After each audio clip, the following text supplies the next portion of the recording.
Recording in progress.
You ready? Ready? Good morning. It's by my computer, it says it's 10 a.m. So at this time, I would like to call to order the May 5th, 2022 Douglas County Board of County Commissioners to order, and ask everybody to please stand for the Pledge of Allegiance that will be led by me today.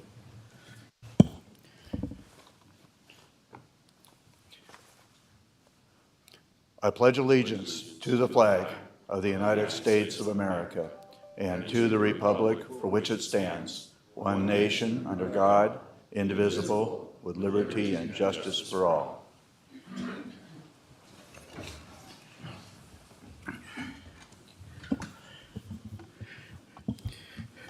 Perhaps Sheriff Coverly can help me with this, but I understand this is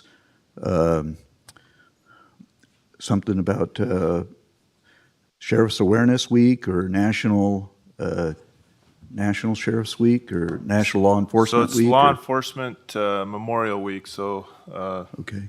I think it's different in every state, and then there's on the national level. But for Nevada, this week is the week that we honor the men and women who've been killed in the line of duty. There's a memorial in Carson City today where we have a ceremony that's at 1 today, and then there's another memorial in Reno called the Hoff Memorial in Reno. And so the names of all the officers that have been killed throughout the history of the state are on that memorial between the legislative building and the Capitol.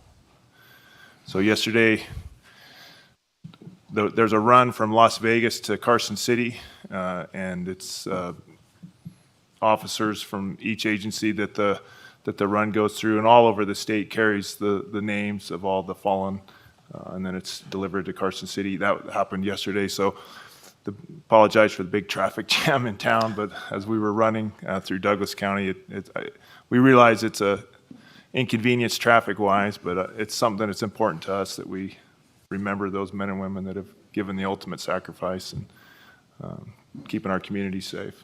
Absolutely. Thank you very much.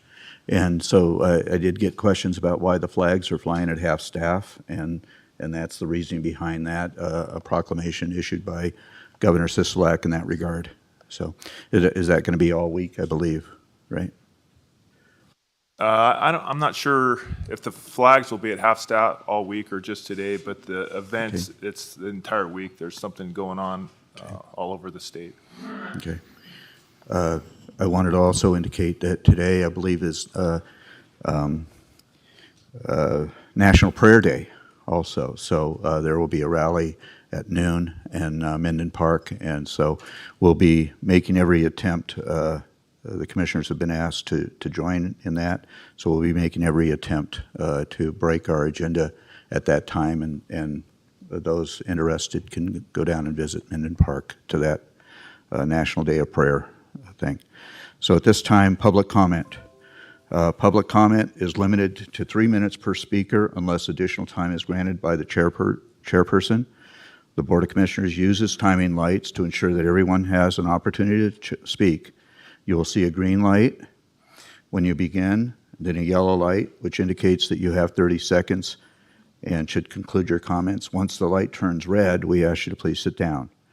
In addition to opening public comment will be also taken on administrative agenda items that are identified for possible action, and then at the end of the meeting for closing public comment. So at this time, those interested in public comment should approach the podium and please sign in and state your name for the record. I also ask at this time that if you have electronic devices on you, if you silence those, it would be very much appreciated so that we don't interrupt our speakers in that regard. So at this time, Ms. Thompson. Good morning, Bobby Thompson, Airport Director of the Great Minden Tahoe Airport. Have a couple of news items to report to you today. The first of all, I want to give County Management an update on the military operations that have been going on. The C-17s will be coming back into this week and over the weekend, and then finally departing, and everything will be gone by Tuesday. I'm happy to report that their night operations do not seem to, knock on wood, have impacted anyone in any kind of negative way, and so far their success with the Nellis Red Flag operation seems to be going very well. The other thing on ticket sales for the Aviation Roundup started this week, and I'm very happy to report that they are going extremely well. In fact, the Saturday VIP tent is already 25% sold out in only 4 days. So we hope that that trend continues and that everyone will be coming to the Aviation Roundup. And then also I'd like to say to the sheriff and all the deputy sheriffs, my condolences and thank you for what you do every day. Thank you. If there's a number of you that wish to offer public comment, if you could just go up and line up on the wall, that would be appreciated. Jim Jackson, been here before. There was an article that came out in the paper this past week about the Painted Rock Quarry and the study that is coming down for 30 days of public comment. Last time at the meeting, I spoke to the BLM representative, and according to her, it's pretty much a done deal, regardless of what we all say in the next 30 days. They're projecting 40 to 80 trucks a day running down Johnson Lane, gravel trucks. It's through a residential area. We need to do something to stop this, redirect it, limit what they can do, because people will be getting hurt out on the dirt area in the BLM with all the ATVs and the motorcycles out there competing with these trucks. There's going to be some accidents. That's not going to be avoided and everything. And this is going to be going on for the next 35 years, they say. So it's a situation that's not going to be tolerable to the people that live up in the whole Johnson Lane area. The other thing that is going on is they want to take the area right at the top of Johnson Lane and probably rebuild it someplace else. Not sure where, but that's where all the vehicles are parking now for the ATVs. It's interesting to know that when the BLM came through and wanted to get rid of all the wild horses out there, they used one excuse that the sage grouse was in that area and it was an endangered species. Well, the horses are gone, but now we're going to replace the 4 horses that were in our area with up to 80 trucks a day. I think they'll do much more damage to the land out there and to the sage grouse than the horses ever did. So something is going on that's kind of fishy about this whole thing. And most of the residents up in that area feel like we're being sold out to Knox. They're going to make a fortune out there doing what they do, and we're going to pay the consequences of it. So we're looking to you folks here as our last resort, because we don't feel that the BIA is going to do anything. And the BLM, they're already saying it's a done deal. So that throws it back into your court, and we're hoping that something can be done. before something drastic happens up there. So that's all I have to say. We hope that you help us. Thank you. Thank you. Thank you.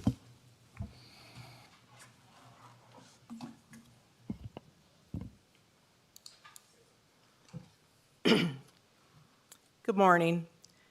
I'm Maria Pence, and I believe that there is some misinformation being relied upon in considering my county contract for indigent defense work. I have worked for the county for over 10 years, first as a deputy district attorney and then as contract defense attorney, and have never had a single formal complaint about my work. However, last year, the contract workload became impossible to perform effectively at that salary, which had not been increased since 2008, 14 years. In September of 2021, the contract attorney sent Mr. Cates a letter discussing possible solutions, including a raise. That's Exhibit A in the packet I've provided everyone. With nothing resolved, I sent my resignation to all of you in October, Exhibit B, providing twice the amount of notice to allow the county time to consider an increase so that I could continue my service. 12 weeks of notice expired without any word, and my contract ended on December 31st of 2021. To assist the county, as there were now 2 empty contract positions, I kept about half of my caseload and continued to accept every 5th case. With no qualified applicants, the salary was finally increased, 2 months after my contract ended. I reapplied and was the unanimous first choice of the ACSC, who selects the attorneys to fill these contracts. I was offered the contract in early March and accepted the offer, Exhibit C. Since then, my contract has been removed from this agenda twice. Upon asking, I was told the county was not going to allow me to have the contract because I was under some sort of investigation, because I had asked for too big of a salary increase, and the manner in which I had left the contract, Exhibit D. All of these things are untrue, and none of them affect my ability to perform this contract. Unbeknownst to me, a local government agency crossing ethical and constitutional boundaries had instigated a complaint with the DMV because they did not want me to sit as a pro tem judge. The complaint was reviewed and closed with no action, Exhibit E. As for me asking for too great an increase in salary, I personally, singularly, have never asked for a particular raise. All of the contract attorneys suggested a raise, detailed in the letter to Mr. Cates, Exhibit A. And it was only $34,000 greater than some of the other amounts suggested at the IRC meeting on salaries. Regarding the manner that I left the contract, I encourage you to read Exhibits A, B, D, and F, which highlight my continued efforts to assist the county after I was unable to continue the contract at the 2008 salary. I do not believe that the county plan allows anyone other than the selection committee to determine which applicants receive the contracts. One of the main goals of the Davis settlement was that contracted defense attorneys are not chosen by persons who have conflicts of interest or other agendas, but solely by the ACSC without improper input or undue influence from conflicted persons or agencies. I want to continue to serve this county as I have Ms. for the Pence, last 10 I'm sorry, plus but your years. time has expired. So thank you very No much. worries. And I would like to continue to do that, so I am asking this board to put my contract back on the agenda so that I may continue that contract as offered and accepted. Thank you. Thank you. Mr. Gaines. Ted Gaines. That was quite a showing down there, Dan. I ran into it between here and Topaz. Thank you, and they protected that guy well. I have some documents I want to put on record for people to look at here. It shows an uncertified inspector inspecting commercial work. Now, I talked to somebody from the legal departments the other day, and they were worried because a person that I mentioned signed some stuff off, and I claimed he wasn't certified. 3 of us has looked for a certification and can't find it. So if HR comes up with a certification, I'd sure like to see it, because Far West looked for it, and other inspectors looked for it, myself. Now, he indicated that if that person wasn't certified, he shouldn't be there. This person is not certified for commercial work. He shouldn't be doing commercial work. 2 of these inspections were in the Carson Valley Medical Clinic. One of them was the service drive thing that Terry mentioned was so illegal. Now, talking to the guy that we hire for inspections, he hasn't been coming to the convention center. A residential inspector has been doing it. Tim's certified to do that, but he don't go up there. He sends a residential inspector that's not certified for commercial to do the work. Now, I'd like you to look into all that. They're facts. My real thing here is, why is it that management gets to do whatever they want? 3 times in the last 2 weeks, 4 times, excuse me, counting Tuesday, in the last 2 weeks, our building official's truck is parked down at the high school, coaching baseball. We don't pay him to coach baseball. He's come into the office bragging about playing Clear Creek Golf Course on work time. Our main district attorney, Mr. Jackson, had mentioned once, if we're wasting money, he wants to know about it. So I'm letting you know about it, Mark. Now, why should our management get to go coach baseball, watch games, do things on county time when our planners, our other people have to be sitting in their office? Why can't our secretaries go down and do their hair and get paid for it like he does? Why can't our fire people go watch their grandkids play baseball, or our secretaries, or our road crew? Why is there such a preferential treatment to these people who have been here a long time in management? I think that's wrong. I think it should be looked at. These people shouldn't be able to walk off and do that. The legal counsel tried to say, well, maybe they came in early. Well, maybe the other people will come in early. Why couldn't this nice lady right here go down this afternoon and have her nails done and let us pay for it, just like our management's been doing? And I have other management that I know has been doing that, gone home to babysit their kids because nobody's there and whatnot. Thank you. I appreciate your time. Thank you, Mr. Gaines.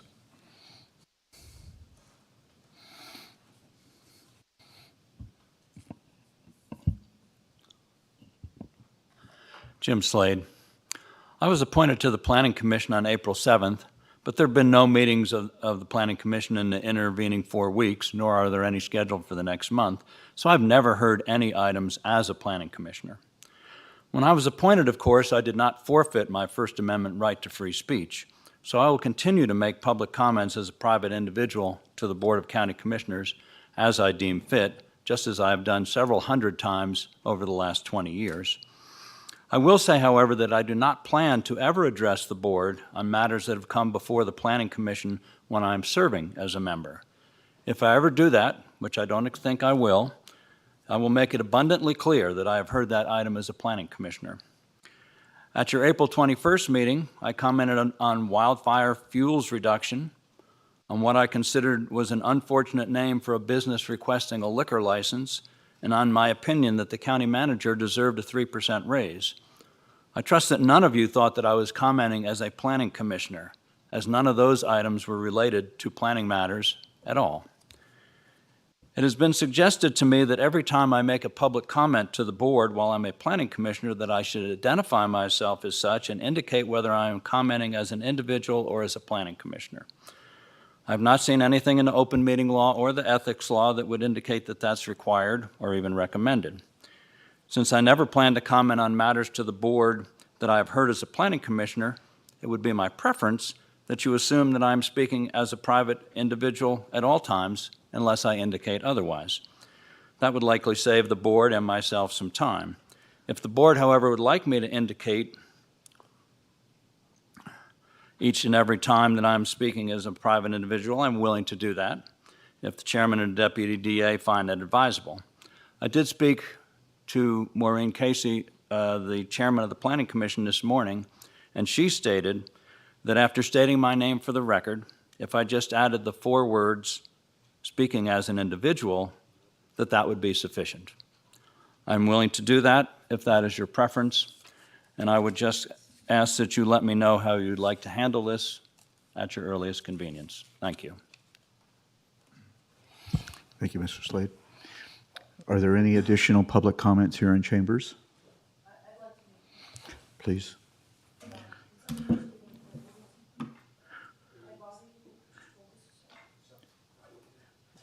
Is she taping? Is she taping?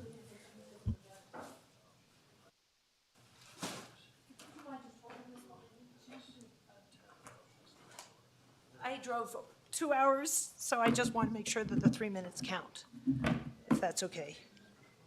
Do you mind just holding this? So, sorry?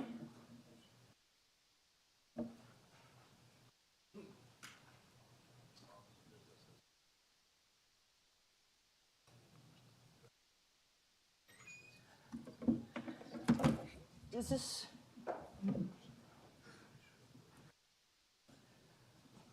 Can you guys see that, or should I move it up higher?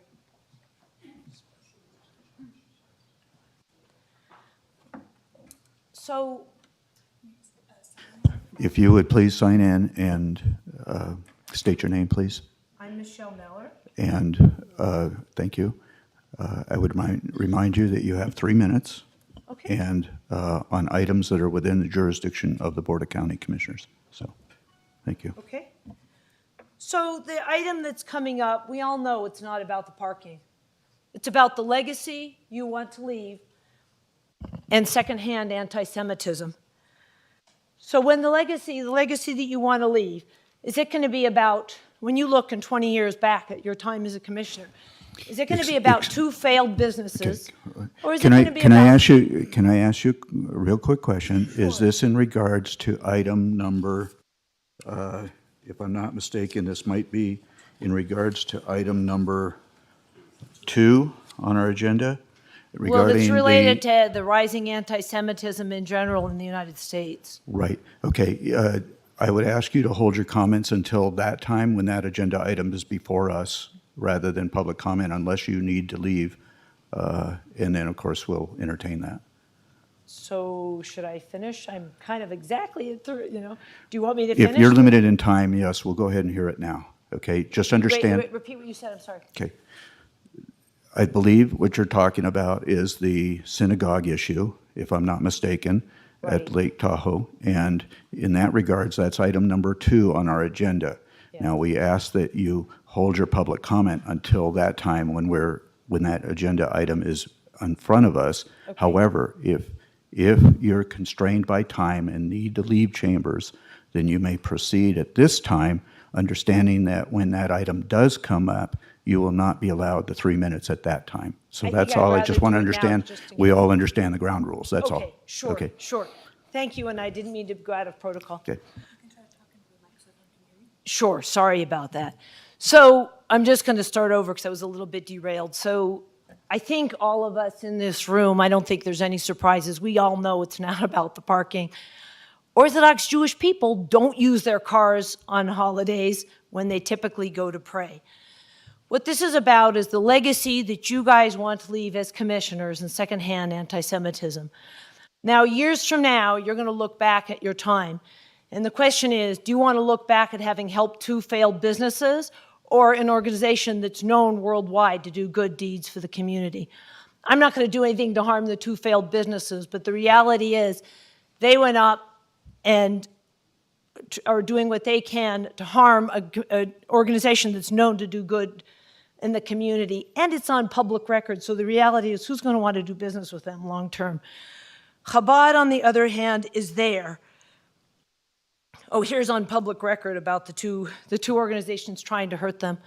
Can you guys see? Oh, I'm sorry. So when the Caldor fire came, right away, Rabbi Morty was there raising money, trying to help all of the victims right in the community. And then when we were all back in our homes, Shana, Rabbi Morty's wife, made homemade cupcakes, and they delivered them. Oh, I'm sorry. They delivered the homemade cupcakes to the firemen. Here's a photo of it. While the firemen were still working to save everybody's homes and that. It's not an isolated event. Jewish organizations are known worldwide to help communities. Here's a photo in the Ukraine. And in fact, the counterpart, my thing just did this. The counterpart organization, their counterparts in the Ukraine, the Chabad, this is a photo of them. They were delivering food to people that were shut in. That's just to say their help with the Caldor fire, it's not isolated. They are known to do good in the community, and they have proven over the years, and that's what they would do in your community. So again, it's about what kind of legacy do you want to leave? Okay, the rising anti-Semitism in the United States, it's a big issue. However, there are very, very few actual anti-Semites. But those anti-Semites are extremely skilled at manipulating the press and manipulating politicians. Let's face it, you folks are extremely busy people. You have to deal with a lot of different issues, and you have to serve your community. And it's not just local, it's national as well.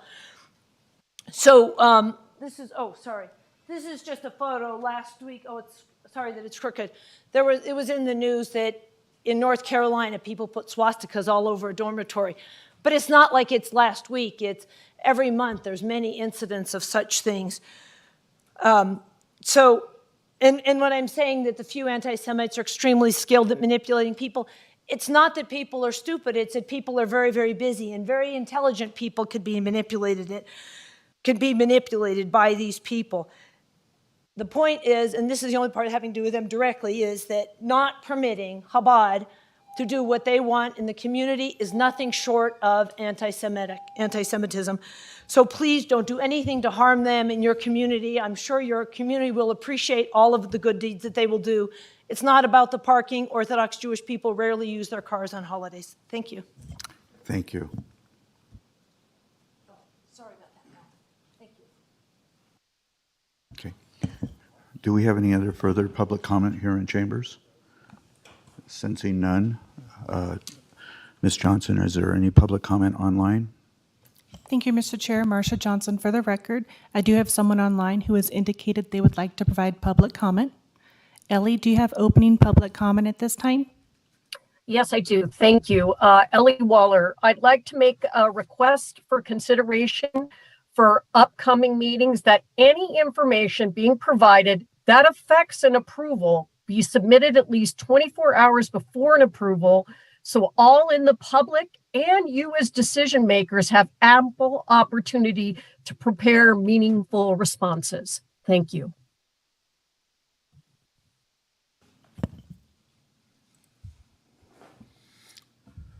Thank you, Mr. Chair. Marcia Johnson for the record. There's no further public comment online.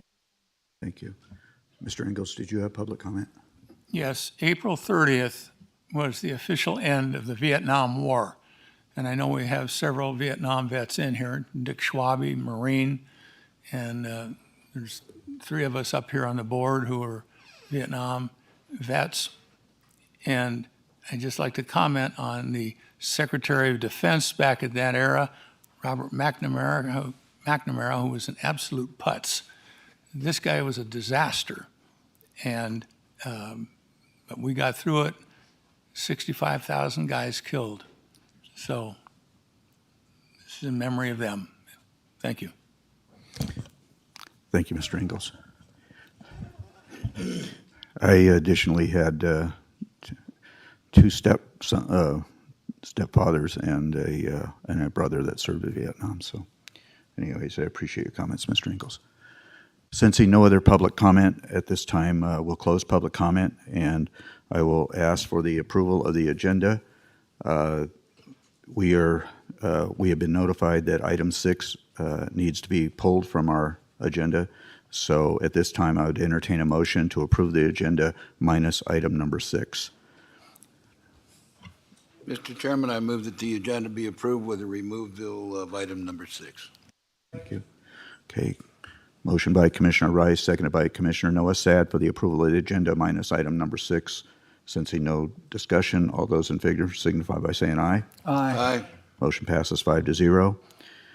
For possible action, approval of previous minutes, discussion to approve the draft minutes of March 28th, 2022, March 29th, 2022, and March 30th, 2022 special budget meetings of the Douglas County Board of County Commissioners.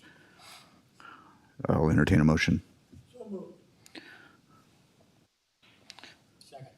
Okay, motion by Commissioner Noah Sad, seconded by Commissioner Ingalls to approve the draft minutes of March 28th, March 29th, and March 30th, 2022 special budget meetings. Since no discussion, all those in favor signify by saying aye. Aye. Motion passes 5-0. We'll move to the consent calendar. Items appearing on the consent calendar, just for the public's knowledge, items appearing on the consent calendar are items that can be adopted with one motion unless an item is pulled by a commissioner or a member of the public. members of the public who wish to have a consent item placed on the administrative agenda shall make that request during the public comment. Since that didn't happen, the commissioners may move items. When the items are pulled for discussion, they will automatically be placed on the administrative agenda to be heard at the discretion of the chairperson, or may be continued until another meeting. At this time, I would entertain a motion to approve consent calendar items A through R, unless there's any that the commissioners wish to remove. Since none, I'll entertain a motion. Mr. Chairman, I move that we approve the consent calendar, items A through R. Okay. Motion by Commissioner Rice, seconded by Commissioner Ingalls to approve the consent calendar as presented, items A through R. Since no discussion, all those in favor signify by saying aye. Aye. Motion passes 5-0. So we will move immediately to the admin calendar, admin agenda. Okay. And we will move to item number 1 for possible action, discussion on one appointment to the Douglas County Advisory Board to manage wildlife for the unexpired term of May 5th, 2022 through December 31st, 2023. Mr. Cates. Thank you, Mr. Chairman. This agenda item is to select a candidate for the Wildlife Advisory Board to fill the unexpired term of Mike Turnipseed, who resigned his position. His term runs through December of next year. We advertised for this position. We received 4 applicants. Colin Burrows and David Hain are both present on Zoom, and I understand that Paul Howell and Joel Parker are both present in person. Thank you.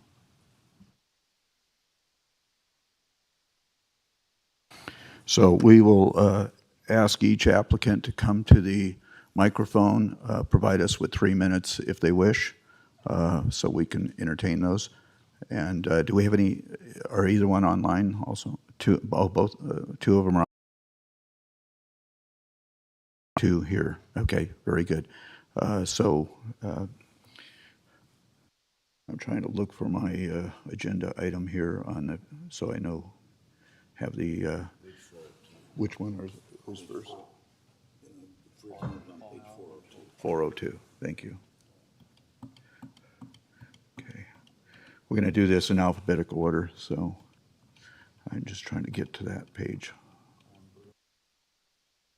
Is he on Zoom? Okay, so we'll go to him first then, please. Thank you for your assistance. Colin, do you have anything you'd like to share with the Board of County Commissioners? Yes, thank you. Can you guys hear me? Yes, we can. Hi, thank you. My name is Colin Burrows for the record. Thank you for having me in this opportunity. Just some quick background about myself is I was born and raised in Montana, so started the outdoor experience very early in my life with fishing, hunting, camping, the whole 9 yards. Moved to South Lake Tahoe in 1993. Started my Sierra experience there, doing the same things, hunting, camping, hunting, fishing, all those things. Kind of one of the interesting things back in 93 was I had to take the basic hunter's education again. So I took it down here with Sheriff Perini back in 94, I think. And I still remember it was one of the greatest classes I've ever taken, even though I think I scored pretty well, competed against the 11 and 12-year-olds in the class. In Montana, I graduated from Montana State, pursuing wildlife biology because I enjoyed the outdoors so much. Concentrating my education around game management, studying field, where animals at, carrying capacity. And in South Lake Tahoe, I got a job with the Forest Service where I studied for, or worked for a while as a wildlife tech studying fur-bearing mammals, also worked as a fisheries tech surveying streams throughout the Sierras to determine the cattle grazing effects on streams. And from there, I worked in interpretation, where I worked at the visitor center there on Taylor Creek, where I spent a lot of time working with public, a lot of questions about why the Forest Service was involved, how are they involved in managing wildlife, hunting, a lot of those type of questions came up. I moved to Gardnerville in 2016, where I'm raising my son, and hopefully he'll have the same chances to enjoy the Eastern Sierras and be able to fish, hunt, and have his whole life based on some of the ideals that we grew up with here.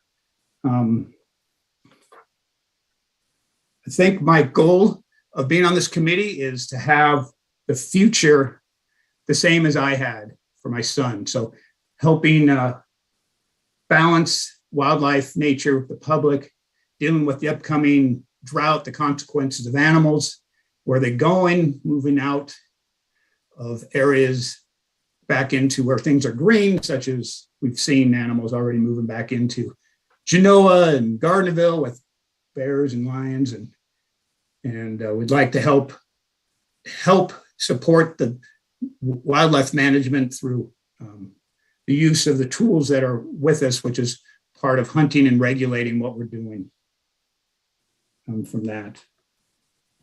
So basically, I hope you guys consider me lifetime of pursuing the outdoors, and would love to be part of this community in helping set some of those wildlife studies so we can understand what we need to do to manage how many permits, what they're doing.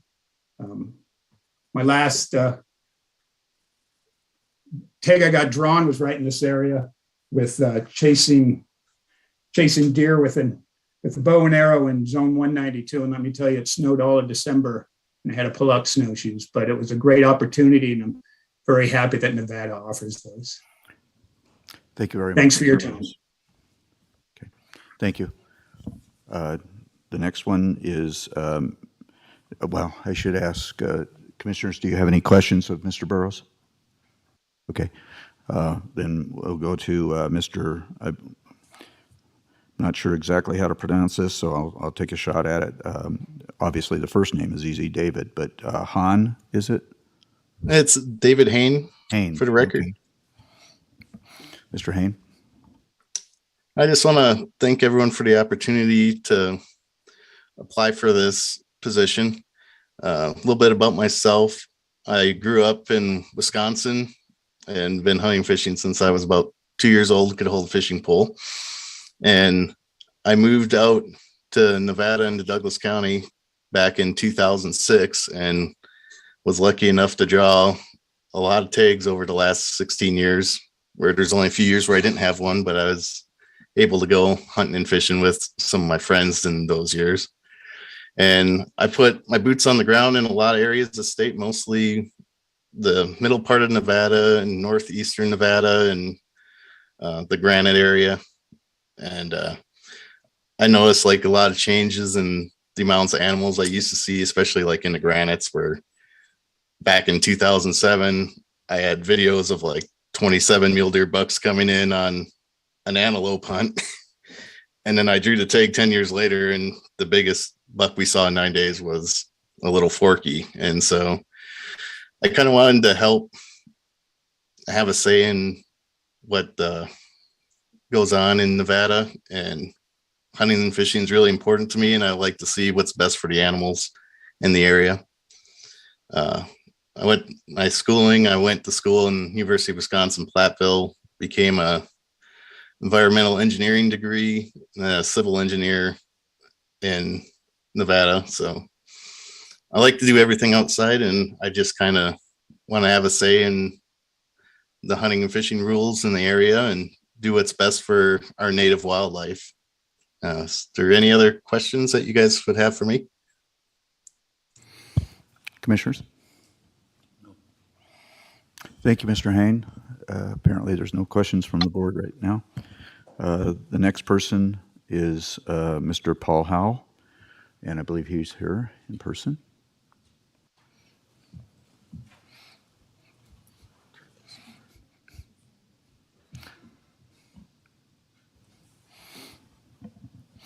For the record, Paul Howell. Good morning, Commissioners and Chairman. How are you? Thank you for this time. I'll just keep my comments short. I've been a resident of Douglas County for 34 years. 31 of those years, I worked at the Douglas County Sheriff's Office. I retired there about 3 years ago. My last 12 and a half years as undersheriff. And I think what I bring to the table is my entire career at the Sheriff's Office, you spend time building relationships with the community, with individuals and with organizations and every aspect of our county. And the last 12 years as undersheriff, I worked very closely, not only with community groups, but with the other government groups, the Board of County Commissioners and so forth. So I'm used to dealing with boards and how government works and how advisory boards fit in. I'm an active volunteer with the Department of Wildlife, primarily doing guzzler surveys and repairs and herpetofauna surveys throughout the state. And I'm an active volunteer with the Carson Valley Trails Association and building trails. We're building that new section of trail that I'm sure you're aware of up there in Jacks Valley. And I'm an avid outdoorsman. Anyone knows me knows that I've spent my entire life hunting and fishing. And I'm got a very good handle on what the sportsmen in Douglas County want, what their concerns are. Being an avid hunter, like the last gentleman said, when you're out there a lot, you see the impacts of wildfire and years of drought on the rangeland and the impact it's had on our ecosystem. So I'm certainly aware of those things. And again, it would be my pleasure to serve the county in this capacity. I appreciate the consideration you're giving, and in my opinion, I looked at the resumes and applications of all four of us, and good news is the board has 4 good candidates. You can't make a bad choice. So thank you in advance for whatever choice you make, and answer any questions if you have any. Commissioners? Mr. Ingalls? Are you still running? I'm primarily doing a lot of mountain biking. That's another thing I do. Did a big 30-mile ride yesterday up the Spooner Summit from Jacks Valley Elementary. I had a knee surgery right after retired. I smashed my knee while turkey hunting and had to get a surgery. Doc said, lay off the running a little bit and do more cycling. So been following the doctor's advice. We were going to enter you into the Badwater Marathon. Yeah, we've talked about that. Okay. Thank you. You're welcome.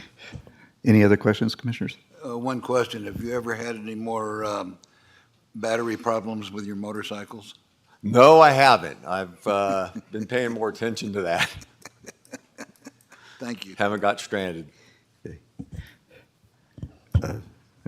Thank you, Mr. Howell. And, you know, if it hasn't, and I think it's probably been said before, but I certainly want to acknowledge the 31 years you served on our Sheriff's Department, and especially the last 12 as our undersheriff. So thank you for your service in that regard. So thank you, Mr. Chairman. I didn't have any questions for you other than that. I don't see you, you know, I lived right down the street, so yes. I don't see you very often, but you're out. You stay busy in retirement. I don't know how I had time to work. Thank you. Right, thank okay, you. And then we will move on to the last applicant, Mr. Joel Parker. There he is. Okay.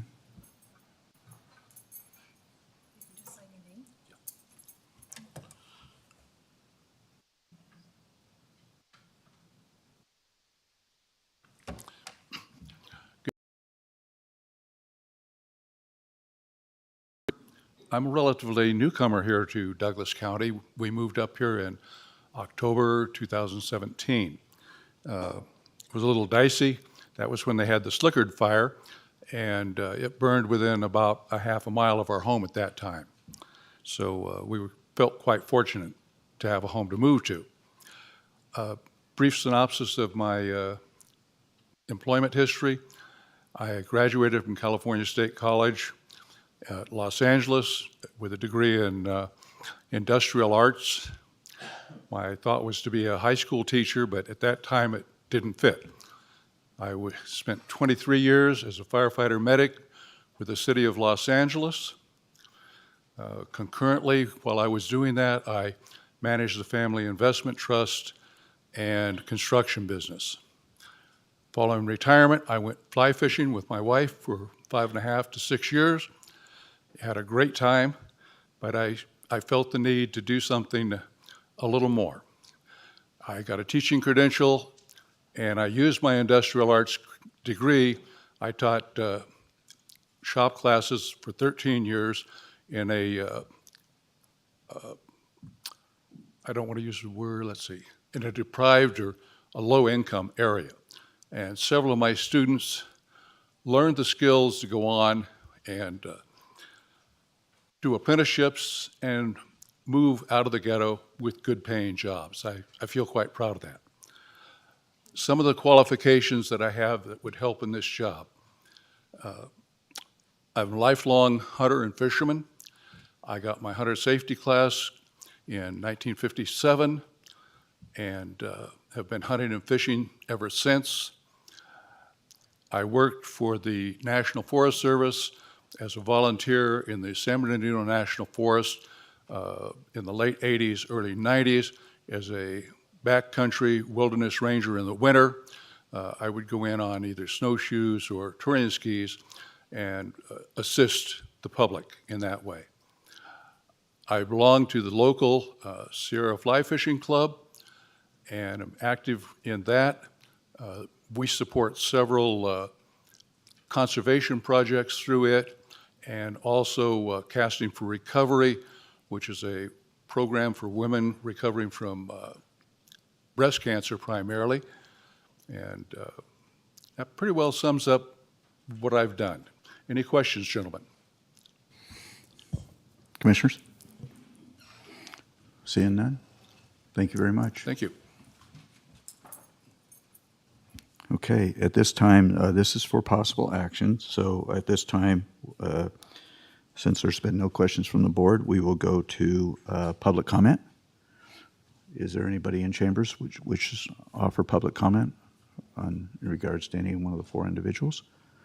Sensing none, Ms. Johnson, do we have anybody online that wishes to offer public comment? Thank you, Mr. Chair. Marcia Johnson for the record. I do have one caller.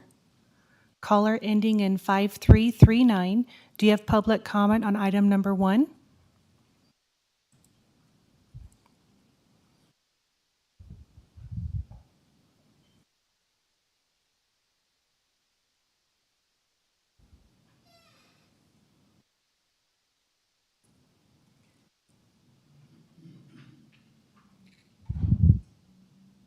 Caller ending in 5339.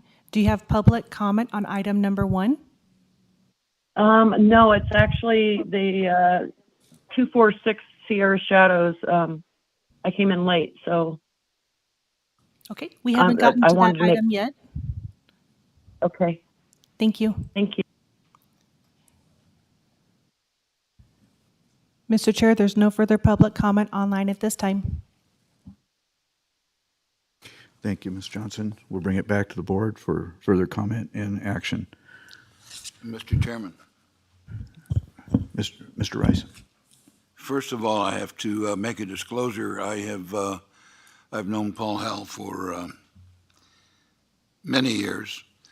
The battery I was referring to is my wife and I were out for a drive one day, and we ran across Mr. Howell and his wife on the side of the road in a not well-traveled area, and they'd had battery problems, and we assisted with that. So I have to disclose that fact. I would also like to say that I'm torn. We have 4 excellent candidates, only one of which I know, and I'm very impressed with Mr. Burrows. And right now, in my mind, I'm torn between Mr. Howe and Mr. Burrows. So I'd like to see how the rest of the board feels. Thank you. And I'm certainly hoping you're suggesting that it was automobile or motorcycle battery, not personal battery. Okay. Just for clarification purposes there, right? Okay. Commissioner Ingalls? Yeah, I agree with Commissioner Rice. All the candidates have tremendous qualifications to contribute to the county, And I hope they don't give up, because there's other things that the county can use. The last candidate, Mr. Parker, you may want to talk to search and rescue. And in regard to Mr. Howell, he understands the bureaucracy of the county and all the different agencies and things of that nature, which is instrumental. It's a tremendous asset to understand all these government agencies and how they work. And his experience at the Sheriff's Department will be a great asset, because wildlife management involves a lot of bureaucratic things. So I would support Mr. Howell.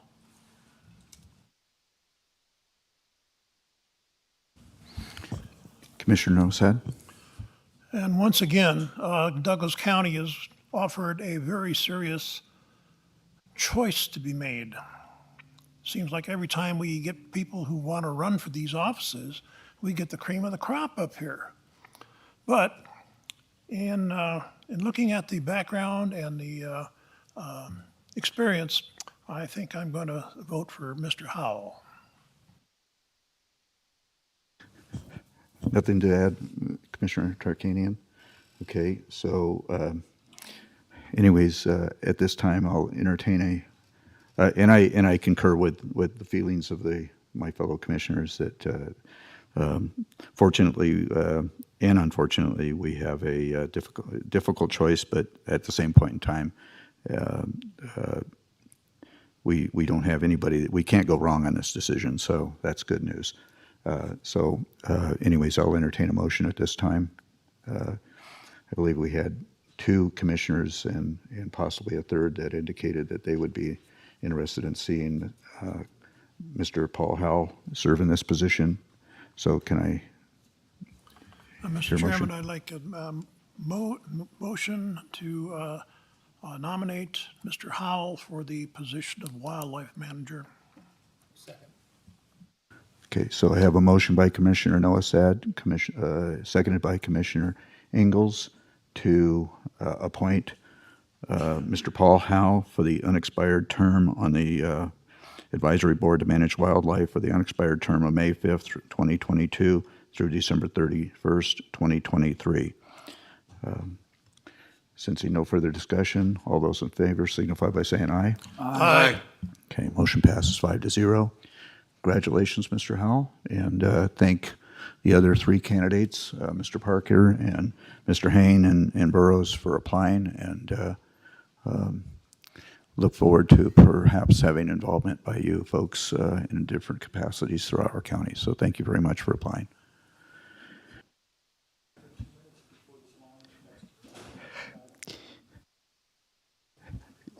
You need to. Yes, we can take a quick break here. Yes, thank you. I will recess the meeting right now until 11 o'clock, if that's okay.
Recording in progress.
So we're getting some copies of different documents for the public, so we're waiting for those to come forward through the printer. So we will delay the restart of the meeting until we get those copies available.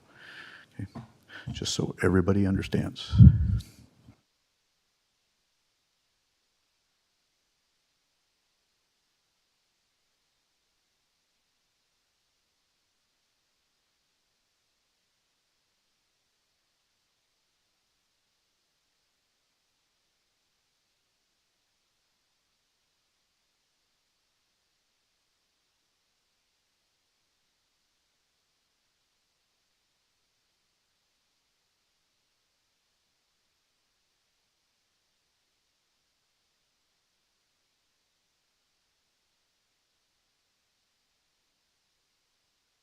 Okay, so I'm being told by staff that we are ready.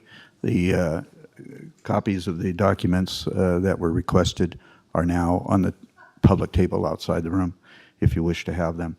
So at this time, we'll go into item 2 for possible action.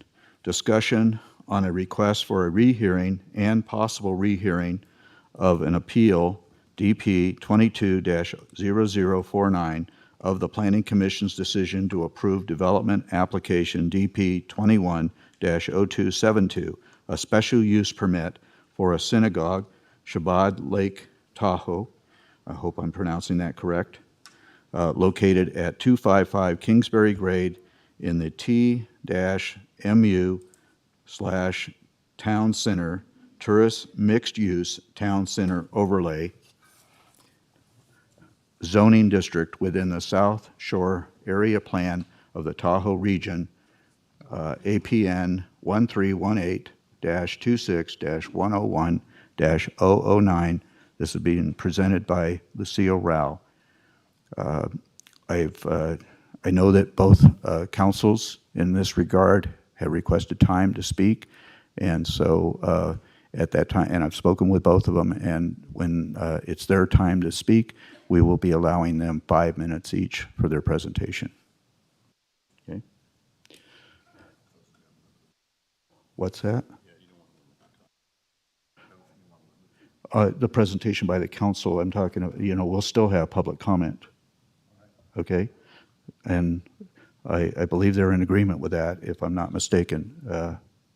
Mr. Feldman, Mr. Forsberg? Okay, very good. So I did get agreement from him also. So, okay, at this time, we'll go into presentation by Ms. Rao. Mr. Chairman, if I may, Sam Booth, Deputy Director, Community Development, for the record. With this agenda item that we have this morning, we have two parts to the agenda item. The first portion is that the commissioners must determine if there's reasonable probability that, let me take a step back. There was an application for a rehearing filed by the applicants, and the board must first make a determination whether or not it's reasonable to hold a rehearing. Give you and remind the board just a little bit of the background on this application. On February 8th, 2022, the Planning Commission unanimously approved development application DP 210272, which was a special use permit for a synagogue to be located at 255 Kingsbury Grade in State Line. The Planning Commission is the final say, or does have the final say on special use permits per Douglas County Code Title 20. However, after the meeting and the Planning Commission's approval of the application on February 23rd, Mr. Mark Forsberg, on behalf of his clients, submitted an appeal of that Planning Commission's approval of the special use permit.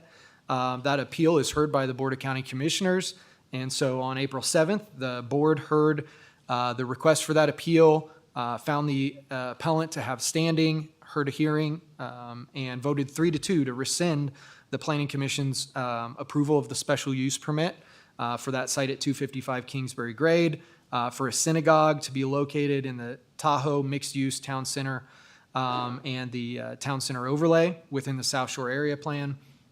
Subsequent to that meeting, on April 14th, the original applicant, Chabad Lake Tahoe, submitted a request for rehearing. And among the reasons cited for the rehearing today is the existence of a condition that the Planning Commission had originally approved requiring a joint use parking agreement, which would mitigate any perceived parking shortages, and the church themselves have some arguments to make as to why they believe rehearing should be heard today.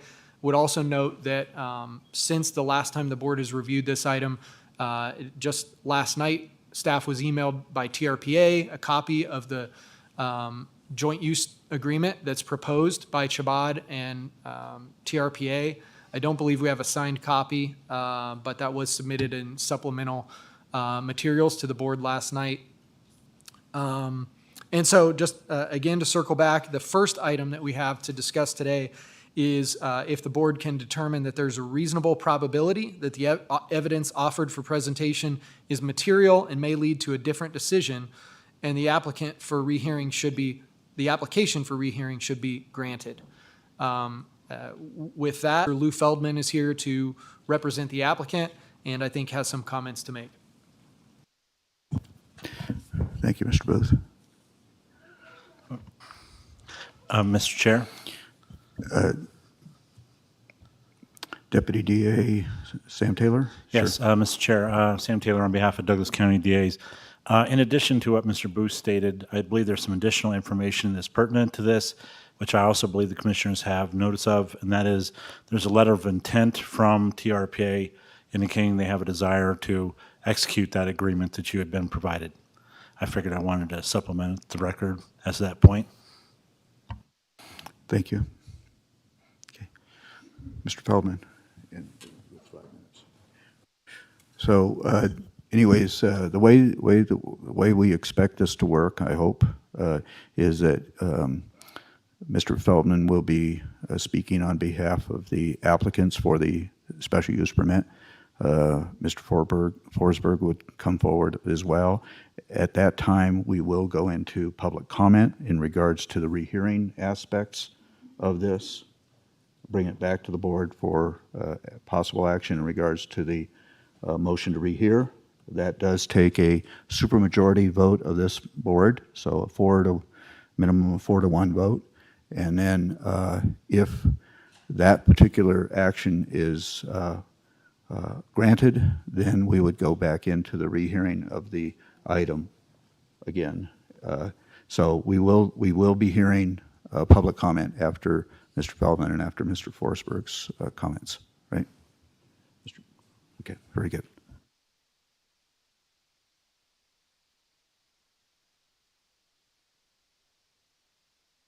We need your microphone on. There you go. Can you hear me now? All right. Lou Feldman on behalf of the Chabad Synagogue, the applicant, and also on behalf of the broader Jewish community in our region and in northern Nevada. I want to thank staff and the DA's office and the commissioners for enabling us to appear before you again and ask that you reconsider the denial of a special use permit for the first synagogue to be located within the county of Douglas. We respectfully submit it would enhance the fabric of the community, the cultural values, and that the addition of a synagogue at this location would be by far a major step forward, I think, in welcoming people of faith to our community. With respect to new information, there was some testimony that I think may have been confusing. So, for example, at the last hearing, there was testimony that we didn't have sufficient ADA parking, and in fact, we are code compliant with ADA parking on site. There was testimony that there is no parking allowed on Market Street in the winter. Well, that's not true. There is parking allowed on Market Street in the winter. We have snow removal conditions from time to time. That affects the entire basin. But parking is utilized on Market Street year-round. There is no prohibition. There also was confusion about, if you denied the special use permit, perhaps KGID would end up buying the building, or maybe the interior designer folks would buy the building. The building's not for sale. Chabad owns the building. We're not going anywhere. That's a done deal. So whether or not a special use permit is granted, ownership of this is set in stone. There was also testimony that we needed a reciprocal parking agreement. And again, that's not true. We need a parking agreement based on the recommendation of the Planning Commission. And now we have in hand a parking agreement with our municipal neighbor, governmental neighbor, TRPA, who is willing to allow us to utilize their parking lot. We have a letter from their executive director, Joanne Marquetta, that says, if you issue the special use permit, they will sign the parking agreement that has been made available to you. There's also been testimony that our Saturday activities, and whether that's Hebrew school or actual prayer, would somehow compete for parking with the existing tenants. I think it's important to understand that, first of all, Chabad didn't negotiate the leases with the existing tenants. We bought the building subject to the existing leases. And the existing leases provide, this is an excerpt from the KGID lease, tenants shall be entitled to a total of 5 underground parking spaces. The same language is contained in the Tally Jane lease as to 3 parking spaces, and to the Blue Sky Events lease as to 2 parking spaces. So the landlord has allocated 10 parking spaces out of 20. There are 10 parking spaces still available, and they're not allocated to these tenants. These tenants made the deal for their parking. They're entitled to 10 spaces and 10 spaces only. With that said, there is something even more compelling. It's almost serendipitous that we find ourselves here on Prayer Day, but what we didn't know at the last hearing, and perhaps shame on me, but when there is a parking standard applied to religious assembly that is different than a parking standard that is applied to non-religious assembly, well, that happens to be a violation of the Religious Land Use and Institutionalized Persons Act, 42 United States Code 2000 CC. That is discrimination. That is unlawful. That is impermissible. You are not allowed to, a governmental entity is not allowed to impose a more stringent parking standard or any standard on religious assembly than non-religious assembly. And as you may recall at the last hearing, KGID offered the testimony that they happen to have public assembly for their hearings for 100 persons. And they have no obligation to account for parking. That's 4 times the amount of people that we're trying to have assemble for prayer. 4 times with no parking standard, and yet Chabad is required to demonstrate that it not only has parking on site, but has a joint use parking agreement. And we're prepared to live with a joint use parking agreement. And we want to move forward with a joint use parking agreement. But for thousands of years, Jews have fought to pray, and this fight is continuing. We want the special use permit to be issued and respectfully request you to grant us the opportunity for the second hearing today so that conditions of a special use permit may be imposed and that we can get on with life. I would be pleased and welcome any questions you may have. Chairman, I had one. Go ahead, Mr. Commissioner Tarkanian. So when you mentioned the parking, is that are those reserved parking spots that you mentioned in the lease, or are they non-exclusive? The lease says they are entitled to a total of, and in the case of KGID, that's 5, in the case of the decorator, that's 3, and in the case of the other, that's 2. Total of. Okay, so basically it's not just determined whether some are exclusive and some are not. This is just a total parking spots available based probably upon the square footage of the lease? Correct. They have exclusive right to those underground spaces, and that is it. Commissioners, any other questions? Mr. Feldman? Okay. Very good. I don't have any other questions. So at this time, Appreciate your attention, and we'll yield the floor to Mr. Forsberg.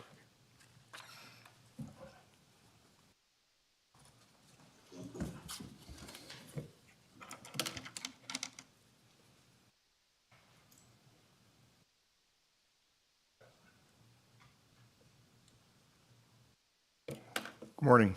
So, Mr. Forsberg, I want to make just an observation here first, is that we failed to start the timer on Mr. Feldman. Okay, so I have no idea how long he took. Seems like forever. So in that case, we will not be starting the timer on you, but I would ask you to, keep your. I'll try to make it snappy. Okay, thank you. Just want to be totally fair to everybody. Okay, I appreciate it. I do appreciate the opportunity to speak before you always, and I thank you for your careful and thoughtful consideration of every matter that comes before you, and I appreciate it, and you're doing a civic duty by doing so.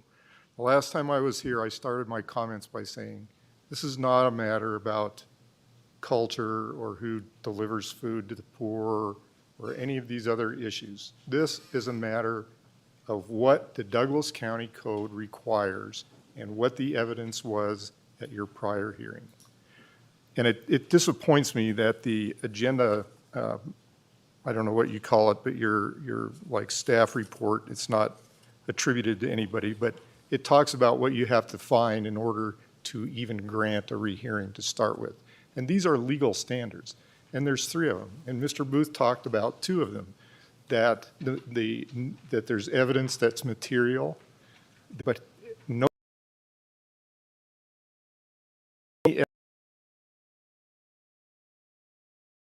by this rehearing ordinance, and you have to follow it. To ignore this would be to not follow the ordinance. And it says you have to make a finding that the evidence that is proposed to be prevented was not available or could not be presented due to circumstances beyond the applicant's control at the original hearing. So Mr. Feldman didn't give you one bit of evidence or anything to suggest that any stuff that they're going to present or they want to present, including the parking agreement, including the possible rehash of the parking analysis by an engineer, all these things that they could not have been presented at the last hearing a month ago. And the parking agreement was only showed up last night, unsigned. The applicant here for the special use permit knew that a parking agreement was going to be required when their own parking analyst sent them a letter on January 10th, 2022, that said, you're going to need a joint parking agreement to do this. And so when did we get it? We got it yesterday, not in time for your last hearing, not in time for the Planning Commission hearing. They didn't get to consider the impacts of it. And this ordinance says that unless this was beyond the applicant's control, that you can't consider it and you can't grant a rehearing. These are not 3 factors to be considered. These are 3 requirements, 1, 2, and 3. So if you can't get 2, that this was for some reason beyond the applicant's control, you can't rehear it. So what would that evidence look like? Well, maybe it would be a letter to TRPA from February in which they said, oh yeah, we'll agree with this, but the person that does this stuff is not going to be back till May 4th. That would explain why they didn't do it for the Planning Commission or your previous hearing, but there's nothing like that. There's no evidence in anything that would suggest in the supplemental material or anywhere else that this was beyond the applicant's control. And if it was not beyond the applicant's control, end of story. This is not a redo just because somebody, shame on me, didn't present all the stuff they meant to at the last hearing. The record has been made. You followed the code the last time. I appreciate it. That's what I asked you to do. Not that you did it because I asked you, but you did it because that's your duty. And the result was the correct result. So absent some evidence of true absence of control over why this evidence, all of it that you're going to hear, was not presented to you prior, should not be heard. And without that 3rd factor, you're not allowed by ordinance to grant a rehearing. I have lots of comments about the substance of the ordinance. I received it this morning. I didn't get it last night because I wasn't checking my email after hours. I have comments about that, but I think that all of that stuff should be precluded by the inability of the applicant to establish that this material was unavailable or could not be presented due to circumstances beyond their control.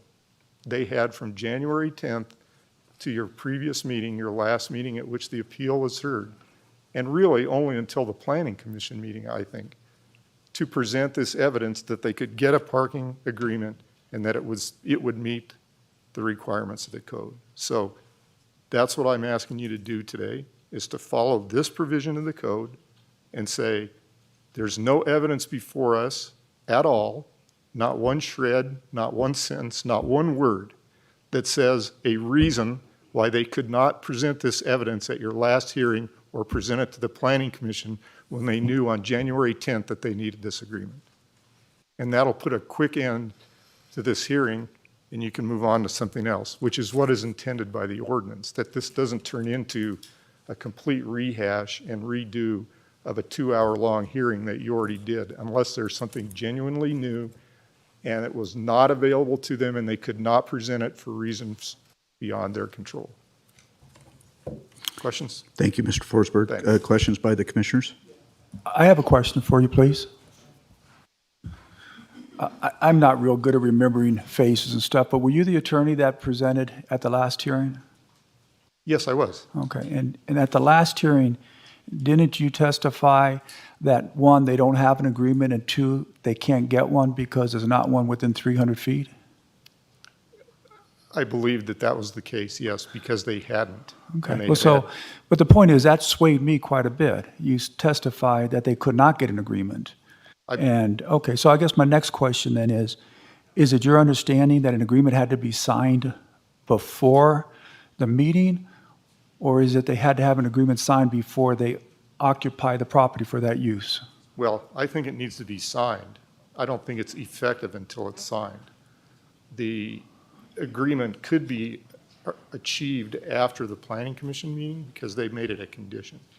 But All they right, never, but I guess they my didn't get question one is, until yesterday. is it your understanding that the agreement had to be signed before the county commission made the decision? Or Yeah, Or yes. was it when they start operating their business? Or if not signed, they would know then that they could get one, that they were talking to TRPA, that it was in progress or something like that, so that you would know that, and that would give them what they need to follow the ordinance, to say it was beyond our control. It was in the works and something or other happened. But they didn't have one then. They didn't have an agreement then. This letter is dated May 4th from TRPA. Okay. I guess I have a question for legal, and I don't know if it would be for you, okay? When would this parking agreement need to be signed? Because I was under the impression, again, I'm not infallible, making a mistake, but I was under the impression that this had to be signed before we approved it. But I was told afterwards that no, it did not have to be signed until they actually were going to make use of that special use. So I believe Mr. Taylor, our Deputy DA for the Planning Department, has some information in that regard. Yes, Mr. Chair, thank you. Sam Taylor, again, on behalf of Douglas County District Attorney's Office. It is correct. The agreement does not have to be signed. It doesn't even have to be inked or created until such time as they intend to occupy the building. It wasn't a requirement for the appeal, and it wasn't a requirement for them to obtain a special use permit. However, they do have to obtain a signed version and present that to Douglas County before they begin services, which are the subject of the special use permit. Thank you for the clarification, Mr. Well, Taylor. So, any other questions of Mr. Forsberg? Okay. Thank you very much for your presentation. At this time then, since we've had commissioners, at this time we'll entertain public comment in regards to whether or not we're going to rehear this. That's what we're discussing right now, is the opportunity to rehear the process. So we'll entertain public comment. Thank you, Elliot Mallon, for the record. Typically, I come to these things in a professional manner, and I know a lot of you, and a lot of you are my friends. Today, I'm not here in a professional manner. I'm here as a board member for Jewish Nevada, as a board member for Temple Emmanuel in Reno, as a Jewish Nevadan, and quite frankly, I'm upset. I'm angry. Mr. Forsberg said the county code and legal standards could not violate you have to reject this. County code can't violate federal law under the Supremacy Clause of the United States Constitution. Federal law, Religious Land Use and Institutionalized Persons Act, requires municipal governments allow religious institutions to be able to have the same parking standards as every other entity. No other entity is required to have this. So why is there a special classification for a synagogue? We wouldn't do this for a church. We shouldn't do this for a church. We shouldn't even have this. This shouldn't be a conversation. The First Amendment of the United States Constitution allows us all the religious liberty that I know all of you stand for. Requiring Chabad to have this, obviously, is a violation of federal law. It also clearly is beyond the control of Chabad because TRPA is a government entity outside of their control. So negotiating that shared parking agreement is not something that Chabad can control. So this is literally some evidence of loss of control to present that evidence. Further, this is only about keeping Jews out of that community. I'm sorry, that's it. There's a church right up the street that they all park on the street. They don't have these requirements. That's upsetting. I want that church to be able to have all of their members park where they can to go to their services. I don't want to have these same restrictions and regulations placed on them. That's not right. Further, as was mentioned, we actually do have a signed letter with the intent from TRPA upon the approval of the SUP for Religious Assembly that they will sign this agreement. So there is standing to have this. There is standing to approve it. There is no reason to keep the Jews out of the community. It's upsetting, it's offensive, and it's a violation of federal law. So thank you, and I'm glad to be down here with you all again. I miss coming down and going to JT's. I do want to thank some of you guys, Commissioner Rice, Commissioner Tarkanian. Thanks for the phone calls, the conversations. Thank you all for what you do, and I hope you make the right decision within the bounds of the Constitution and federal law today. Thank you. Thank you. Further public comment? Philip Schloss. I live in Dakota County in State Line, Nevada. And I just want to reiterate what's already been said. To me, the reason for a rehearing is so you're not in violation of code USC, and I can't remember. I think Lou Feldman told you exactly what that code was that I haven't heard before. And it also seems to me, I wasn't at the last hearing, but the original hearing, I don't think there was any presentation with regard to how many actual spots there were on Market Street and that the TRPA had to offer. So if you need so, I have pictures to show you the actual reality. It's not a perception, but it's actual reality on how much parking there is available on Market Street. And then with the TRPA, maybe excluding Sundays, sometimes we do have some festivals on a Sunday which may require the parking. I counted over 35 to 45 spots available at the TRP parking lot, which to me seems like we have plenty of room for any of the, at least on our Sabbath, and any festivals we have during the week. And the other thing that you may not be aware of is that for Chabad, most don't drive on Saturday. Most walk. And the other thing that may be an item of interest, that's actually an attraction to bring more Jewish observant into Lake Tahoe, probably more South Lake, and especially with the golf courses and some of the casinos. And yes, they would walk in the wintertime up to the synagogue, which may be a 25-minute walk in the cold. I've witnessed that before, where they've come from the casino all the way down to the marina to walk in the cold, just not to walk, just to be observant and just to maybe enjoy the weather, either sunshine or in the wintertime in the cold. So that's all I have to say. Thank you for letting me talk, and I appreciate you going to reconsider this. Thank you. Thank you.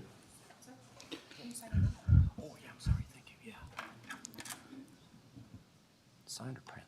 Print, please.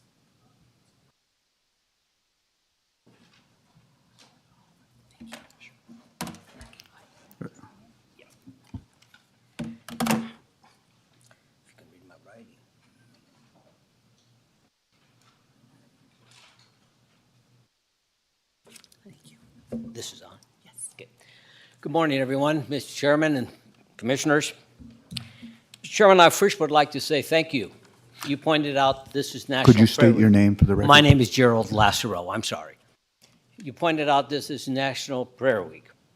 So I'm going to make a prayer to myself that you reconsider. I think it's very important. After the article came out in the newspapers about your decision, I drove around Douglas County, saw a lot of churches. Thank God we have them. Those of you who have them can go on Sundays or every day of the week and pray. We can't. We don't have any place to go to for Hanukkah, for any holidays. Parking should not be an issue. If it is, heck, I'll hire a bus and transport all the people there, and you only have one parking spot. But from what I hear, it's not an issue anymore. It shouldn't be. And I would hope really that we can have at least one synagogue here in our county. It's important to us, just like your churches and places of worship are important to you. Thank you for your time. Thank you.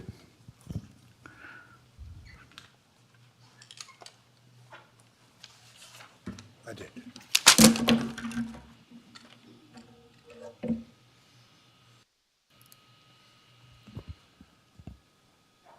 Thank you for allowing us to speak today. My name is Michael Elterman, and I have been attending services at Chabad since sometime in 2015. And one of my prayers is that we would have a parking problem.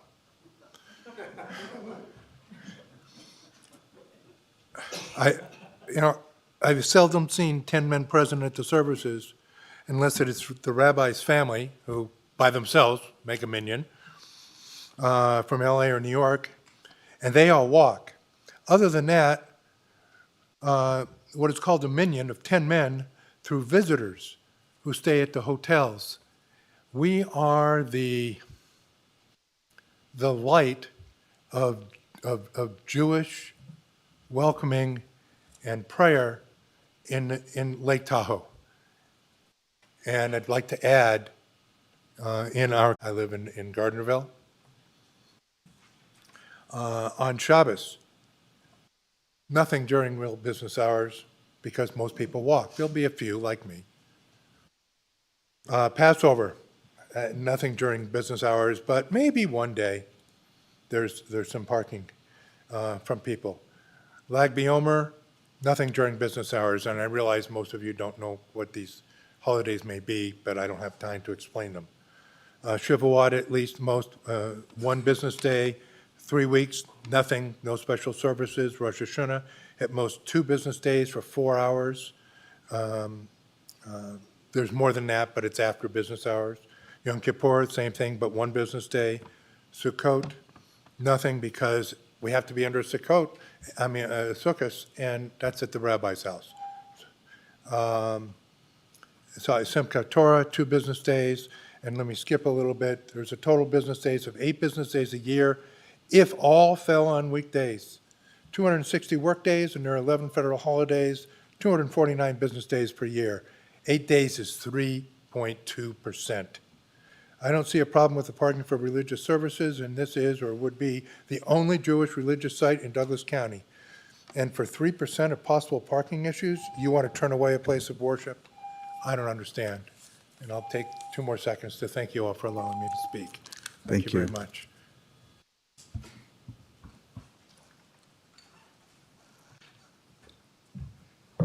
Hello, good morning. My name is Benjamin Katz, for the record.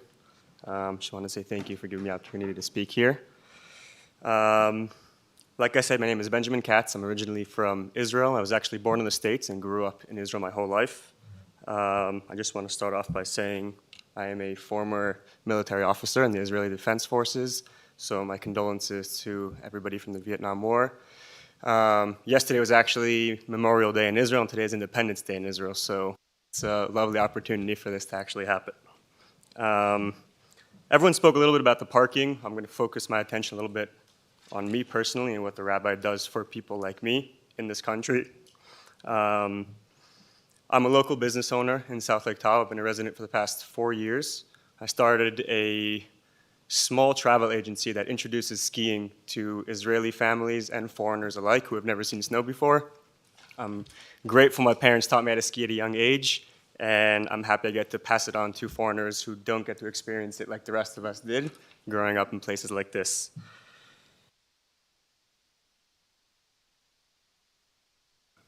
Rabbi Morty and his wife do one thing best, and that's care for other people. Being a young person in a foreign country, all I have to look forward to is people like Rabbi Morty who invite me to a meal, even if it's a few miles away. I do walk or take my bike myself. I mean, it's a free meal. Who wouldn't go to a free meal? I'm Jewish, by the way, so. So, Rabbi, thank you very much. It's a commitment I wouldn't be able to do myself, to dedicate your life to helping other people. I really appreciate that. As Jewish people, like anybody else here, we rely on community. That's all we do. We rely on community for social life, for a helping hand, for everything else you need.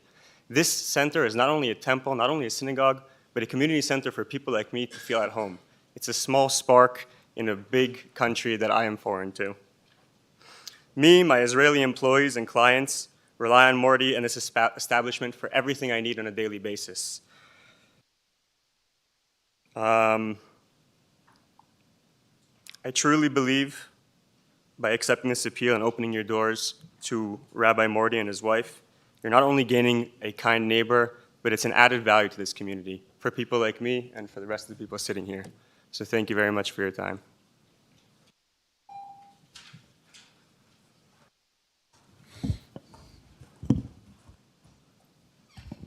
Good morning. My name is Mara Langer, and I am the Northern Nevada Outreach Coordinator and Engagement Professional for Jewish Nevada, which is the overarching federation or organization that supports our Jewish organizations here in Nevada, and I specifically focus on Northern Nevada. Thank you all for your time and allowing us to speak today.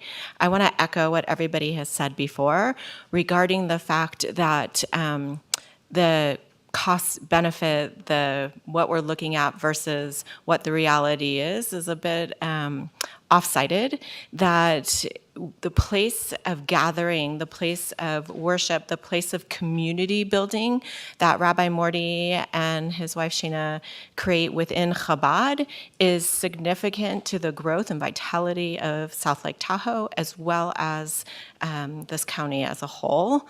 That the parking issue, I believe, has been addressed and now resolved, and so we are looking to you to do the right thing and to agree to focus on the issue at hand and allow this special use permit so that Rabbi Morty and his wife can continue the wonderful and amazing work they do. Thank you for your time and our opportunity to come before you.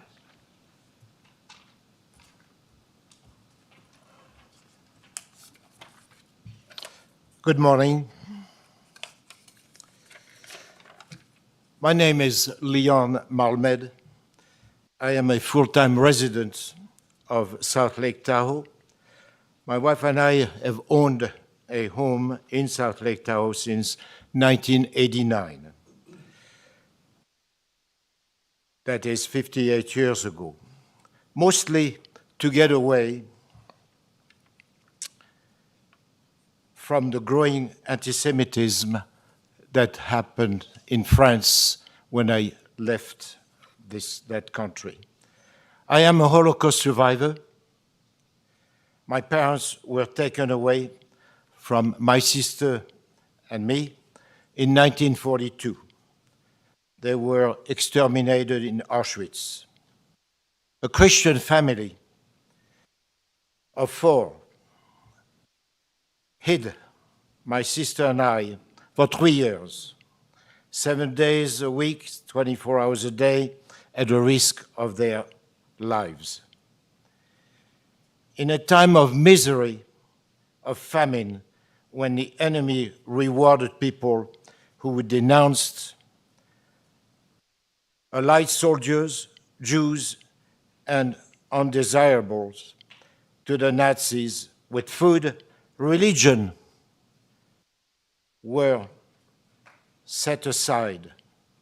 Religions were set aside publicly, and to the same time, that's something that was very helpful. Religion did not separate people stuck together against injustice and infamy. Why am I talking about this, and why is this important today? I am alive today due to Christian religion.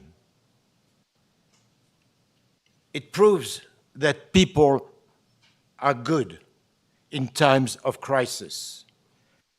Having a Jewish center on Kingsbury Grade serving the Jewish community of the Tahoe Basin, alongside a Christian church close by, should be welcome. A religious organization does not attract bad elements. It does not create problems of pollution, happiness, stability, ways to avoid crime and to prevent delinquency. Welfare,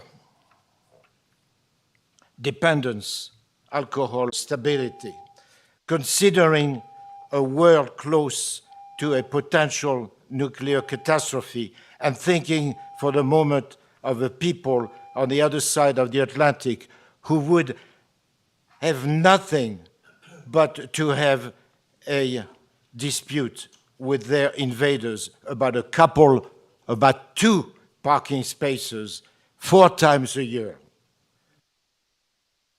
I implore you, for the sake of common sense, to approve this center. Thank you. Additional public comment here in chambers?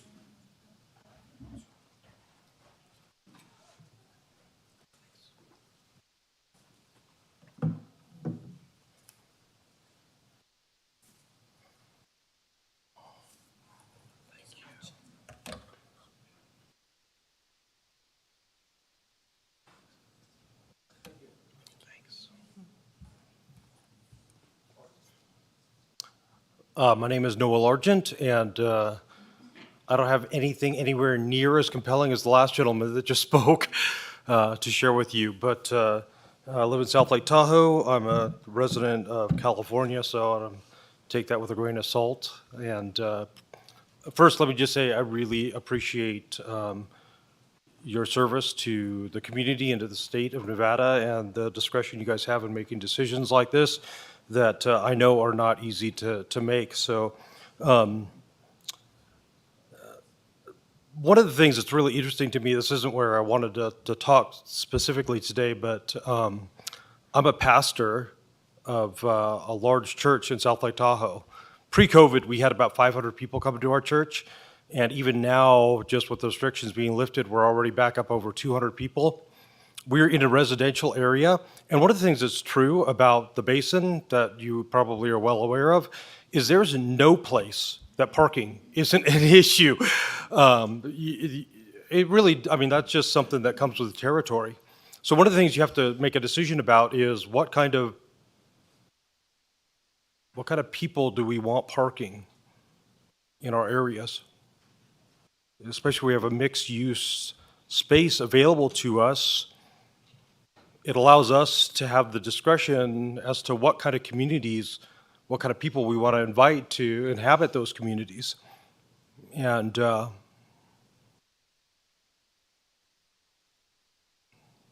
not talking about an unproven commodity or group of people.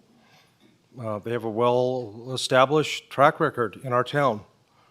And it's one that even I, as a Christian, I'm not Jewish, I don't have any Jew Semitic heritage.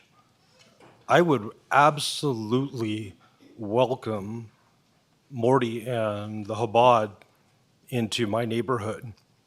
They are the kind of people, and the people that they have in their congregation are the kind of neighbors I personally want. I've got 5 kids. I'm invested in my community in a big way.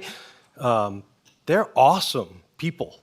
And when we talk about diversity, something that we really celebrate in our country right now, it is a huge deal in our country. They're the kind of diversity that I want to showcase, even though we have differences of opinions about religious stuff. I really appreciate the way we handle those discussions, and Morty has invited me and groups from my church in to have discussions with him. They bring people from around the world that are huge assets to our community to hear from about some of the biggest, most challenging issues that our country, our world is facing today. And they brought in people that are just absolutely rich to help people like my kids and my family appreciate the heritage of things that are going on. So I understand you guys have discretion as to decision as to who you want to let use a mixed-use place. One of the things that was up on the last code, the codes that were listed on there, permissible to impose more stringent parking requirements on a religious than non-religious. That's crazy to me. I mean, how in the world do we not make more allowances for religious people, especially these kinds of religious people, to be able to inhabit our neighborhoods? So, and just like my church, which is a huge Excuse me, institution you have exceeded the 3 minutes, so if you could wrap up your comments really quickly, I'd appreciate it. We would appreciate it. Yeah. So I'll just wrap up by saying I understand that parking is a huge issue. One of the things that they've been great about, and people in my church have to be great about, is doing things like ride sharing, and they've been proficient in things like that. So appreciate your time. Thank you. Appreciate your discretion, and hope that you will allow the permit to go forward for them. Thanks, guys. Thank you. Have a great day. Okay. Thank you.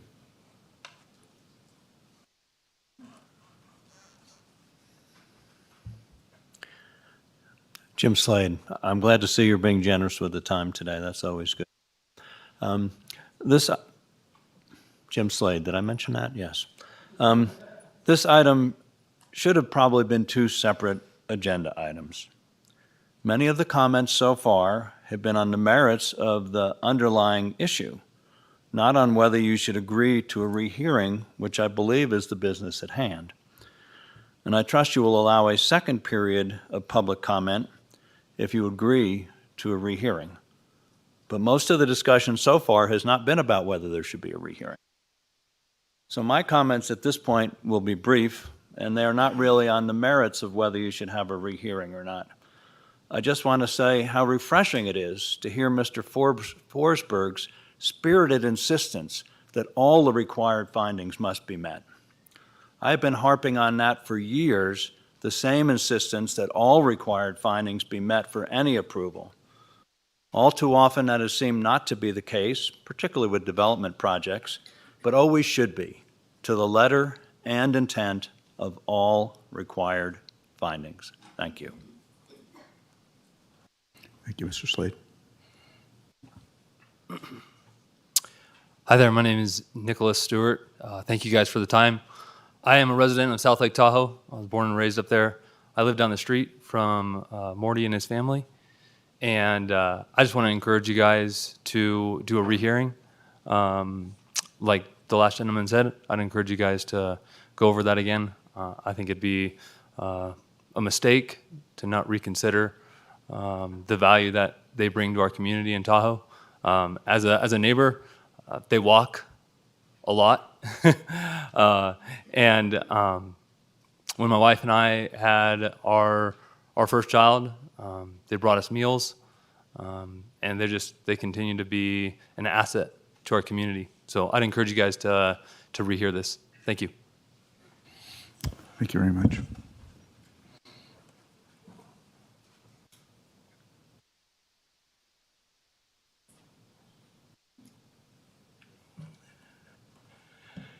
Good morning. I thank you for listening.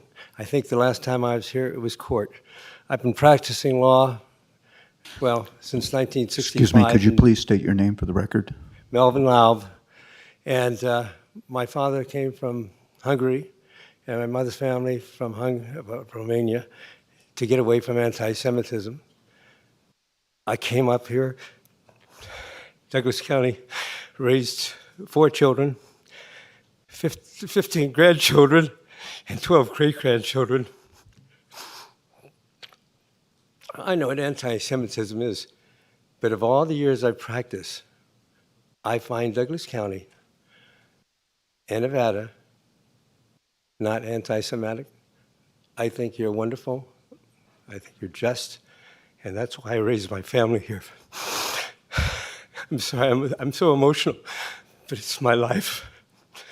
At 86, I guess I have a right to cry. Anyway, I know, I really dearly know that you're going to follow the law, you're going to follow the facts, and you're going to allow us to be here with all religions, a fair, just, and an equitable life. Thank you.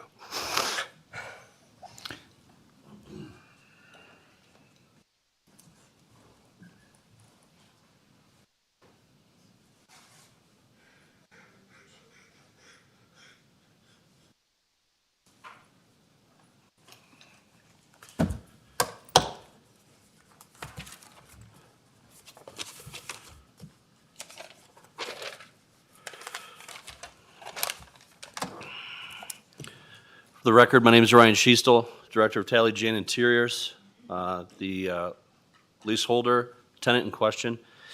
I'm going to just specifically address why there shouldn't be a rehearing and just speak about facts.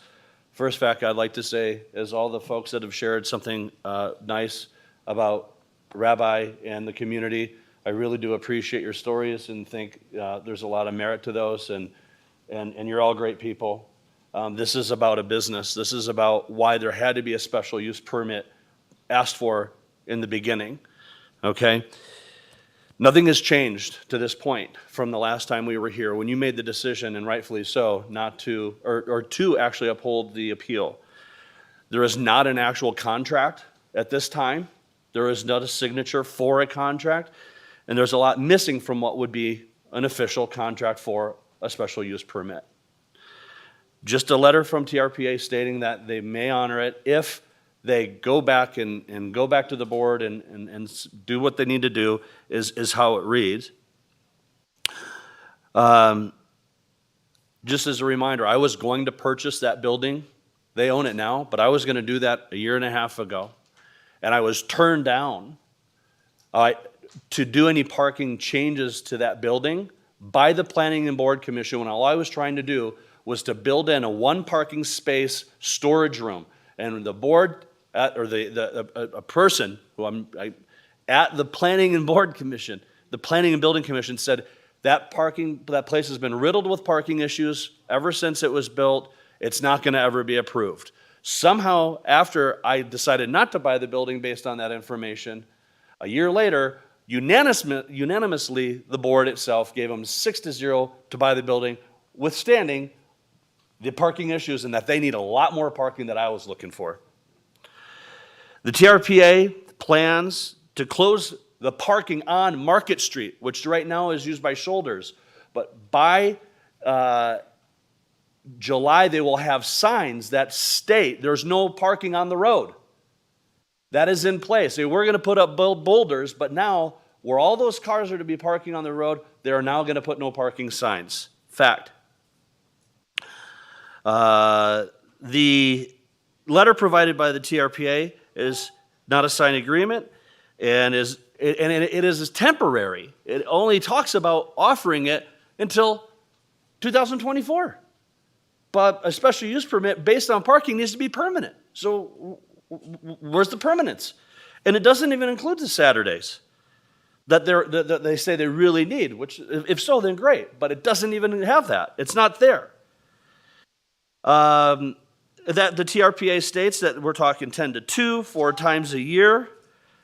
Saturdays, 52 Saturdays a year. And lastly, they should not be allowed for the rehearing on this decision because the facts are stating that the reasons we were here before and why they changed. That's all there is to it. Thank you for your time. Thank you. Do we have any additional public comment here in chambers?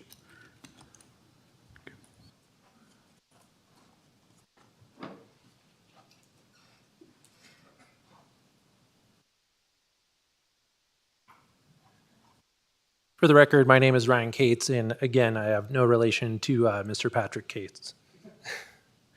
I just want to appeal to the board's better senses. It sounds like during the last appeal, some decisions were made on testimony that turned out to be false. And I think that knowing that, you should have a rehearing to ensure that you're getting all the correct and accurate factual information. And that's all I want to say. Thank you. Thank you.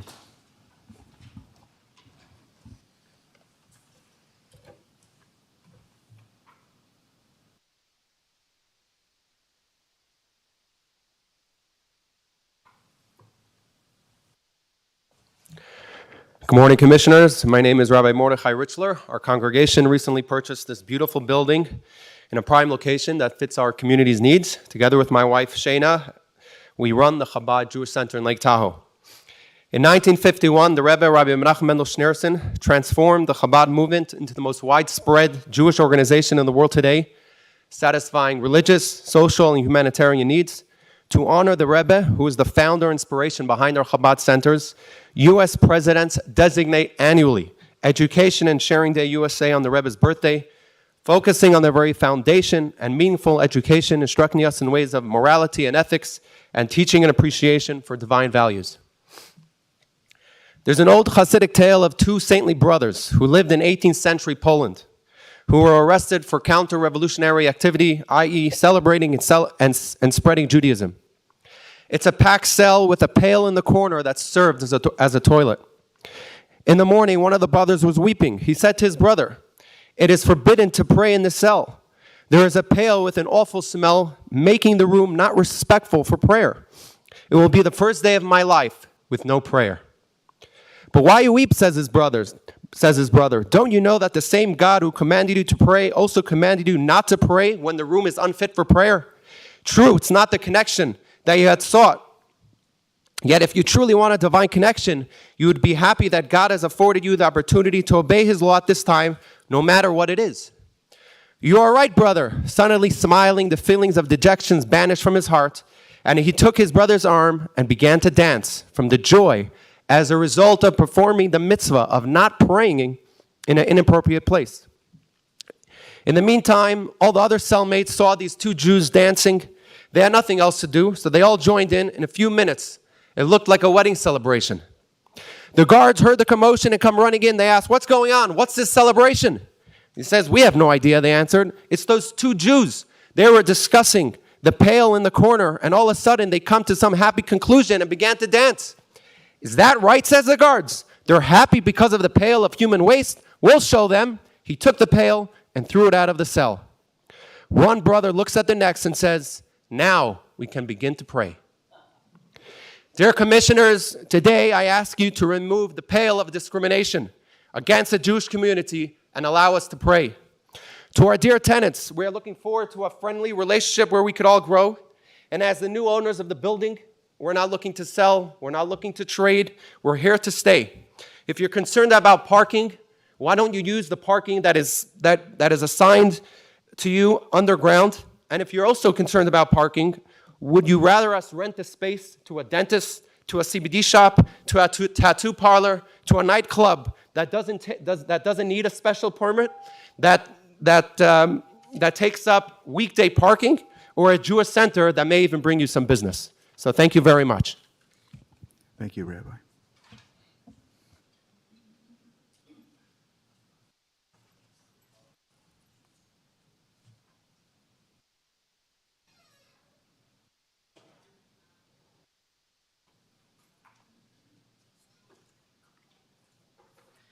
My name is Natalie Schiestel. I'm the owner of Tally Jane Interiors, a tenant in the building. This is not about religion.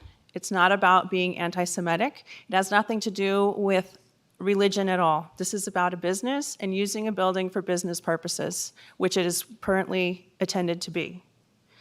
I'd also like to say that on the Shabbat website, some of their intentions are not what they're being fully disclosing to you today. Many of the organized events happen daily, not just on weekends.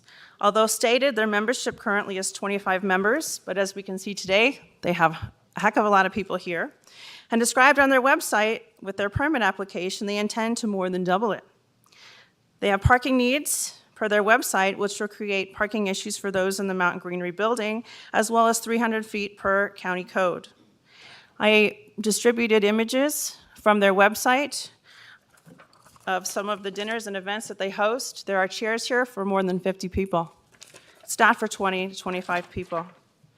Their 15 holidays that they are claiming they don't just last a day. Sometimes they go on for weeks. Sometimes they go overnight. Shabbos starts Friday evening and continues until Saturday evening. They have adult education and Jewish kids camps and clubs, which are weekdays, mornings, and afternoons. They also have youth programs and camps that run 5 days from 9:30 to 3:30. So that's really what's happening here. They're not telling you the full truth about what they're planning to use with the parking. And the supposed agreement they've put together with the TRPA is only for a few days a week from 10 until 2. So that does not cover all the parking needs that they're claiming they need, nor the extended events and additional activities that they need as well. Thank you. Thank you. Is there any other public comment here in chambers? Sensing none, Ms. Johnson, is there any public comment online?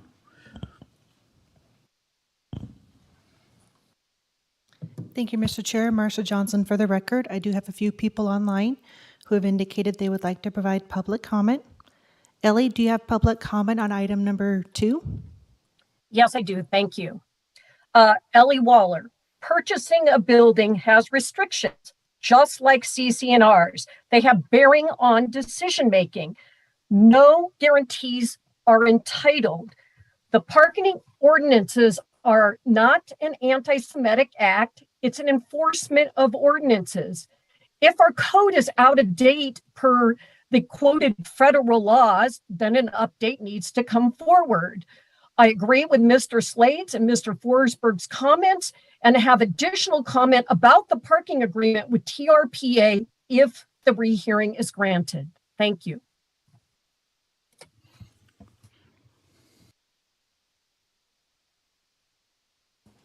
Mitch, do you have public comment on item number 2? Yes, I do. This is Mitch Dion with Kingsbury General Improvement District. I'm actually here to provide clarity and make sure that I'm available to answer any questions, but specifically the parking. KGID did buy 2 buildings with about 38 parking spots, not too far away. But one of the reasons we never moved into that building and are looking to exercise our another 10 years at our lease in Mountain Greenery is back to parking. We don't have enough parking in the other buildings without to follow the county code to actually accommodate what we wanted to do. So again, back to the fulfillment of the county code. If we're required to fulfill county code in order for us to contemplate moving, we weren't moving. We weren't going to dislocate those other businesses. So staying where we're at with the lease agreements may be our most feasible option. So either we hold the same standard to our parking requirement to everybody, or we just decide that we're going to play tetherball and make the rules up as we go. Thank you.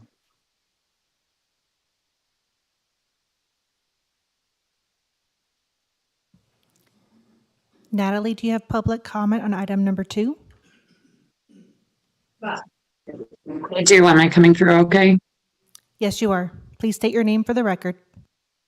Sure. Thank you. Hello, everybody. My name is Natalie Yanish. I'm a trustee on the Kingsbury General Improvement District, and just wanted to piggyback on what Mitch, our general manager, had been saying. So I wanted to state for the record that, we don't have a problem with the use. I embrace our community. I think that it's a great idea. However, I just don't see how it's feasibly possible and logistically possible with that building. As Mitch has stated, we have parking issues already, so we really tried to be good stewards, and we mitigate our parking by having a lot of our workers parking off-site often. So it's kind of unsustainable for us the way that it already is. We could move across the street where there is more parking, but that's still not enough for us.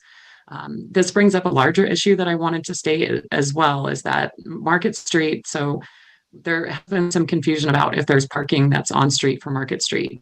So Kingsbury General Improvement District and our ordinances say that we do not allow parking on street, especially in the wintertime, and that, basically runs May 15th through October 15th, I think. Somebody can correct me if I'm wrong on those dates, for snow removal purposes. So that's basically half the year. This road here is owned by Douglas County. We maintain those roads. So I think there needs to be a bigger discussion on how the parking would be managed if this does move forward. Because we, often have to lean on Douglas County and Sheriff Coverly's office to come and mitigate parking issues with people parking on street often. So I think that that's a bigger discussion. I did want to correct a couple of things that I've heard. So we do have an option to lease until 2029. So KGID may not be moving from that building until that time. And when the current owners purchased the property, they did purchase those leases. There was a mention that we only are allotted 5 parking spaces, and that is incorrect. I have read through the lease multiple times now. We get exclusive use of 5 underground parking spaces. That does not exclude parking in the actual parking lot. The only thing in our lease says that we can't park on sidewalks at the building. So the intended use is not that we only have 5 parking spots, and the original traffic study says that we're only using 10, and that is incorrect. So I wish there was some way to make this work. And, I'm always open to different ideas. However, we come from a place of health and safety. And if we have to move out, we're fine with that. Like I said, last meeting, we will continue to provide those services because we're a public entity, no matter what. But at this point, I'm just not sure how it will logistically and feasibly work out. So I thank you for allowing me to have those comments. And I was able to actually meet our new landlord last time, and we had a conversation. So, like I said, we want to be good stewards and good tenants as well. Thank you.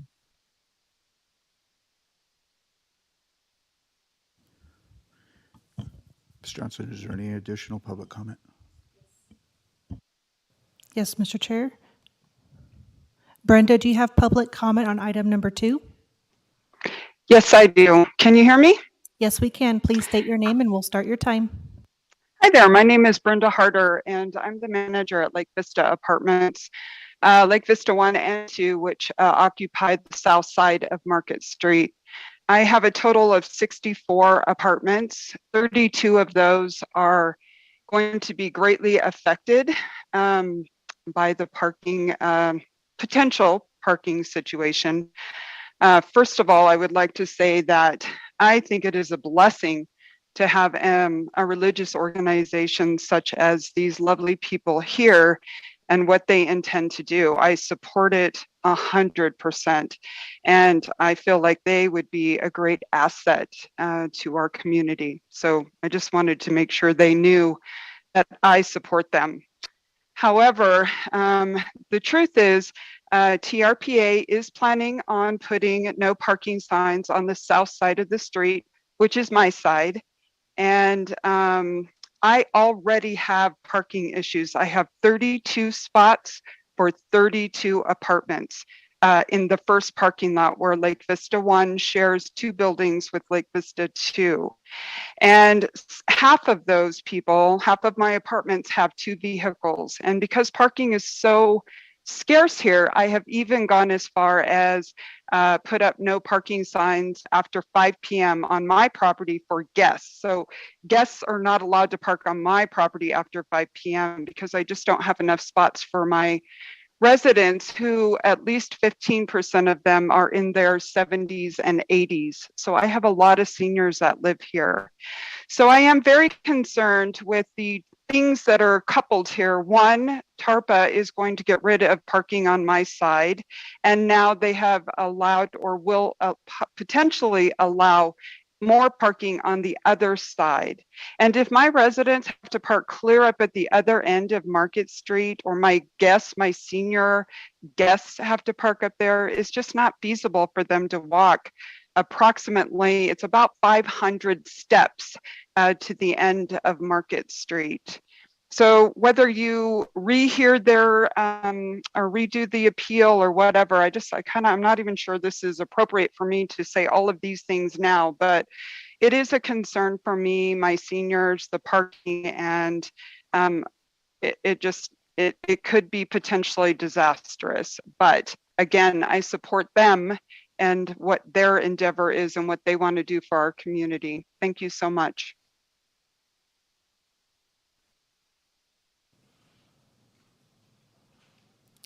Damon, do you have public comment on item number 2? Yes, hi. Can you hear me? Yes, we can. Please state your name and Okay, we'll start thanks. your time.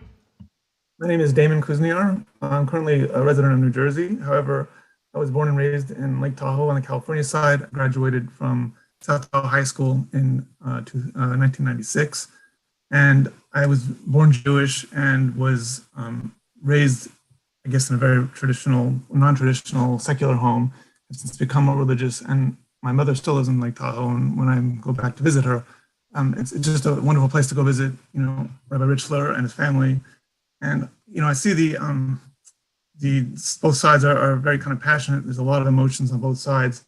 I'm taken aback that, people would have such strong feelings to opening up a synagogue so people can pray. As Rabbi Richler said, if they wanted to open up a bar or anything else, then no one would be talking about this. They would just do it. And then, to me, and then if Jews want to pray, though, then people seem to be all upset about that. I also think, the website, the woman before who brought the website, I have to say in all honesty that's probably very aspirational, but I think honestly, there's not that many Jews in Lake Tahoe.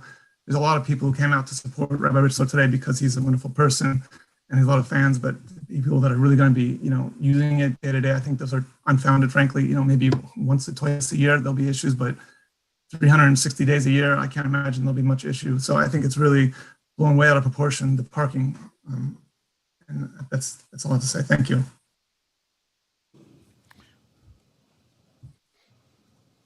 Shayna, do you have public comment on item number 2? Yes. Please state your name for the record and we'll start your time. My name is Shayna Richla. I am Rabbi Modi Richla's wife. We run the Chabad here. I just wanted to clarify a couple of comments that were made.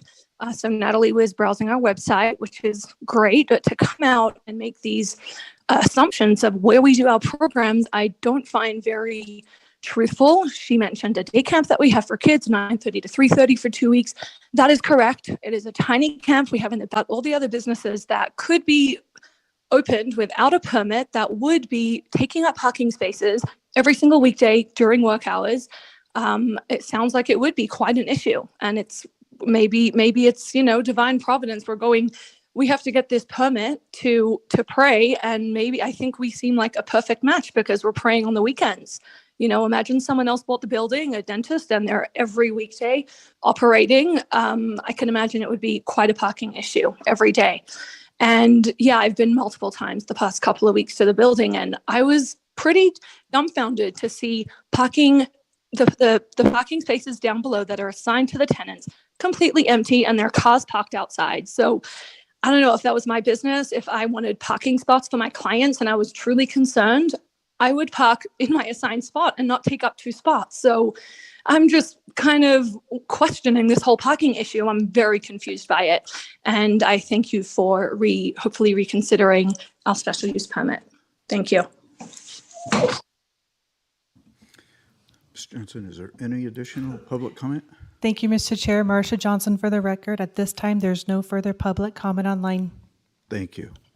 So I will bring that back to the board. I did want to make some comments before we brought it back to the board or other. So Mr. Slade did point out some very important aspects of this.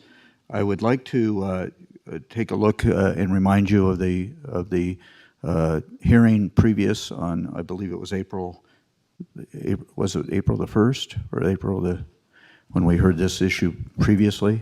April 7th. April 7th, okay.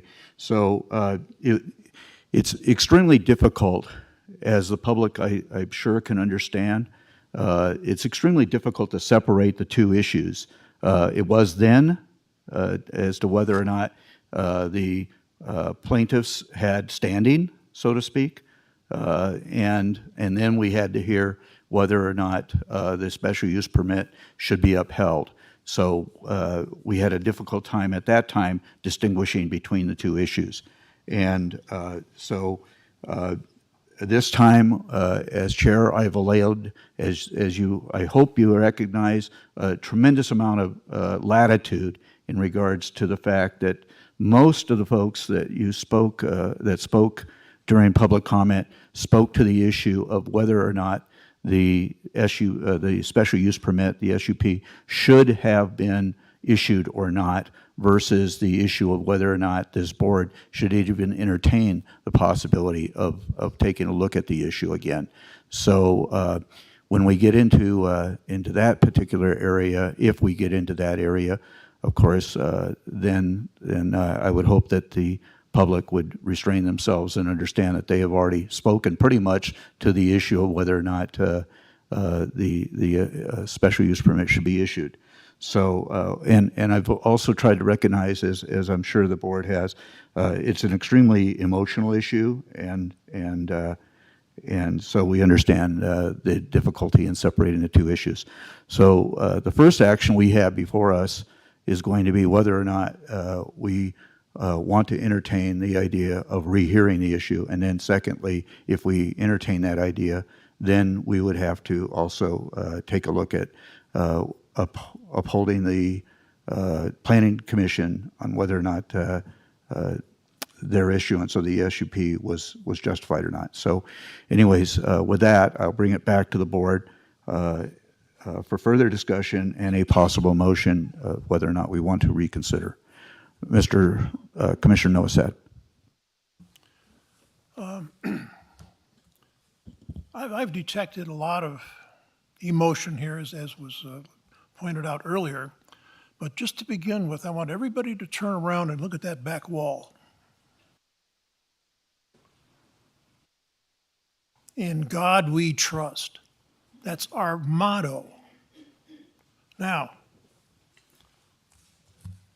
whether we call him God, Allah, Abba, or Shiva matters not.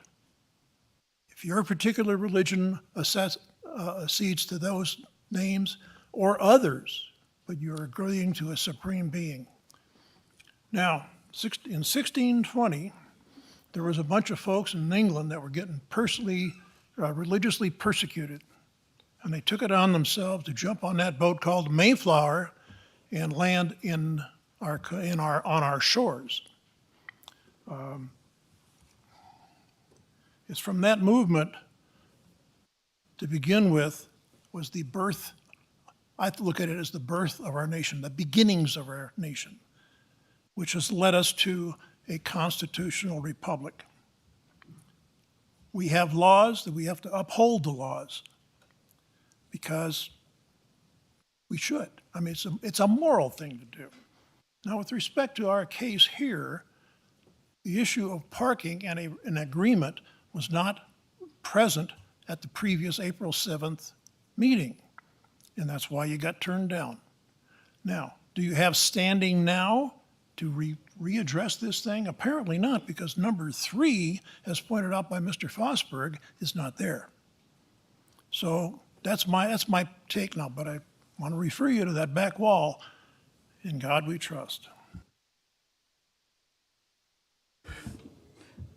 Commissioner Ingalls.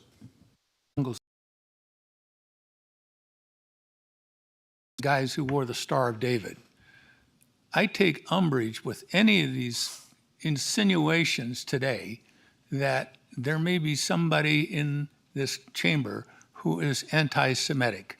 That is unfair. And my position on this thing is, why don't we just put a bunch of attorneys in a room and let them hash it out, because it is getting so convoluted. I don't think anybody's going to be happy.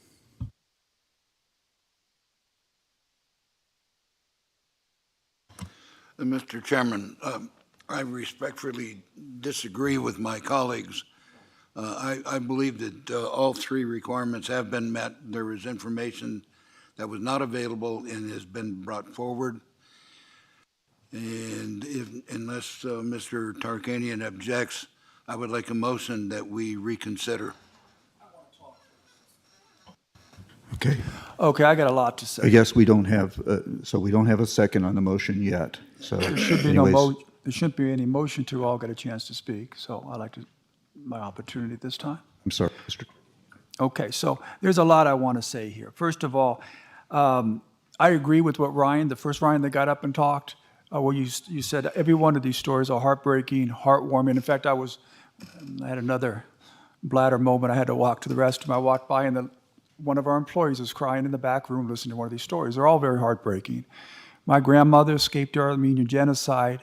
75% of every Armenian in that area was killed at that time. It's horrible, and it's horrible what happened to the Jewish community. But that's irrelevant to what we're talking about here today. And I found myself in a very unusual position. I'm agreeing with Jim Slade and Commissioner Ingalls. First, 99% of what was talked about in public comment had nothing to do with this rehearing, and it shouldn't have been discussed at that time. The only matters, what Mr. Slade said too, is if those 3 conditions were met, and the attorney for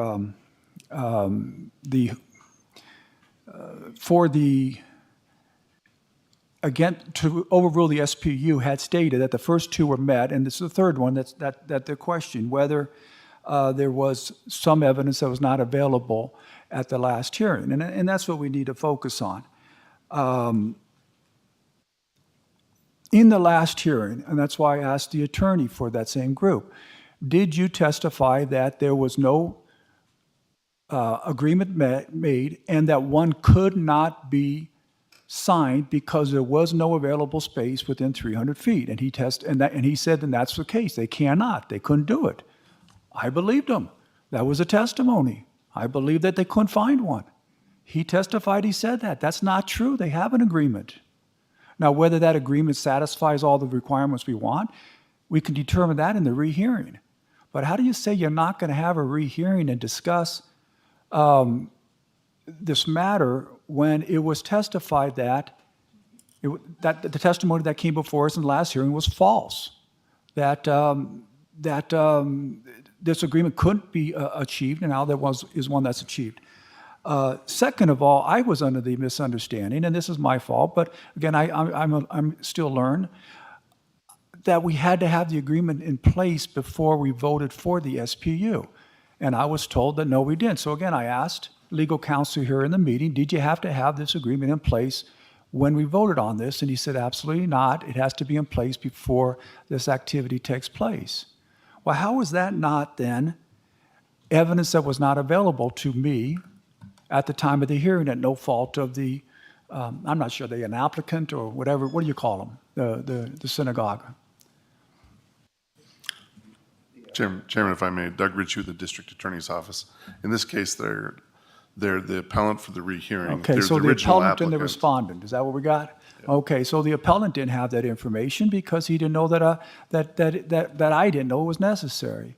The respondent testified incorrectly that there was no chance they can get this agreement in place. I think it's clear cut under the third standard that a rehearing needs to be rehabbed because there was not evidence that was not available at no fault to the appellant in this matter. And I'm definitely voting for it, and I think it's a mistake if the board doesn't. I think it puts us at grave liability because I'm the one who made the mistake.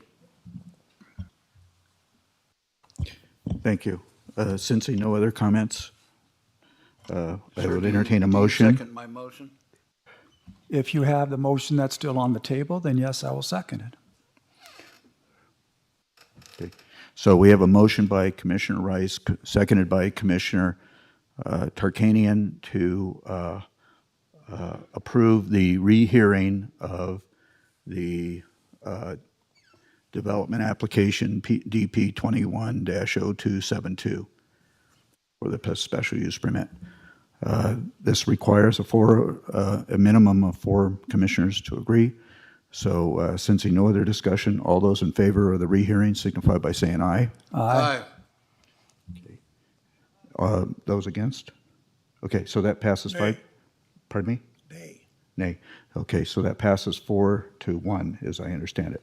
So now we can, so we did achieve the supermajority. Okay, so now we can go into a rehearing of the request to deny the SUP. Is that right? Okay, so once again, we will allow. Mr. Chairman? Yes. Say one other thing. The thing I agree with Commissioner Engel was none of this has to do with anti-Semitism, and I'm, for one, I'm not happy to hear these allegations made because we're the ones on the board who made this.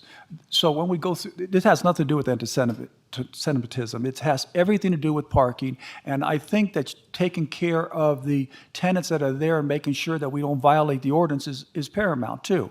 Okay, so it has nothing to do with that.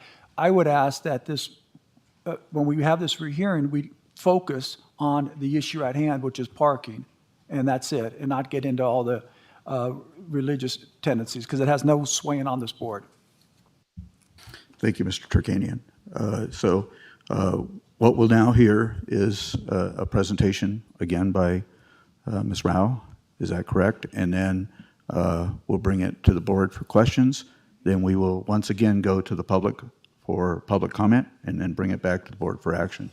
Once again, I would ask those members of the public who already spoke in regards to the purposes in that if they could not need to express their feelings again, but I won't. Yes, Mr. Thank Ritchie. you, Chairman. Doug Ritchie with the Douglas County District Attorney's Office. Just to clarify, staff will make a presentation, but Mr. Forsberg, on behalf of his original appellants, still have the opportunity to argue why the special use permit should not have been granted by the Planning Commission. I believe Mr. Feldman can then respond to Mr. Mark Forsberg's arguments, and then public comment can occur. In other words, we're back to the point where the board originally was, which is an appeal of the Planning Commission's grant of an SUP. Yes. Thank you, Chairman. We certainly want to make sure that in this process, every voice is heard. Okay, so we'll try to accommodate that as much as possible.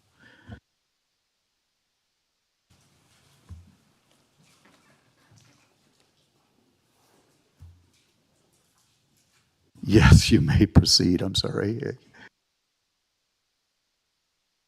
Sorry. Thank you, Mr. Chair. For the record, Lucille Rayo, Community Development.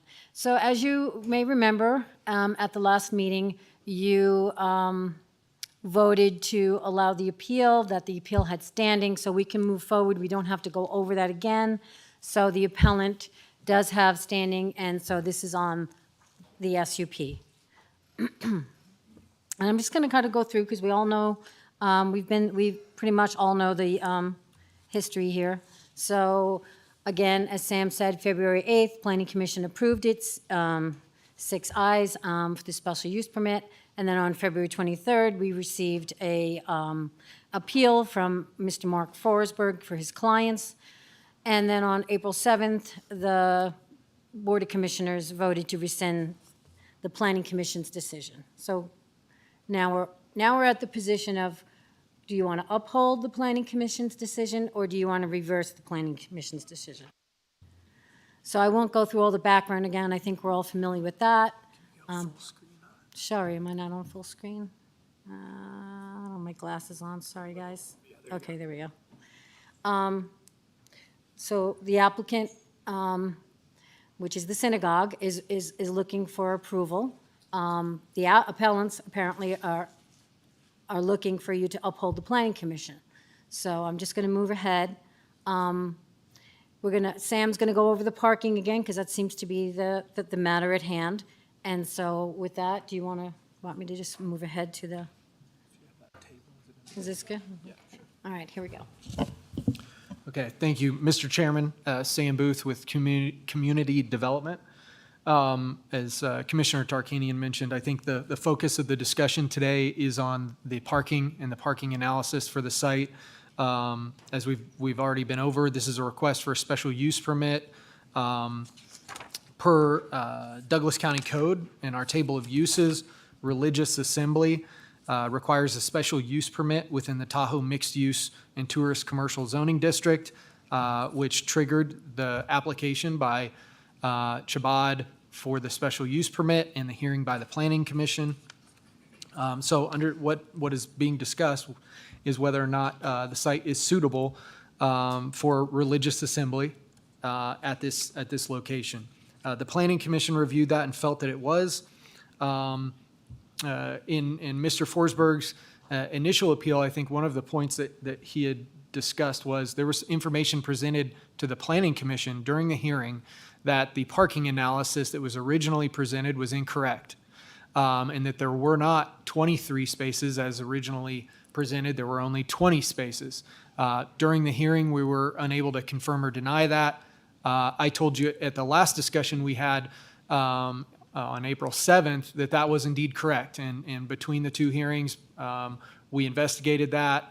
The applicants, the church agreed. There were 3 spaces essentially in the garage underground parking that had been removed at some point in time, and our department's trying to look at the history of the building permits for that. 3 spaces were removed for HVAC equipment that's been located in that area. So I presented you this table the last time we discussed this issue. We amended the analysis for the total spaces on site from 23 spaces down to 20 spaces. And everyone agrees there are 20 spaces on site now. Per Douglas County Code, the religious use based on the worship area in the second floor of the building that Chabad would be using, they are required to have 14 parking spaces. And so that's the first column up there. You can see that. Per Douglas County Code, Blue Sky Events per their square footage would be required to have 3, KGID 10, Tally Jane, 4 spaces, showing that in total, between all of the uses, there would need to be 31 spaces. And we would have a parking balance of negative 11 spaces. So we know we need to find 11 spaces for parking. Douglas County Code allows street parking adjacent to the site. There's a measurement for how that's calculated. That's in the code. Staff did that analysis, and 4 spaces based on the measurement can be provided on Market Street adjacent to the site. And so our total balance then is we have a balance of -7, that we need to find 7 additional spaces to accommodate parking for all of the uses. The important and significance there, and we have that kind of in the parentheses, this is only for special holidays, those special religious holidays when the church is holding services. This is not every day. The reason, I think it's been discussed and stated, this could be a more acceptable use for this site, and what the Planning Commission discussed is that this isn't in a like-for-like competing business, that they are not operating every day from 8 a.m. to 5 p.m. during normal business hours. This is a church that's most typically operating after the close of business hours and on the weekends. So the applicant's parking analysis and staff agree that there's a balance or a negative balance. There's a need for additional parking. The Planning Commission approved the application unanimously and said that the applicant needed to go find a joint use parking agreement that can be signed. Per Douglas County Code, that must be within 300 feet of the site. And so what we were looking for is to accommodate those 7 spaces in that joint use parking agreement. What the applicant has provided is in a letter from TRPA with discussing their intent to sign a joint use parking agreement to provide up to 7 spaces on TRPA's parking lot. Would note they're an adjacent property owner. They share a property line with this site to the south. They have quite a large parking lot. They also have quite a few number of employees. I believe at least a good portion of TRPA's employees are still working from home these days. Underneath the building, in the lower portion of TRPA's building, there's a curling facility. And so they're open, I would imagine, some hours. But it's a very large parking site, and the agreement is just stating up to 7 spaces could be accommodated for Chabad. I would note that the applicant has stated in their parking analysis, the engineer and planner that submitted their analysis is not saying that they need 14 spaces. They are saying that they only need, I believe, 12 spaces. They believe a reduced amount because many of their members walk to the site. Would just point out that our code does not give us the ability to take those type of things into consideration in a direct parking analysis. Of course, the board could consider that, and the Planning Commission could consider that. Bottom line is we needed 7 additional spaces, and we believe that's being provided by the joint use parking agreement with TRPA that's an adjacent property owner.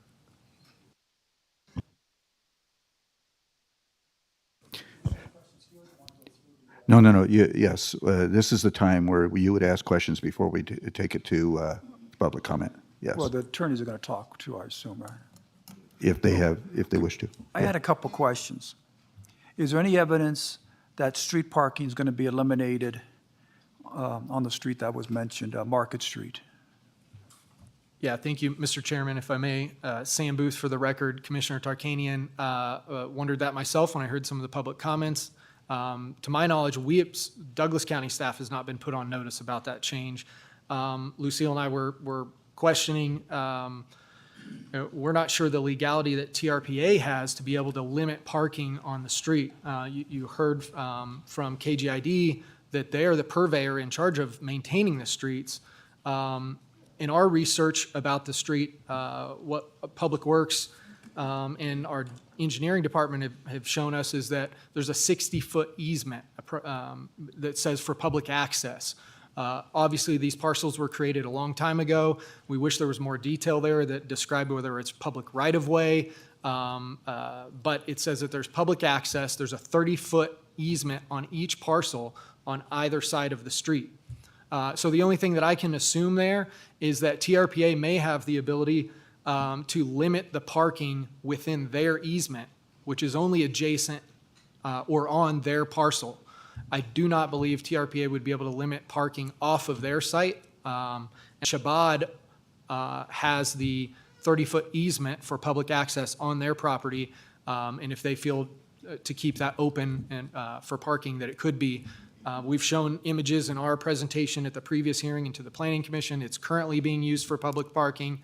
Yeah, so short answer, no, I'm not aware of that. Okay, next one is, in your analysis, you don't have any parking for GID during the day on Saturdays. And from the testimony from the tenants, that was their concern, that there would not be enough parking on a Saturdays. KGID testified that the employees park there on Saturdays. How do you reconcile that with your analysis? I think, Mr. Chairman, if I may, Sam Booth again. The applicant has provided images of Saturday parking. Our staff has also gone by there on weekdays and weekends. It seems to be that the parking lot is fairly open on Saturdays and after hours. I think I cannot speak to the exact number of parking spaces that are being used at every certain time of the day. However, I think it's a good point, and one of the reasons that we included the leases for the tenants in the building, in that Chabad is now the owner of the property, and they are able to restrict the parking based on the parking that's in the existing leases. And per the leases today, KGID has 5 spaces that they're guaranteed. We heard that Tally Jane has 3 spaces that they're guaranteed, and Blue Sky 2. The additional parking, which would be the other 10 spaces, is common area parking. You're getting off my question. Did you put this analysis together? Yes, I did. Okay, and in this analysis, on Saturdays, you have 0 parking for the GID. Now, you can't just say, well, I took some pictures or drove by a few weekends. Yeah, yeah. You got to have some sound basis of how you come up with that. There's not going to be any parking spaces used by them so that the tenants would have them. That's a good point, and I apologize for that, Commissioner Tarkanian. We based this off of the applicant's engineer that submitted his parking analysis. Also, KGID's, but he's an engineer, stamped traffic analysis, so he's certifying to that traffic analysis. The other thing is that KGID's office hours are Monday to Friday. They do not list that they're open on the weekends. Part of this discussion, I think we heard a board member from KGID mention that they have an adjacent site with more parking that they're not able to move to or are examining ways to move to because it's not able to accommodate the amount of parking that they need. The point being that we have not required a special use permit for the GID. We've not done this same analysis for some of the tenants in the building. And again, today... I'm sorry to cut you off. I just don't want everybody to be here longer than they need to. I'm just asking, I mean, if you have testimony from the GID, I think she's on the board, isn't she, that they, or one that's an employee, that they use parking on Saturday. So I think you got to have some parking in there, and you can't just take the engineer from the applicant's testimony if you have others the other way. Okay, so let me ask you, I got 2 other quick questions and I'll be done. You said you didn't require a special use permit for the GID. Now, is it true the GID has meetings there and they have 20, 30, 40 cars, as my fellow Commissioner Wes Rice has advised?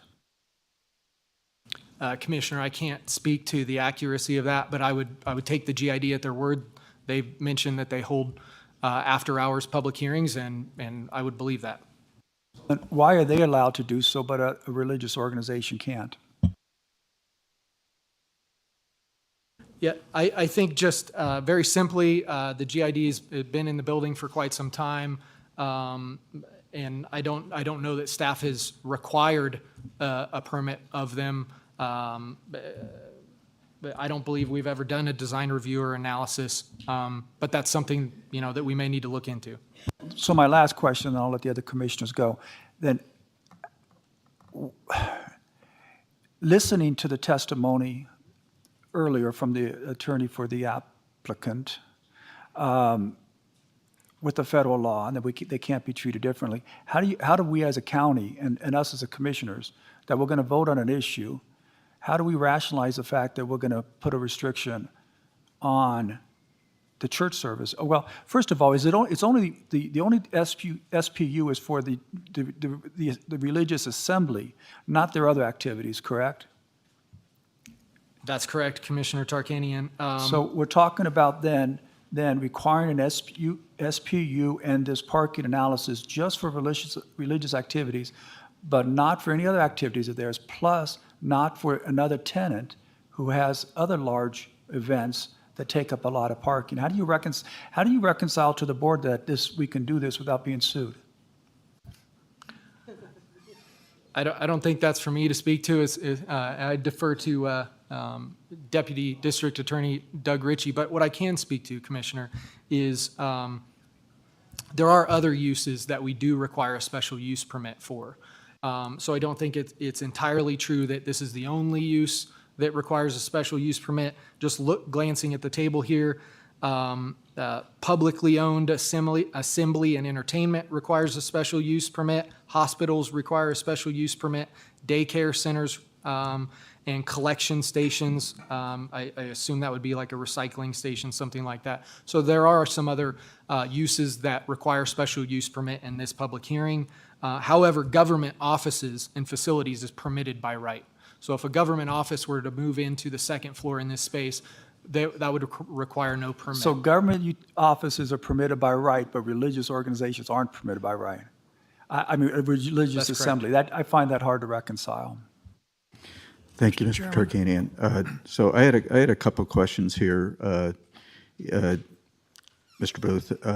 So as I see it in the leases, first of all, the interior designer has, by their lease, 2 spaces. Blue Sky Events is entitled to 2 spaces by their lease, and KGID is entitled to 5 spaces by their lease. And so that shrinks it down to the point where we're basically about 1 space short. But as I see it, the landlord, who now is Chabad, has several options to accommodate that 1 space. And so by looking at this, I understand that, number one, the previous owners of the building took up 3 spaces basically in regards to air conditioning units and regards to storage. So that's one option. They could move. They could gain that 1 spot, if I'm not mistaken, by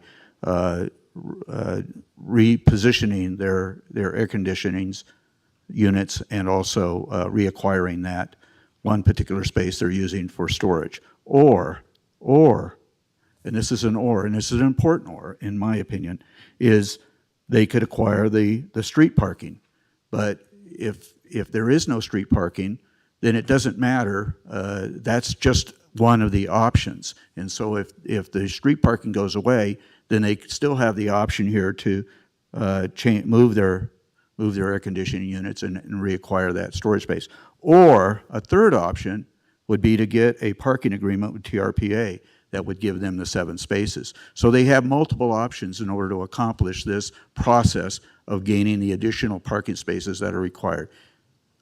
Is all that accurate? Yes, that's correct. Okay, so there's multiple options here and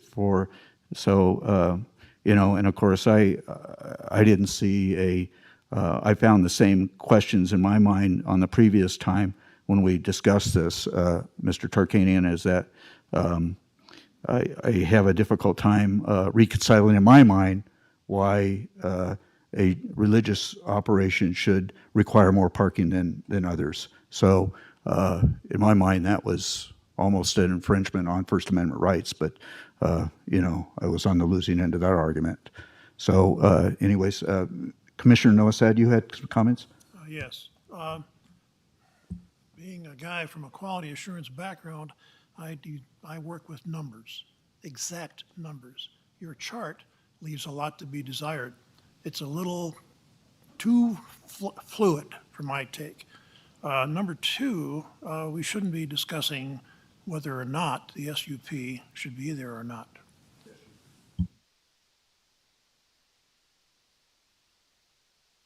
Okay. Are there any other comments by the commissioners? Is there any additional information that needs to be provided by Mr. Feldman or Mr. Forsberg? Okay. I would ask you once again to limit your comments, please, if you can. Initially, I want to address the federal law issue. I represented a church in Douglas County here about 3 years ago. They were denied a special use permit. We appealed this board. This board denied the special use permit. The reason was traffic, based entirely on public comment about traffic. Traffic engineer said it would change the wait time at a nearby intersection by 0.6 of a second. We filed a petition for judicial review in the district court here. County removed it to federal court.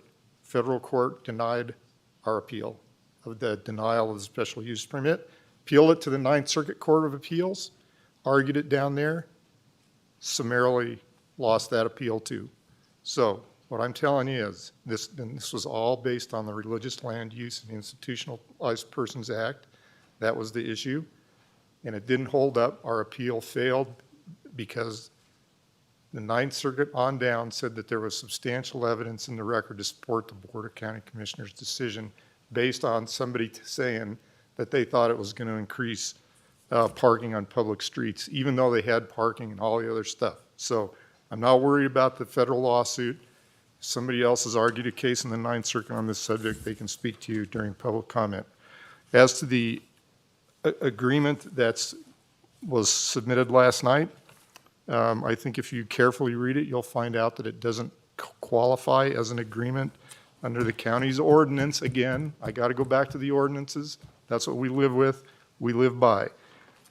The joint use ordinance requires a number of things.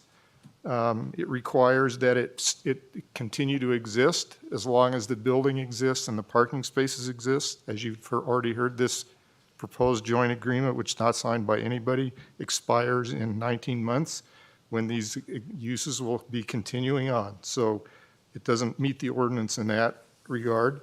It's supposed to cover all the parking that is going to take place there.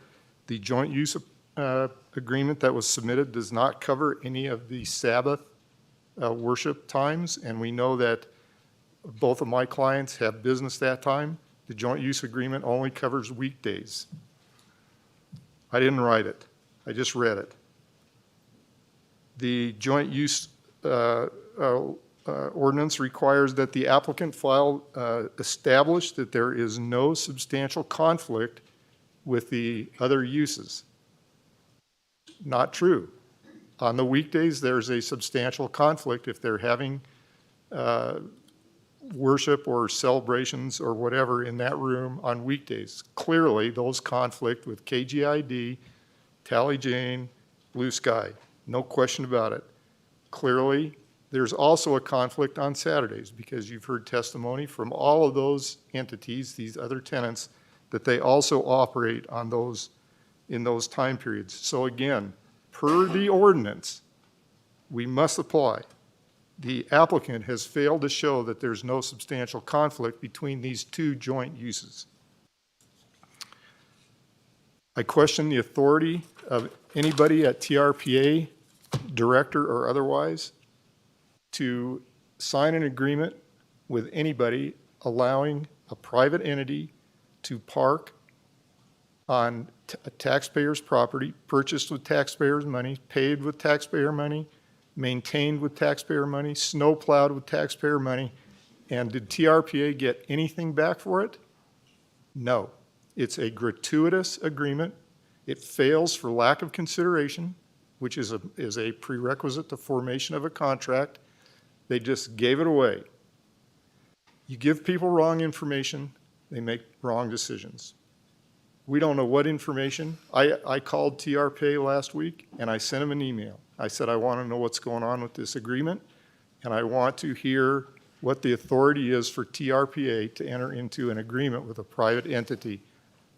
They failed to respond. Of course, I didn't have the agreement to tell them about because I didn't know it existed. Am I out of time? Oh, no, I thought you were leaving. I don't want you to leave. Oh, no, Go ahead. I'm not quite there. So again, per the ordinance, the agreement that has been presented to you is not going to qualify as an agreement per the county's ordinance. And I discussed the last time I was here that this ordinance contemplates, and in my experience, and I can certainly be corrected on this, it's always occurred between two people who share parking. TRPA is certainly not going to come share parking on this site. That's not in the agreement, but that's the way the ordinance contemplates, is that they share parking. When one's using it, the other can't. When the other's using it, the other party can't. That's not going on. This agreement is not that. So it doesn't comply with the ordinance. I just want to reemphasize, there's substantial evidence that you're aware of from the testimony of my clients and from KGID that trying to put 20 pounds of manure in a 10-pound bag doesn't work. There's not enough parking there. There's now letters in the record, too, from adjacent businesses who are concerned who don't have enough parking. A restaurant across the street wrote a letter saying, this is going to impact my parking. My clients have problems parking in their own parking lot sometimes because people from other places are parking and the building is not sufficiently parked. Now, we're going to intensify the use with one that adds even more parking, more demand for the same limited parking. That's why it requires a special use permit. That's why the standard for getting a special use permit is high, why it's difficult to obtain. And the overarching finding that you need to be able to make is that by granting this use or approving this use, it will not detrimentally materially affect the other people, the adjacent property owners. That's not our burden to prove it to you that it damages us. It's their burden to prove that you can make those findings. There's 8 of those findings. You have to make all 8. You can't make them because it is detrimental. It's detrimental to KGID, to Tally Jane, and to Blue Sky. And you've heard the testimony. Nobody can say anything to the contrary. So, again, the agreement is no good, hasn't been approved by the county, doesn't comply with the ordinance. The application, which said that they were going to have 1,000 square feet up there, is now down to 400. They're feeding the parking engineer different data to get the numbers to change. They don't explain all the pertinent facts. They don't even talk about the use of the property on Saturday, only on weekdays. So, shouldn't be a successful special use permit. Thanks. Thank you. Did you have an additional question, Mr. Forsberg? We're missing one member and you're about to lose another one. I need to use the facility. Yes, I understand that, but we are in the so if you have to use the Just real quick, facilities. 2 minutes. Commissioner Ingalls? Mr. Frostberg, let's just reference this to Douglas County and South Shore up there at the lake. Would you agree that that's some of the worst parking in the world? Up there. With Commissioner Tarkanian listening to what I say, I'm not going to agree to that. Well, okay, let me help you out. It is, depending on the summer and who's up there or the winter. And secondly, what would be the odds of the synagogue selling this place and buying a couple of acres down here in the flatland, and they can build a temple to spec? I think that one of the questions under the Religious Land Use and Institutionalized Persons Act often focuses on the alternatives for the religious use, and if there is an alternative, that lessens the burden on that religious land use and makes it more compliant with that law. Thank you. Yep. So, Mr. Forsberg, I had one question Okay. for you before you leave. I got a couple too. Do you agree that the landlord has multiple options in regards to the resolving the parking issue? That the landlord does? I'm not sure they do, no. I'm sorry, what's that? I don't think they do. I don't think that they have. So you're saying that they could not remove the AC units and reacquire that storage space and accommodate this process? Is that what you're saying? No, I'm not saying that. What I'm saying is, I don't know. There's a lot of restrictions on where you put things at, where you can place utilities. And also, I lost my train of thought. So I'll go back to this. I disagree with that. Okay, so I'll go back to this understanding also that the parking requirement, if I'm not mistaken, Mr. Booth, was not required until the tenant, according to the Planning Commission, one of their stipulations was the occupant could not occupy the building until the parking issues were resolved. Is that correct? Yes, that's correct. Okay, thank you. And may I respond? Mr. Tarkanian, you had additional questions? I asked him the question and he wasn't able to answer. So anyways, Mr. Tarkanian, do you have a question? I got a couple. Material. What do you call material? You're saying that it materially affects your tenants. That's a pretty good burden. It's not just something that affects it. What level do you feel the synagogue is materially affecting your clients? I think if it interferes with the normal operation of their business, then it's a material effect. Almost anything can come in and interfere. I mean, it has to be material. So, I mean, I take that as a little more substantial, but okay. Why should this board treat a religious assembly differently than we're treating a government entity? So the differences can't be arbitrary.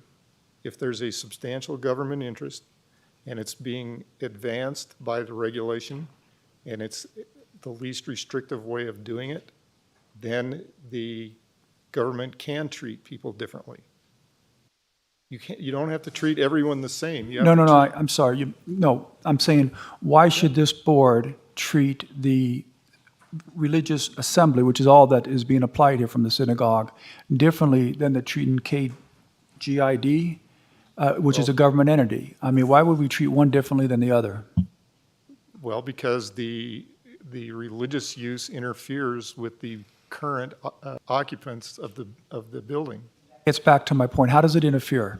It keeps them from parking in their parking spaces. So when the government entity has an activity and 20 people park there, doesn't that interfere with their parking? Depends on when it occurs. If it occurs, there's chuckling. If it occurs while my clients are operating their business, it's a problem.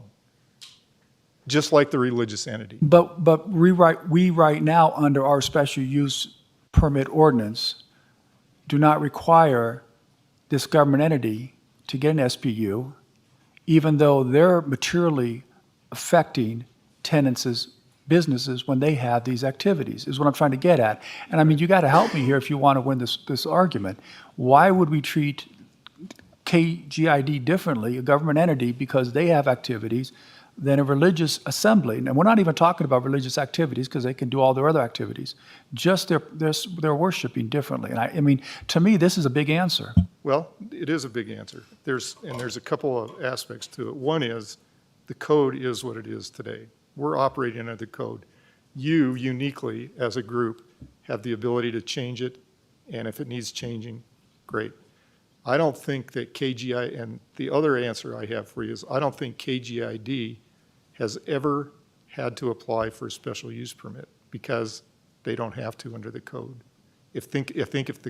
I'm sorry to cut you off. I agree with you. But I'm not trying to cut you off. I just want to be quick. I don't want to prolong this needlessly. That's my point. They're not required to get an SPU under the code, but the religious assembly is, and I, as a board member, don't want to be Listen, I have no problems with people suing us if we're going to win. I have a problem with them suing us if we're going to lose. And I'm just trying to figure out what our argument would be. We allow one tenant in there right now that's in there to use all this parking, and they materially affect the businesses. What's the argument that they should be treated differently? Even if just because there's an ordinance on the books doesn't mean it's right and that we should follow it. We can change it, and maybe that's what needs to be done with your help bringing this forward to us. Sure, but here's the difference. My clients came to the property without the more intense use required by the special use permit. They accepted that, they looked at it, they made their business judgments about whether this parking was sufficient for them. Turns out it really wasn't, but they took the risk on. They're not going to take the risk on for even adding more problems and more parking to an already untenable situation. And that was one of my concerns of why I voted originally against the special use permit, because listen, I feel for tenants that I'm in this business. So I'm a landlord and I got a retail center. I got this new tenant in here.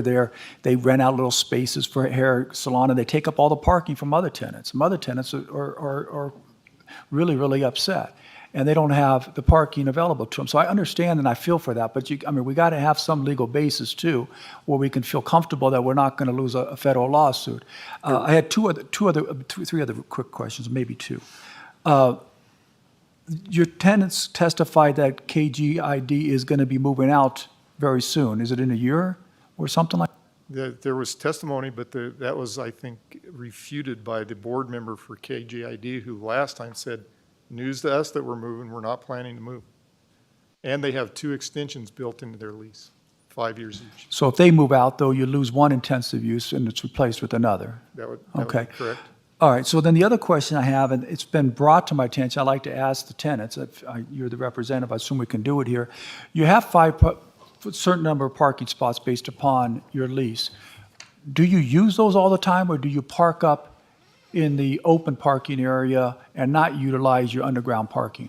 Well, I'll let them answer that Yeah. because I don't know what their habit is. But Yeah. I do disagree that the lease confines them to 2 parking spaces or 3. I know I'm not, but you want me to sit here and defend these tenants so that they can have enough parking for their for the customers. So if you want me to take that position, then it's got to show that they're doing everything they need to make sure those parking spaces are still open. You can't say, hey, I'm going to park here anyways, and then my customers can't use it. they're not And then you parking want in me them. to deny a special use permit for a religious assembly when you're not utilizing parking spaces available to you. Well, the 2 of them have to go to work and they have to park there. That's it. They got no more parking if that's the interpretation that's going to be followed. Their customers would not be permitted to park there. It's not what the lease says. It's not what it intends. Okay, so your position is that the customers can't park underground? I think they can park anywhere there's an open parking place. So you're well Can they within- just answer, can I get an answer from them Sure. if that is the case? Can I just say one thing and I'll sit down? You're well within your discretion to deny the special use permit because you have substantial evidence that it's detrimental and an inconvenience even is one of the other words in the finding to the neighboring properties. I think you're at greater risk if you don't follow the code. But keep that word material in there, though. If you only have 2 spaces and your 2 owners come to work and no customers can come, that's a material effect. I'd agree completely. Thank you. Can I get an answer from? You're asking for one of the tenants to, I take it, Is that Blue okay? Or Sky am I out of timing here or something? Mr. Tarkanian, we need to make sure that this process is completely fair to all parties involved.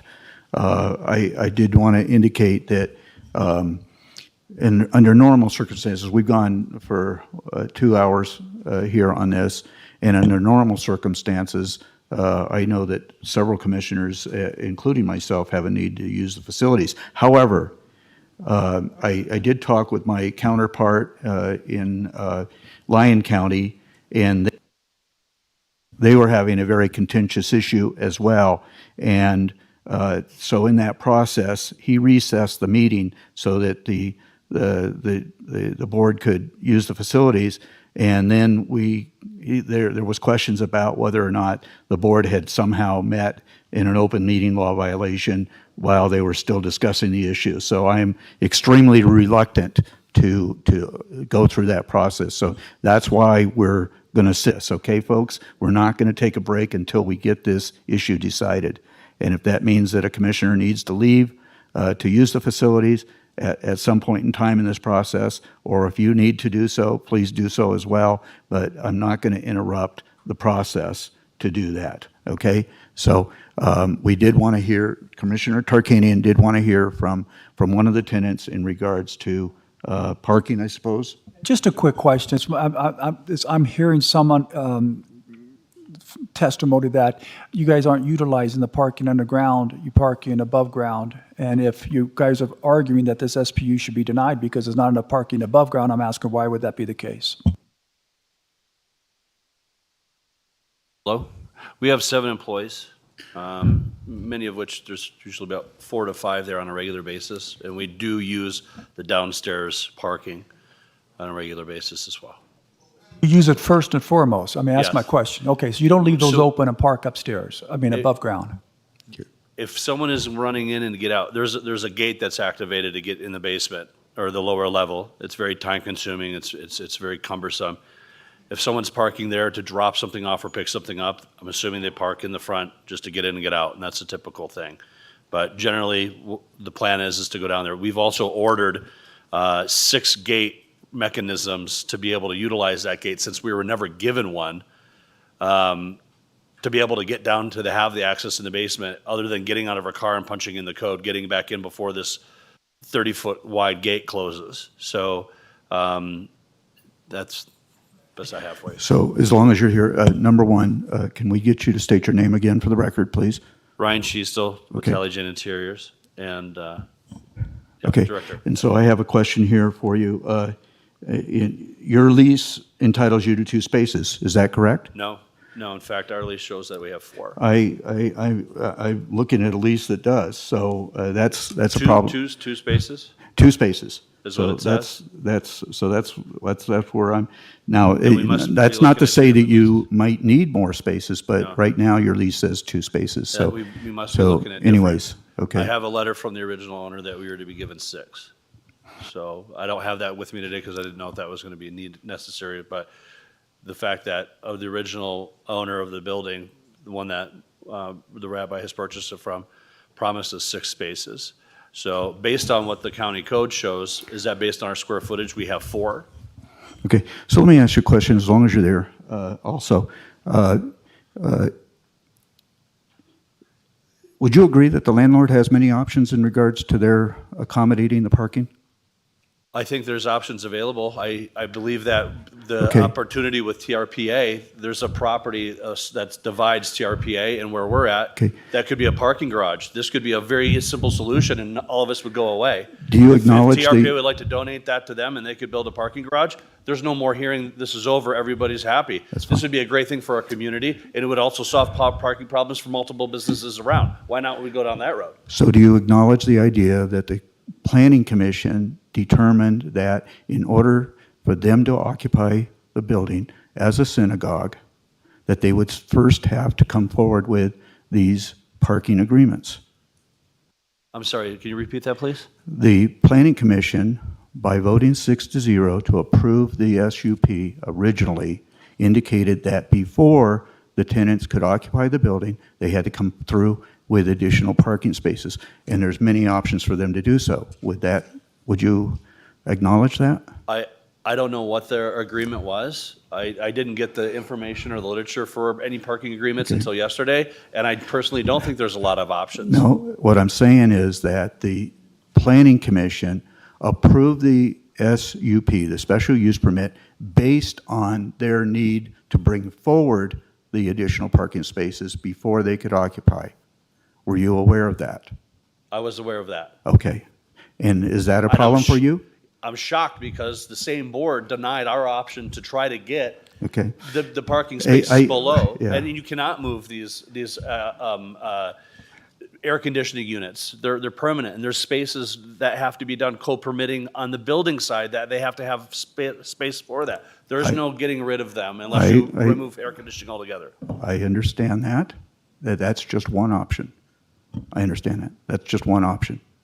So, but they have several options. So anyways, okay, thank you.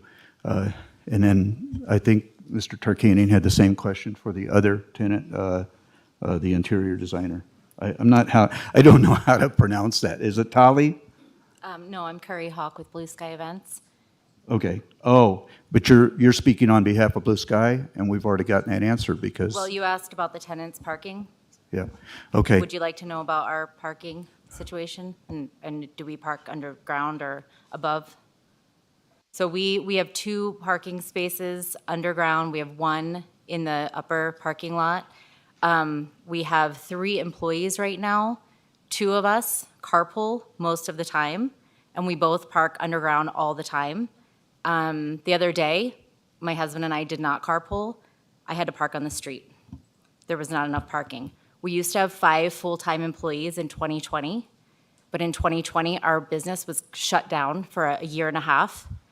We lost all of our employees. We are starting to build back up again from the pandemic, and we are hiring a new employee in 3 weeks. My concern is that she will not have a place to park. Okay. I welcome the Jewish community. Thank you. A lot Thank of you. my Okay, clients are Jewish, so- and I want to have a great relationship, but the parking situation is a problem. Thank you. So we have ventured by this question and answer process, we've ventured into the public comment areas. So I want to be very careful when we do this, that we don't go there. They're to anyways. respond. Yeah, okay, but they are not the, okay. Okay, so in all fairness, right, Mr. Feldman?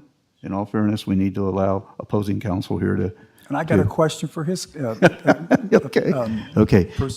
Trust me, those online and in the gallery. If we will be entertaining public comment in this area. I would ask you to fashion your comments to new information we've received. Okay, that hasn't already been talked about. So, Mr. Feldman, you had. Thank you, Mr. Chair. Commissioners, Lou Feldman again. Next slide, please. So we've been taking pictures of the parking area on Saturday mornings and Friday afternoons. And so each one of these, even with text, kind of shows the actual usage. And this has already been kind of beaten to death, but probably bears, some repeating. Our activities are primarily on Friday night and Saturday mornings. KGID is not open on Saturday mornings, just like this building isn't open on Saturday mornings. Typically, the parking lot is empty on Saturday mornings. And one of the things that I would say, with all respect to the tenants who we want them to be successful. They're our tenants. We want them to pay their rent. We want them to prosper. Why they didn't just come to us and say, can we sit down and discuss how we might manage this parking is a mystery to me, but they've chosen a more antagonistic approach. With that said, the standard that has been discussed, why is religious assembly held to a higher standard than government public assembly? Well, there is no legitimate rational basis for that determination. That's why there is a violation of our clients' civil rights under RLIPIA. Next slide, please.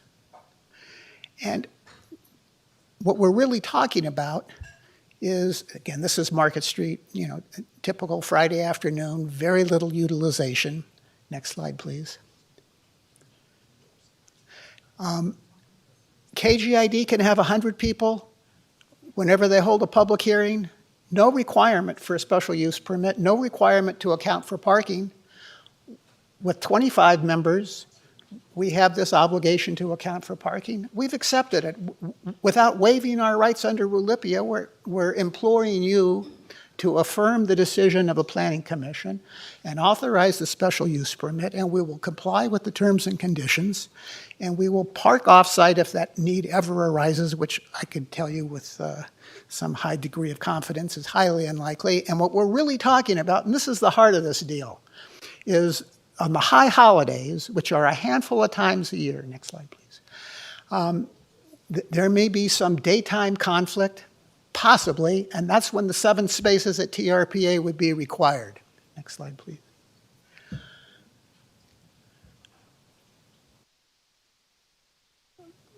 I won't repeat the obvious civil rights issue about the challenges of parking, but next slide, please. Next slide. So again, nope, go back one. So on Saturday, this most recent Saturday, you have 2 trucks there from KGID. There's nobody from KGID there. There's just 2 trucks parked there. And one of the tenants is parked down the road a little bit. We would be happy to park beneath grade. We would be happy to work with these folks and be civil about allocating this parking. We don't need you guys, quite frankly, to take up your time to deal with something that should never require a special use permit. Next slide, please. But having accepted, rather than escalate conflict, we are accepting, if you will, affirm the special use permit from the Planning Commission to be governed by the special use permit. And we have obtained the joint parking agreement with TRPA. And again, this is a slide that is typical of vacant spaces that have been reserved for tenants who are not utilizing them. They're parking above grade. Next slide, please. Again, another example of the underutilization of on-site existing parking. Next slide, please. And I just thought it would be useful to have some perspective to bring this to closure. So for 20 years or so, we have the Harvey's Outdoor Concert Series, where 7,400 people attend this event, along with hundreds of people tailgating on Lake Parkway. We have celebrity golf once a year. We have 60,000 attendees, and there's some inconvenience and parking in the core. Chabad is going to have 4 or 6 days where there might be 25 people assembling, even if more than 50% drive, where we have 7 spaces at max that we're talking about. Is this really worthy of all of this brain damage? This is it's not a speed bump, it's a speed pimple. So with all due respect, I would respectfully request the Commission to affirm the decision of the Planning Commission, issue the special use permit, and we will look forward to conversing with our tenants whose prosperity is our prosperity. We wish them nothing but success. Thank you, Mr. Feldman. Commissioners. I am so glad to hear that you guys want to make your other tenants successful and you want to work with them. Can I ask the owner of the property the question? You are the commissioner. That doesn't mean a whole lot to my wife. I don't know about anybody else. Okay, so I have a commercial center, as I mentioned, in Las Vegas, 12,000 square feet. I got this one tenant that's taking up all the space, and I can't do anything about it because they have shared parking. But what I did was, because I had a tenant that was a med spa, they have people that have a hard time walking, and another one that has a quick food deal. They said, well, why don't you give us a couple reserved parking in the front so our customers that need to run in real quick and out can do so. And I've done that, and now that's solved the problem. Everybody's happy with each other now. Why don't you give the tenants a couple reserved parking spots in the front for these customers? If you guys aren't using them as has been represented, except for those 4 holidays. Why don't you give them reserved parking, just a couple spots each, so that their customers can come in and use it and get in and out, and they don't lose a business? Would that be something you'd be agreeable to? We could definitely agree to something. We could sit down and discuss. You agree to that? Then I think, I'd love to hear if the other side has a problem with it. If not, maybe we can all leave shaking hands and hugging each other. I definitely agree to the discussion. You want us to... They do have designated parking, and as you see in the slides right over here, it hasn't been used. I understand. We've gone through that. They have underground parking, which makes it difficult for customers. I was just asking a simple question. If you want to you want us to agree to the SPU right now, right? Correct. Yes. So well, then we should agree to the reserved parking spots if that's agreeable to you right now. We shouldn't say, okay, give us the SPU, but then later on we'll discuss whether I give them reserved parking, because then we have no leverage. So let's discuss it. What do you need, some bagels? No, we want to see if you're going to give up a couple of reserved parking spots to make your tenants happy and prosperous and successful, so they don't move out and you don't have vacant space there. As Lou Feldman has said, we are looking for the success of our tenants. We're not looking to kick anybody out. You know, we've heard some rumors that people think we're just some aggressive landlords and just looking to take over the whole space. We're not looking to do that. We're looking for the success of everybody. We're looking to work together. My wife actually has an event at the building, and she arranged it to be Sunday morning instead of doing it during the week. And I'm just asking about the parking spots. Let me ask you, the other two tenants that are here complaining, is this something that would be satisfactory to you if you had a couple of quick spots for your tenants, customers to run in and out of? Absolutely. The reality is we have, as we've noted, 4 spots. Okay, again. Okay, so we can't go back and forth here in chambers, please. So anyways. Chairman, I just think that this would be great. We've been going on for 4 hours. We had a long meeting before. We could leave here, everybody's happy if we just all give and take a little bit. So I think what we're looking at is, if I'm not mistaken, Mr. Booth, is what we're looking at is upholding the conditions of the Planning Commission in regards to the issuance of the special use permit. And not including additional conditions. Is that correct? That's correct, Mr. Chairman. Sam Booth for the record. The hearing today is a rehearing of the appeal of the Planning Commission's approval.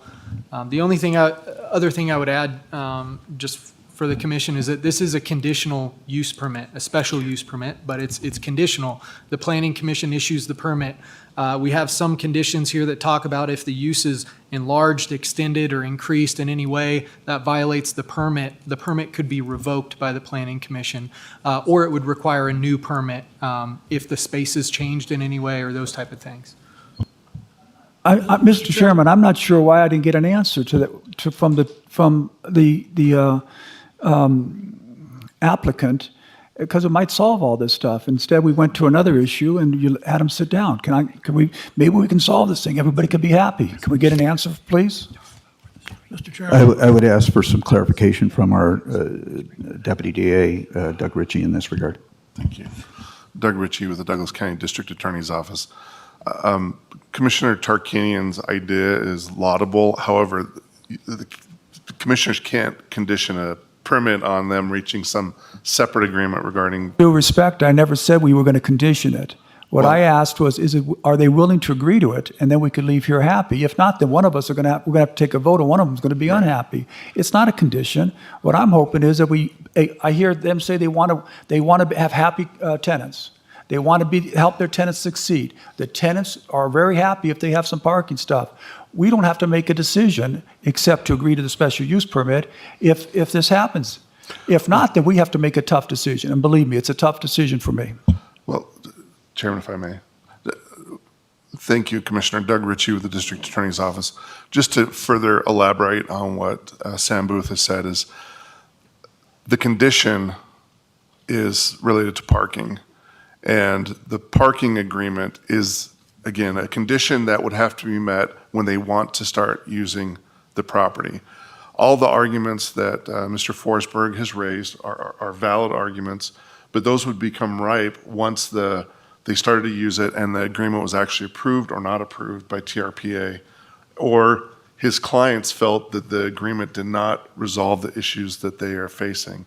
And I guess to your point is, if at that time they felt the parking issues haven't been resolved, Problem come is back. this, I think there's some good arguments on both sides, okay? And I need to make a decision today, okay?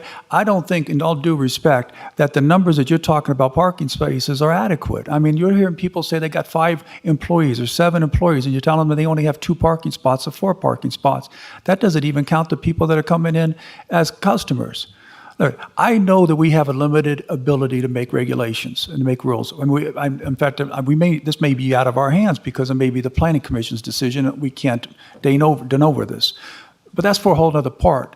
What I'm saying is, instead of us having to make this tough decision, because again, I'm not sold that these numbers are right, and I'm also not sold that I can go the way the respondents want us to go because of the religious exemption. So there's really competing stuff. Why can't we just see if these 2 people, maybe they go outside for 10 minutes or for lunch break and discuss it and see if they can agree to a parking deal. If you do, then you don't have to worry about it. If not, each one of you are going to take a risk. I'm going to have to vote your way because I think I'm the swing vote.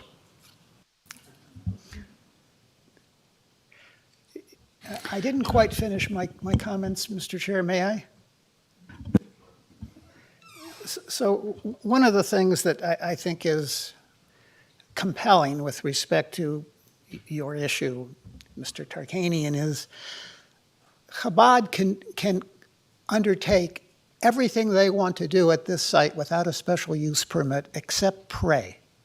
So the decision that's before you is, are you going to deny a special use permit which would prohibit them from gathering for worship, recognizing that all of these other impacts that you're concerned about are going to occur with no oversight? The best day, quite frankly, for the appellants is for you guys to issue a special use permit, because then you have some ability to actually influence conduct or behavior. So with all due respect, I would urge you to uphold the decision of the Planning Commission, because what we're really talking about is a parking shortfall based on all of the evidence that occurs a handful of times a year. So if you deny the special use permit, we're still going to have all of these impacts because we're allowed to do the same things that a restaurant could do, or a tattoo parlor could do, or whatever else could do with no oversight, just like KGID can assemble with no oversight. I hope that resonates. As I said, there's good arguments on both sides. Very good arguments. Thank you for your indulgence. Mr. Chairman, can I make a suggestion? Everybody's hungry. We can go have lunch. We can let those 2, the respondent and appellant, talk this out, and maybe they can settle it before we have to come here and make a vote. What's the worst thing that happens? We get to eat and go to the bathroom. That's the best thing. Okay. It's been suggested by Commissioner Tarkanian that we take a recess for lunch and return at an appropriate time.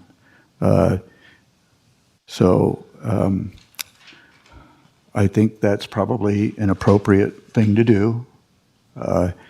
And I would remind the board it's extremely important that we take our recess separately so that there's no implications whatsoever that there is an open meeting law violation, and we've discussed this out of chambers. Mark, who wants to eat lunch with you? So let me ask the commissioners, would returning at 2 o'clock be too soon? I'm not even thinking about going to lunch. I'm just trying to give the parties the opportunity.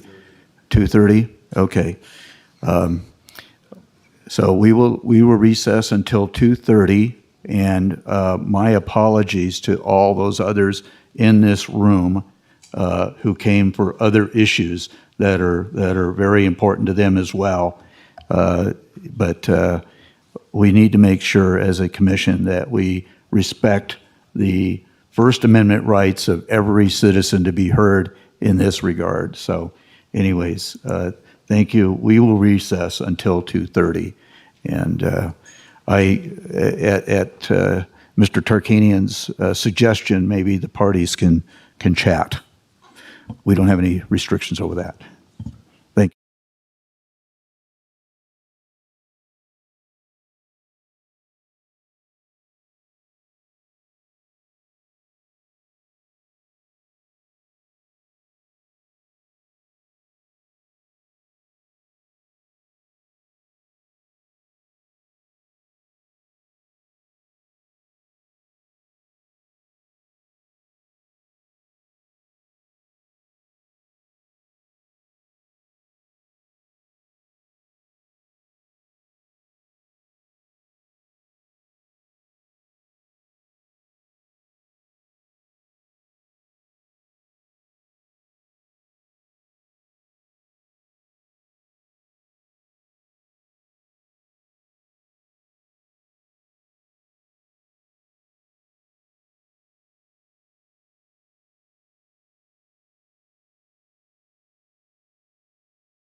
Okay.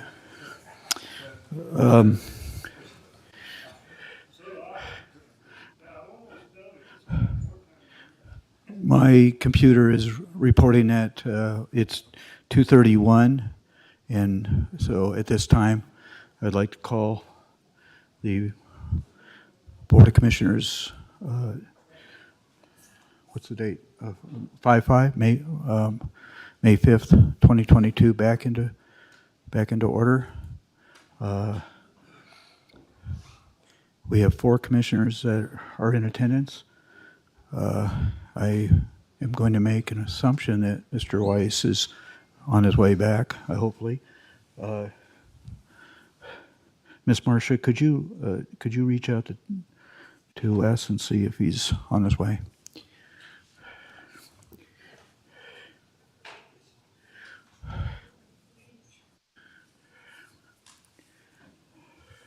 So where we are is we've, on this particular issue, we have had during previous action before the recess, the board reheard the issue, voted to rehear the issue on a 4-to-1 vote. We're now into the appeal of the approval of the special use permit. And we've had both the attorney for the appellants and also the attorney for the permittees, the request permit, have both made their presentations. And I think we've had questions from the board in trying to clarify some of those issues that still remained out there. So I believe, if I'm not mistaken, Mr. Ritchie, what we're now currently into is public comment on that particular item. Is that correct? So at this time, unless council has anything to say, I will open the floor to public comment here in chambers, and then we will go and allow public comment online. So is there, and I would ask once again, most of the comments that were made in public comment during the previous discussion on the rehearing were in regards to whether or not the synagogue was appropriate. But so I would ask, unless you have new information to present to us, that you try to keep your comments to short, for lack of a better term. So, and Mr. Rice has rejoined us, so we're now back in full session, 5 commissioners. So at this time, I will open public comment on this item to on the appeal of the approval of the special use permit by the Planning Commission on a 6-0 vote. At this time, we'll hear additional public comment. Is there additional public comment? I sense there is. Somebody's up.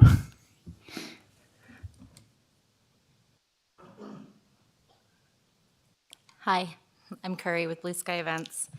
I have a letter from a business that's adjacent to our building. He's the landlord for Mott Canyon and Shoreline. Can I read this and then also have an additional 3 minutes?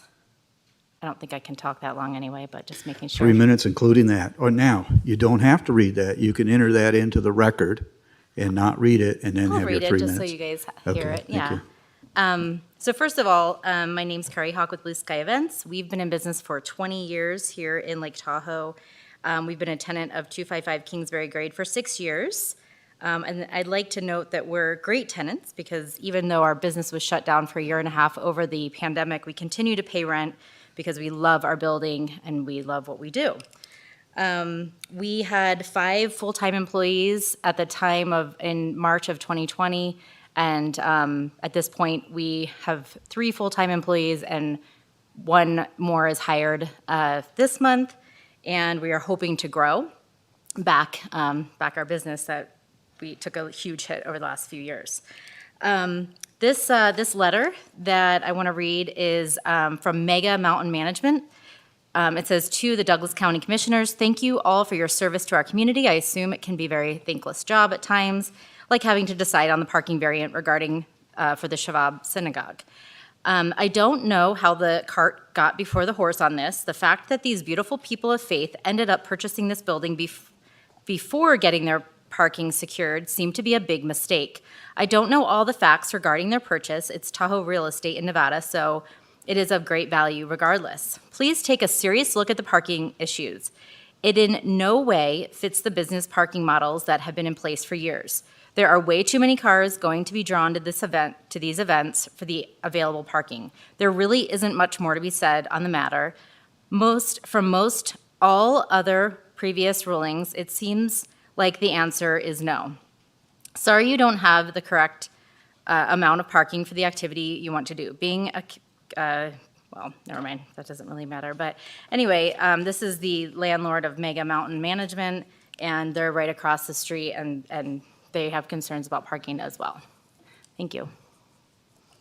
Thank you.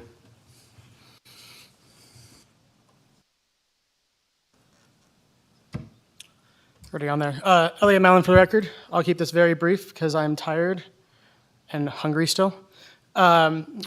So really fast, we heard something a little bit about issue preclusion on RLUIPA, Religious Land Use and Institutionalized Persons Act, about facts that were completely separate when it related to traffic.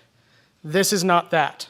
This is specifically about treating a religious institution under the law the same as another business in that same space.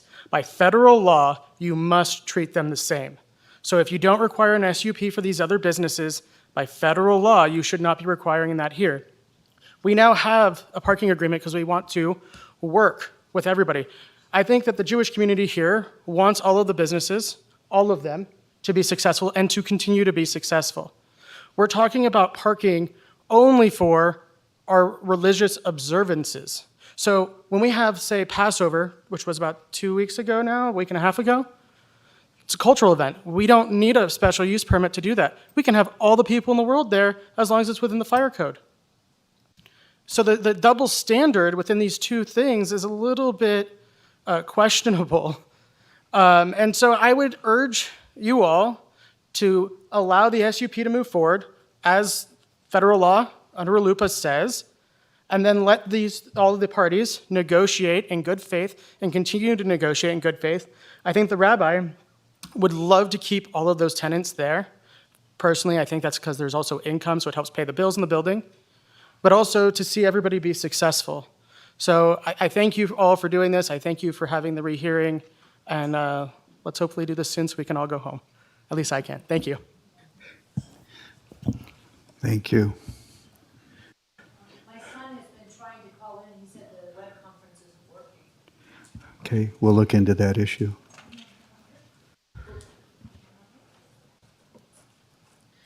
I'm Natalie Schiestel, owner of Tally Jean Interiors.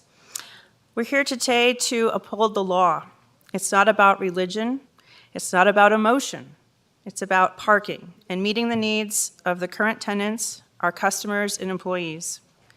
The ordinances may state that governmental institutions like KGID are not required to adhere to certain parking restrictions and regulations, and that religious institutions are. As much as we may not agree with that, it's the current regulation in the law. If it's not one that we agree with, I urge us to change it. But today, it's still in place and it must be followed. The photos that were shared earlier of the parking garage and parking area were taken at off times of day, aside from one that was at 1 o'clock in the afternoon. We work 9 to 5, Monday through Friday primarily, but we're also there on Saturdays and evenings, focusing on servicing our clients that are not necessarily in Tahoe 100% of the time. I personally am in and out of the office multiple times a day, going to meet with contractors on site, meeting with clients, so my car is there back and forth throughout the day, as is the cars of my employees. They were also shown on sunny days, spring days. We have images that show snow piles on Market Street and in the parking lot. So that's not always going to be showcasing what the exact parking opportunities are. As a business owner, community member, and employer of local talent, I implore you not to approve the special use permit at 255 Kingsbury Grade. Thank you. Thank you. Additional public comment? Phil Schloss. So on this issue of underground parking, I have pictures from Sunday, Monday, Tuesday, and Wednesdays, all about 11 o'clock, where there are roughly 5 to 6, maybe 7 spaces in the underground parking. If you'd like to see them, I'd be more than happy to show them to you. The other issue that maybe he's not noticed, maybe you'll talk in your deliberation, is while a business grows and they want to take on more employees, well, where are the parking spots for those employees? That has not been discussed. You want to grow a business, I want to be successful too, because it lowers my taxes or it helps more things in my community with those taxes. That is not being discussed is their customers. Where their customers going to park? And I've been a victim, as what Mr. Tarkanian has talked about in his space down in Vegas. What does he do with them? Well, he found an issue, and for me, if I go to the Kingston Safeway and some of the restaurants there, well, guess what? And now reserved for to-go orders. Well, what do I have to do now? Well, it means I got to go farther away to walk. So I think what I'm saying is things are fluid. As you know that better than I do. Things are not fixed. They're fluid. And this is what's happened to this building. A fluid situation happened where a new owner now has come in and owned it. And some of the things that the previous owner has said will do, well, we all know that when leases change, the new owner is not necessarily compelled to comply with that. They have to normally do a new lease, which in this case, the rabbi in Chabad has said, no, we'll honor the lease that you had before. And we're doing our best, or he's doing his best to try and work to alleviate the parking situation. And with respect to Market Street, all 3 days, 4 days when I went up, Market Street was empty. I don't know how it is in the wintertime. And once again, to reiterate, just as a refresher, Chabad, most of the people walk. There's only about 2 who maybe drive there, which there's going to be spots for us. The only problem is maybe on festivals where we're over in the marina, maybe we have 10 to 12 people show up and they walk. And as I've stated before, those who do walk, they will walk 35 to 45 minutes in the cold to be observant to come to shul. And I can guarantee that that'll be the same in this case when we are allowed to have the services there. So, and as also has been brought up, we're trying, this is a better way to have control over it for you to work the parking situation, or we can just go ahead and say it's a cultural event, and part of our culture is to pray. And so that brings sort of another issue upon you, as opposed to where we have to work with the tenants that are already there, which has already been stated we want to do. It seems a bigger issue. Well, if you're going to grow and have employees and help, how are you going to work that parking situation out too? That exasperates it. Actually, they exasperate it more than our shul will. Thank you very much, and I appreciate all the time you're spending on this, as do others. Thank you very much. Thank you. Parking would be an issue regardless I'm sorry. of who the tenant So is. if you would state your name Sorry. and sign in for the I record. signed in, I spoke earlier. Yes, but Do you want me to sign again? yes, please. Okay, sorry. I'm Michelle Miller, signing in a second time. So parking would be an issue regardless of who the occupant was. In fact, this would be the absolute best occupant because their hours are different. And as many people have pointed out, most Jews walk when they pray on holidays. And they don't have a lot of people. I'm there almost every Saturday, and they need 10 men for a minyan. I have 2 boys who count, well, men, but they don't drive yet, teenagers. And we get called fairly often because they're fairly close, making sure that we're there on time. That is to say that very often, even for the people who do drive, there are not very many people. My point is that they don't seem to object to having an occupant there, and every occupant would have a parking issue. They object to having Jewish prayer there, which is, it's not up to Chabad or the Jewish community to solve the Tahoe Basin parking problem. And again, it seems like they would be the best possible tenant because, well, tenant occupant, they're the owners, because their parking is much less than an ordinary occupant. Thank you. Is there any additional public comment here?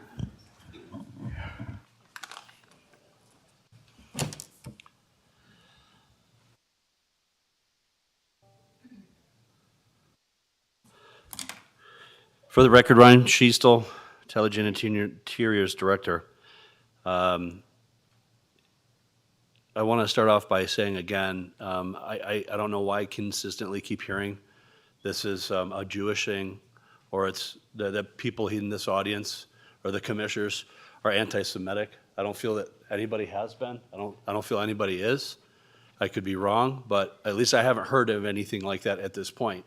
So I don't feel very comfortable hearing that over and over again being made a representation like I am, because I am absolutely none of that. Absolutely not at all. And it has nothing to do with a religious prayer. It has to do with over exercise of parking at an already stressed unit that even the planning gentleman named Tom in the planning and building, is the director, said this building was riddled with parking problems from the get-go.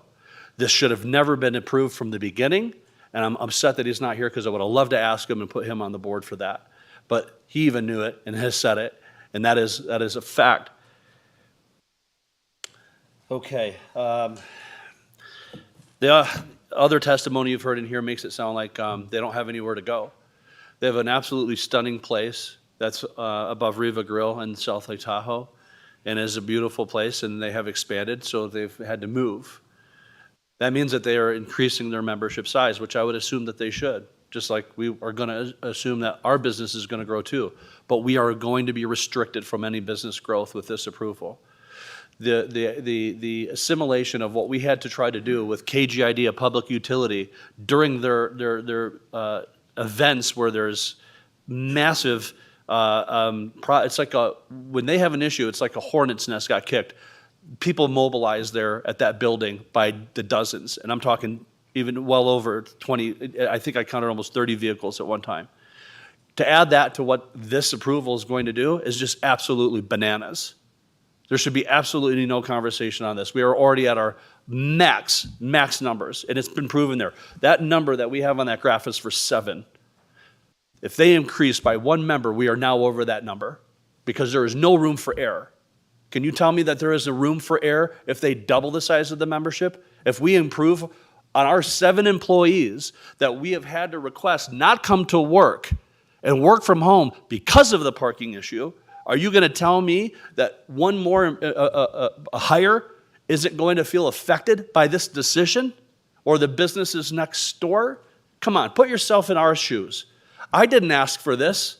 They should have done their due diligence before even coming in here, before they even bought the building. This all should have been worked out. And the building and planning should be at fault for allowing this to happen, knowing that there was parking issues that turned me down for what I was trying to do from the get-go. I want to hear that sorry. This is a serious matter, and it really needs to be looked at from the law as what it states, not what may be the worry of what could happen if we decide this or that. Look at it from the ordinance. Look at the numbers. There is nothing more. If you know, the math is there. Simply put, I wish I had. I've got a lot more to say, but out of respect, thank you. Thank you.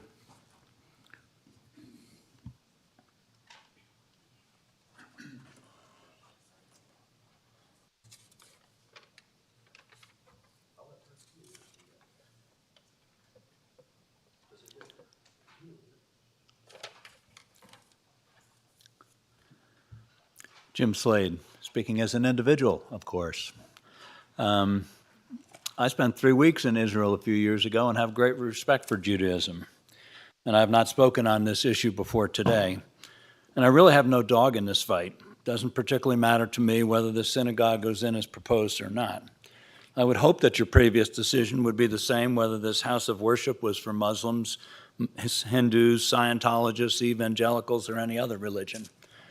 We all believe in the First Amendment, freedom of speech, religion, assembly, but I don't believe that this is a First Amendment question. SUPs are required of quite a few different types of businesses, so it is not religious bias. What it seems to be, in large part, is a parking issue. though there seems to be some new information on that as well. There are rules and agreements that address that issue, and they should be followed to their letter and intent. And I don't think that anyone who brings up parking concerns should be accused of anti-Semitism. Like others, I resent that assertion. I do believe that the synagogue should be treated fairly. Some of you have suggested that if you do not reverse your previous decision, that the appellant may sue the county. That would be their right, of course. My real concern, however, would be that if any county commissioner might change their vote based on the mere threat of a lawsuit. That is no way to govern. County commissioners in the district attorney's office have repeatedly over the years stated rightfully that board decisions are never and never should be based on the threat of lawsuits. This issue, like all issues, should be decided based on its merits, based on meeting the required findings for the development application and for a special use permit, including taking into account the rights and interests of others who will be affected. Nothing more, nothing less. In the end, this seems to boil down to whether this meets findings B and H of the several required findings, all required findings. Finding B states that the proposed use is compatible with and preserves the character and integrity of the adjacent development and neighborhoods, including adverse impacts. Several of the nearby residents and businesses, including KGID, an apartment building, and others, have stated that there will be adverse impacts on them. That is what you must determine. Required finding H states that the proposed use will not be materially detrimental to the public health, safety, convenience, and welfare, and will not result in material damage or prejudice to other properties in the vicinity. Again, several of the neighbors have said that it would have adverse impacts, material adverse impacts. So again, that is up for you to decide, but it is a viable question that needs to be respected. Thank you.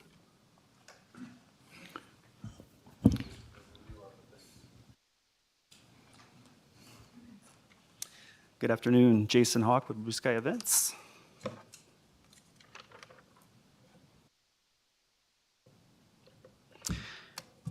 I'm just going to take my time to read a letter by one of the business owners adjacent to the Mountain Greenery building. That is the owner and operator of Mott Canyon Tavern and Grill. Dear County Commissioners, I'm writing this letter to express my concern and my disapproval of the parking variance being proposed to you by Shabbat Lake Tahoe. I've been the owner and operator of Mott Canyon Tavern and Grill since June of 1997. My business is directly across Market Street from the Shabbat Lake Tahoe building. When I contemplated leasing my current location and opening my business, one of the things I had to do was make sure that I had all the available designated number of parking spaces as prescribed by code to accommodate the type of business I wanted to open and the square footage I was trying to lease. At the time, I didn't understand the reasoning for the parking requirement, but met the requirement along with all the others enforced at the time and opened my business. As time passed and I saw the development of several apartment buildings and the current TRPA building behind my locations, the reasoning for the parking requirements or restrictions became clearer. The developers of the buildings located behind my business were required by Douglas County to make sure they had the proper amount of parking to accommodate their tenants and their tenants' customers or visitors. These requirements were out of fairness and respect to all parties that were common to the general vicinity. I reasoned that the parking codes were enacted so that everyone required reasonable amount of parking to accommodate their specific endeavors, thus leading to a sense of equanimity between the parties and reducing the potential for conflict. Each party knows the other has complied with the parking codes and has the right to their individual parking. This is deemed fair by all parties, is generally respected, so policing it usually isn't all that necessary. When parking issues do arise, like during the winter when we lose 20% of our parking spaces to snow removal and storage, short-term solutions are found and everyone ends up making some small accommodations. My business is how I make my living, support and raise my family, and pay my taxes. Customers are the lifeblood of my business, and my customers need somewhere to park. I do business in a seasonal industry. When the tourist population of Lake Tahoe swells to 4 times the local population, parking in my business is at a premium. I wish we had better mass transit, but the reality is we don't. Tourists and locals alike don't take public transportation. They drive their own cars and park. By approving the parking code variance for Shabbat Lake Tahoe, you'll be adding undue pressure to an already fragile business and parking situation, and thus setting a precedent that you may come to regret in the future. A precedent where more businesses feel empowered to try and circumvent the codes and regulations put in place to ensure equity between the businesses and parties seeking to do business in Douglas County.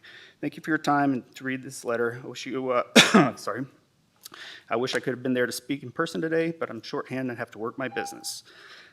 Then otherwise, it's quite a distance for you guys to see this, but this right here is Kingsbury grade looking into Market Street. This is the snow berm in the winter, where it is the 4 parking spots that you allocate to this building. Thank you. Thank you.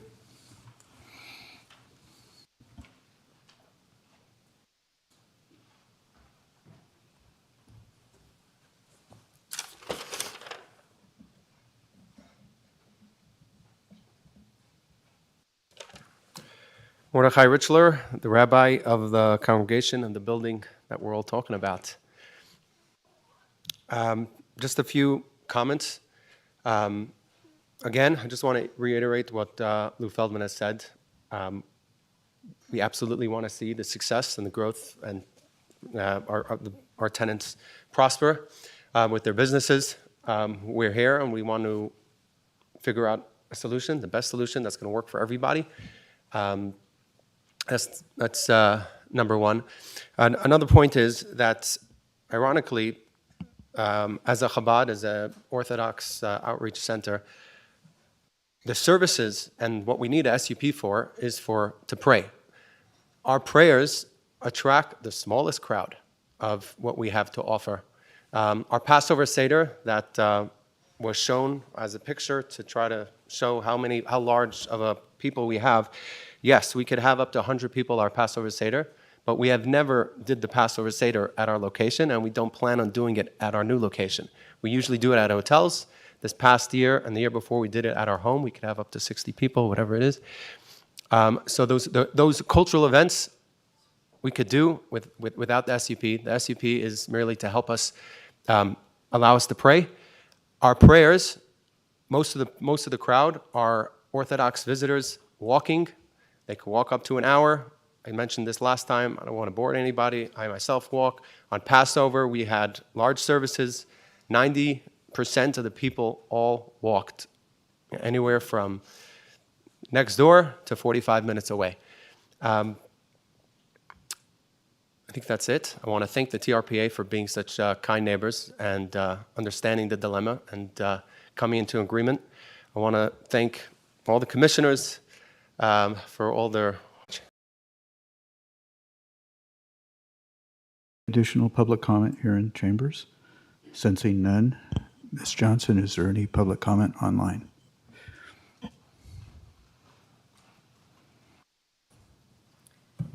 Thank you, Mr. Chair. Marcia Johnson for the record. There are a few people online who has indicated they would like to provide public comment. I have 2 callers I'll check with first. Caller ending in 9638. Do you have public comment on this item, item number 2?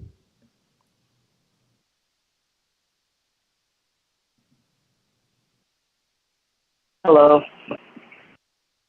Hello, do you Hi. have public comment on my item name's- number 2?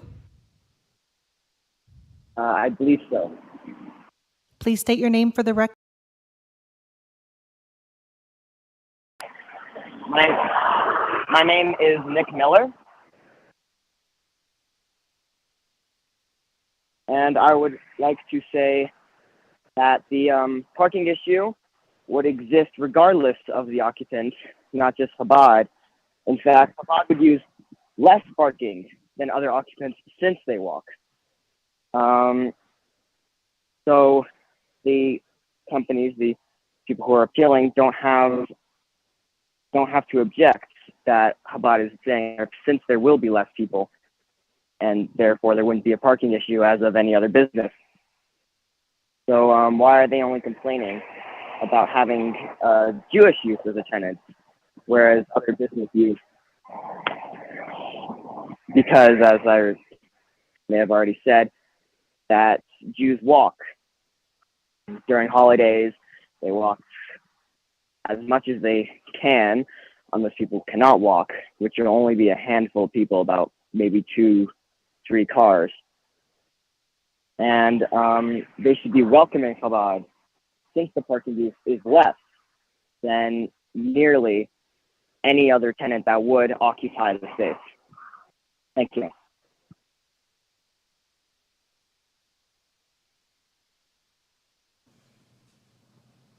Caller ending in 3912, do you have public comment on item number 2?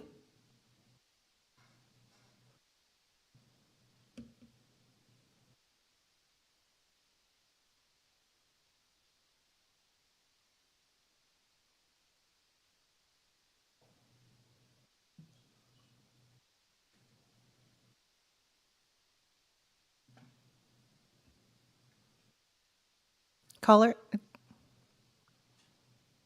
Yes, I do have comment. please state your name for the This is record, Mitch and we'll Dion. start your time. This is Mitch Dion with Kingsbury GID. I just wanted to make sure that we're making the record correct. There were parking problems before the landlord bought it. They were aware of it. They came in to say, we're going to make it worse without having a fix in hand. The parking agreement with TRPA should not be called a parking agreement. It's a gift to public funds. It's not going to go anywhere. The other issue I want to make a comment to is KJID has said over and over, we're coming out of COVID. So we're reconfiguring our organization and our vehicles. Some of our vehicles have tools in the back. They need to be secured. They go down to the garage. Some of our vehicles are just large. They can't fit in the garage because the garage has height restrictions. So again, presumptions about the way KJID operates based on a few anecdotal photographs in recent months is inappropriate. Thank you.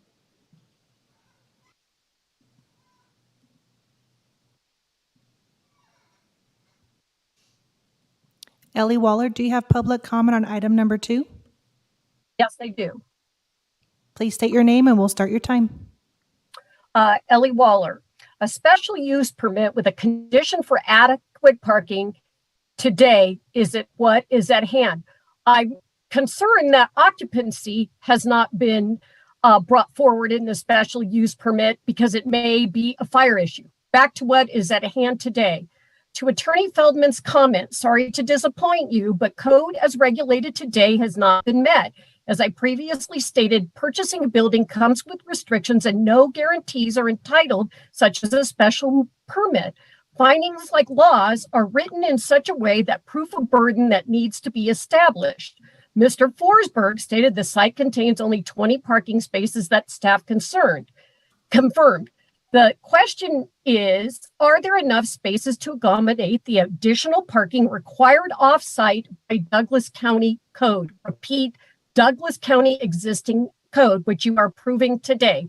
In light of receiving information yesterday about the shared parking agreement, I have concerns that TRPA, a semi-quasi-governmental agency making a generous offer to provide this parking, begs the question, is an additional public hearing by TRPA required to approve the parking, as its occupancy for parking is paid for by taxpayers of both California and Nevada? Dedicated parking per the lease is the issue at hand, not how those spaces are utilized under the building. Dedicated means dedicated to a specific business. Furthermore, code 20.692.050B.3 allows for 50% of available parking on streets adjacent to the building. The 4 parking spaces are not guaranteed. This is public parking, meaning shared parking by all. Does this meet the spaces required for the approval of the special use permit? No. The unsigned, yet to be negotiated parking agreement is just that. Too many unknowns exist. Example, there is no proof that the $1 million rider necessary by TRPA will be submitted. This agreement to satisfy the planning condition hearing requirement was submitted at the 11th hour in an attempt to confuse the issues. This is not about denying a religious organization over a government agency like KGID. It's about the current code. The South Lake Tahoe area plan needs to be updated. This is when that can be taken up. Same goes for vacation home rental issues. The area plan will take those changes into consideration. Vote to deny the SUP at 255 Kingsbury Grade. This could open up a Pandora's box for other SUPs with parking issues like weddings. Thank you.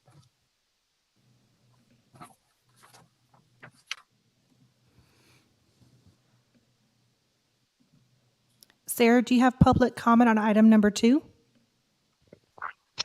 Yes, Sarah Cunin. Thank you. Thank you, commissioners, for spending so much time on this important issue. Change is never easy, and it's a hard decision to make.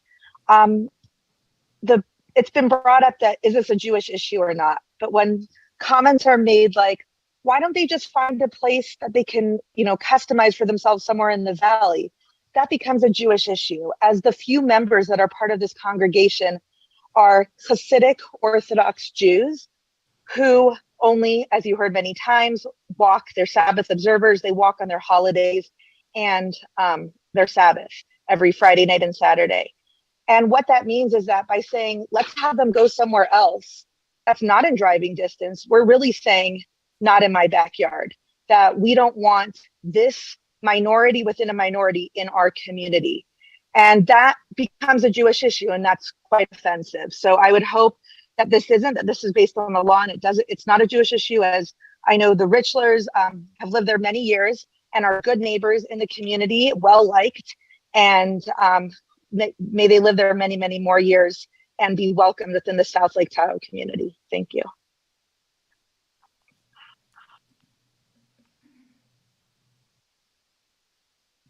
Julia, do you have public comment on item number 2? I do. I wanted to introduce myself. I'm Julia Franks. I'm the Chief Strategy Officer at Jewish Nevada. Jewish Nevada is the representative organization for the 70,000 Jews across the state of Nevada. We have been watching this situation very closely and want to offer our support for the special ordinance. There are a lot of people who come from out of town to the Tahoe area for vacation, many of whom are Jewish and do go to Shabbat services on the weekends and do walk and do not drive. So we think it's very important to consider a special ordinance to honor that. I do want to echo what Sarah said, that when you start using language like they and them, then it becomes more of a Jewish issue and a diversity issue. And we want to continue to make sure that Chabad is a valued and contributing partner in the community. And to do that, they need to be able to provide services for everyone. Thank you. Thank you for your time.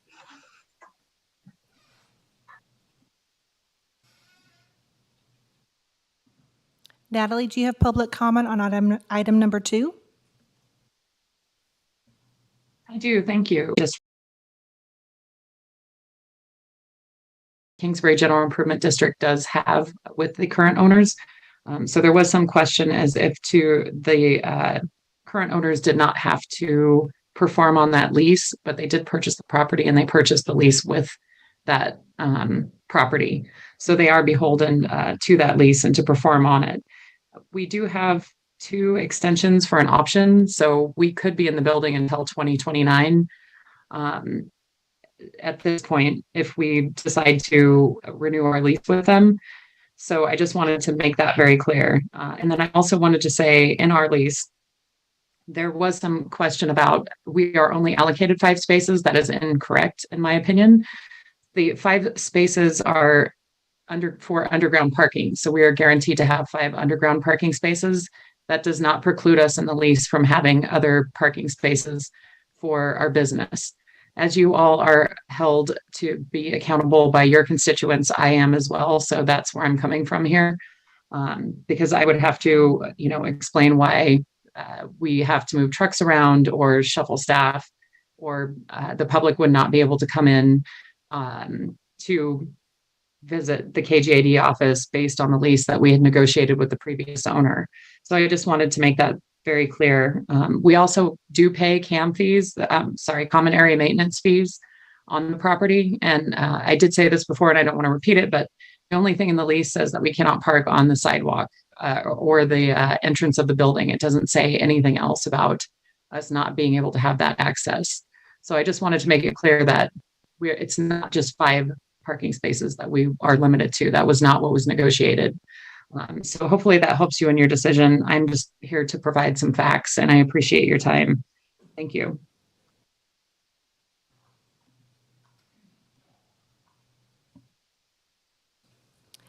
Damon, do you have public comment on item number 2? Yes, hi, this is Damon Kuzniar calling again. As I said last time I spoke, was born and raised in South Lake Tahoe, graduated at South Tahoe High School in 1996. And this is a close that's near and dear to my heart. I still have family that lives in Lake Tahoe, even though I no longer live there. And I don't want to, there's been a lot of very emotional and, about religious talks, which I guess it hurts my ears to even hear it go there. And it seems this really is about Douglas County Code and parking. And the fact that this has to be done for this particular use, where if it was a different use, this discussion wouldn't come up and the tenants wouldn't have anything to say. They would just have to deal with it. I just want to kind of emphasize these points that have been echoed already, but I do feel it bears repeating again, hearing a lot of repetition, that this law is not a just law, it seems, that this should not have to come to public hearing. And the fact that someone said that, well, it's the law, you have to follow it. No, we don't have to follow it. There are ways within the system to change bad laws or to make variances, such as you have the opportunity to do today. When there's amendments to the United States Constitution, when there's bad law, there's prohibition repealed, obviously slavery, all kinds of laws are bad laws. We repeal them, we change them, we put in variances depending on the need of the time and the place. Clearly, there's a need in this time and place to have a law that is unjust. And, I'm actually surprised the tenants are fighting this so much because they know very well, like one of the other earlier callers said, that if there was any other tenant, they would be competing with a lot more spots and no one would have anything to say about it. So they should be grateful that there is such tenants that are going to be using them as seldomly as I expect this to be used. Because I know someone who is deep in the Jewish community and had to, unfortunately had to leave Lake Tahoe because of the lack of a Jewish community that fit my needs, but happy to see a growing one there. That it's I don't know, it's a non-starter that they would be fighting this on if there's anything else. So thank you.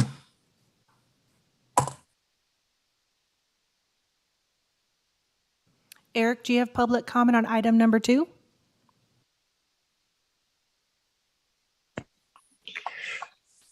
Yes, good afternoon, commissioners. Fire Marshal Gavon for the record, Tahoe Douglas Fire Protection District. Several people have invoked the fire department and concerns about fire safety.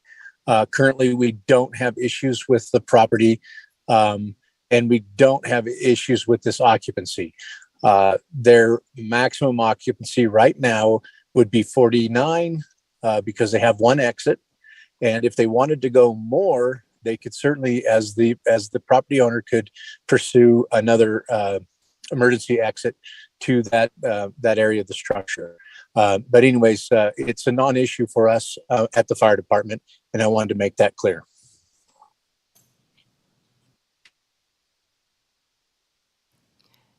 Thank you, Mr. Chair. At this time, there's no further public comment online. Thank you. I'll bring it back to the board. Possible motion. I'd like to make a statement. First of all, I'm very disappointed you guys couldn't work something out because that would have been the ideal solution. I think if you guys both wanted to, you would have. Second of all, I don't think, Shabbat, you have the best interest of your tenants in mind. You have stated that, and you've testified that you're only going to be using this place for busy times, 4 times holidays out of the year, and the other times there isn't an issue and so forth. If that's the case, and you could have gave up some of the parking, reserved parking at the front, if you really cared about the success of your tenants, you would have done that. I did that with my tenants. And I don't know, maybe you feel you can get better tenants that'll pay more rent. Maybe you just don't like them because of what's happened here. But you certainly could have done it because you didn't say no to the reserved parking because you wanted, you thought it would affect your business. Because you've told us you don't use that parking. We've heard testimony all the way around that you guys don't use that parking. Very, very disappointing that we've sat here now this long and got to this point and that you put the board in this situation. Second of all, according to the SPU requirements, and this goes to Mr. Slade, if there's an adverse impact upon the other businesses, we're supposed to deny the SPU. Well, there's no doubt that this business is going to have an adverse impact to the other businesses. There's no doubt they do. But the problem is so every other business. I mean, if you had a nail salon that came in, they don't need an SPU. Are they going to have an adverse impact? Aren't they going to be, they'll be there between 5 to 9, which I assume is your biggest, 9 to 5, which I assume is your busiest time period. or a hair salon, or a nail salon, or even a place you go in and get food real quickly. They're all going to adversely affect you. If that's the case, then you can't have any business in there, except there's some few ones, I shouldn't say that. There would be some that wouldn't, but it's very, very limited. And so what we're looking at is, according to Douglas' ordinance, with this group, which is a religious group, is supposed to have an SPU, and I think it violates that. But on the other hand, every other group doesn't. And you want us as a board member, at least me as an attorney, that can understand that there's a right for religious organizations to run their businesses just like any other business does. But you want us now to vote no on the special use permit and violate their constitutional right. And their constitutional, as much as I hate to say it, Mr. Mallon is correct, their constitutional right trumps what our ordinance says. And I mean, that's the law. That's our Constitution. And I'll tell you, I've heard so many people say that, hey, if you're going to run for office, you better only vote with what the Constitution says. You can't vote for laws, and you can't enforce laws that don't follow the Constitution. Well, you can't treat this religious organization different than you would treat any other business that came in there that would have an adverse effect upon you. In fact, I think for you guys, you should be happy this group's coming in, because only on 4 times out of the year, there's going to be a lot of people there that may affect your business, when you could have somebody that's a lot worse. Well, I know you're shaking your head, but let me just take it back another step. They don't need permission to run any other part of their business. Let's say they use parking spaces for other parts of the businesses. They don't need an SPU for that. And that's something that, Brian, you wouldn't catch understanding outside when we were talking. They could run every one of their other businesses, and they can take up all your parking, and we don't have a right to stop them with an SPU, and you don't. So we're talking about 4 days out of the year that this could be differently. And you want us to deny that to a religious organization, and I quite frankly can't. But I can say this: the Planning Commission made a commitment condition that they follow the parking ordinance. And from what we heard testimony today, this parking ordinance does not follow the requirements of the SPU of what the Planning Commission requested. So I'm going to vote for keeping the SPU, but they better on the condition that this parking agreement is put in place and is in full compliance with what is required by our ordinance, or they can't operate their religious activities. Further comments from the commissioners? Sensing none, Chairman. I'll entertain a motion. Mr. Chairman, to me, this is a very simple issue, and it has been from the beginning. It's gotten very convoluted. All sorts of things have been thrown in. But what it boils down to is, number one, the Planning Commission unanimously voted to approve this, assuming that there was a parking agreement made for the SUP. That has been done. In my mind, we have no choice but to approve the special use permit that was made by the Planning Commission due to their compliance. So therefore, I move that we determine that the findings required to approve the special use permit can be made and uphold the Planning Commission's approval of the SUP.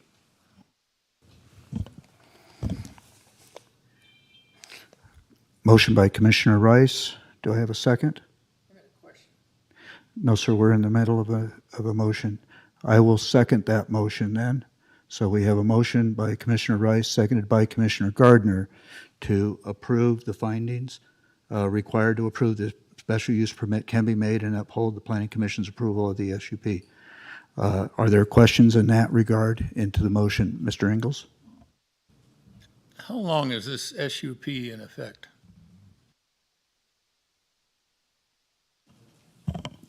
For the record, Lucille Rayo, it's indefinite. There are no other conditions that they have to go before the Planning Commission. It's indefinite.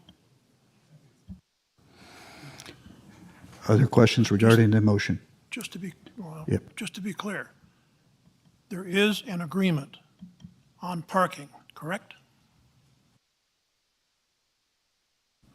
Mr. Chairman, if I may, Sam Booth with Community Development. Commissioner Noah said. There's an agreement that has been presented by the applicant to the board and to staff. And there's a condition by the Planning Commission that they must provide that agreement before they can operate. Okay, and this agreement came from both parties, correct? The agreement that was presented to the board was accompanied with a letter from TRPA with an intent to sign the agreement. So the agreement would be between TRPA to provide additional parking on their property adjacent to the site for overflow parking, as was conditioned by the Planning Commission. Thank you. Sensing no other discussion, all those in favor of determining that the findings required to approve the special use permit can be made and uphold the Planning Commission's approval of the special use permit. Sensing no further discussion, all those in favor signify by saying aye. Aye. Motion passes 5-0. Thank you. Okay. Wow. I will follow up and just say that I appreciate everybody's indulgence, and this has been a very daunting task, and I appreciate, on behalf of the board, everybody's showing of respect for all the views expressed in today's decision. So thank you. Thank you.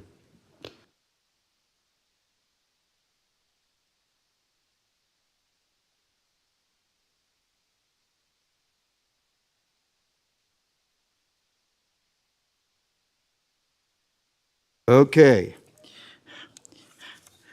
Item number, believe it or not, item number 3. Wow, are we making progress today? Item number 3 for possible action.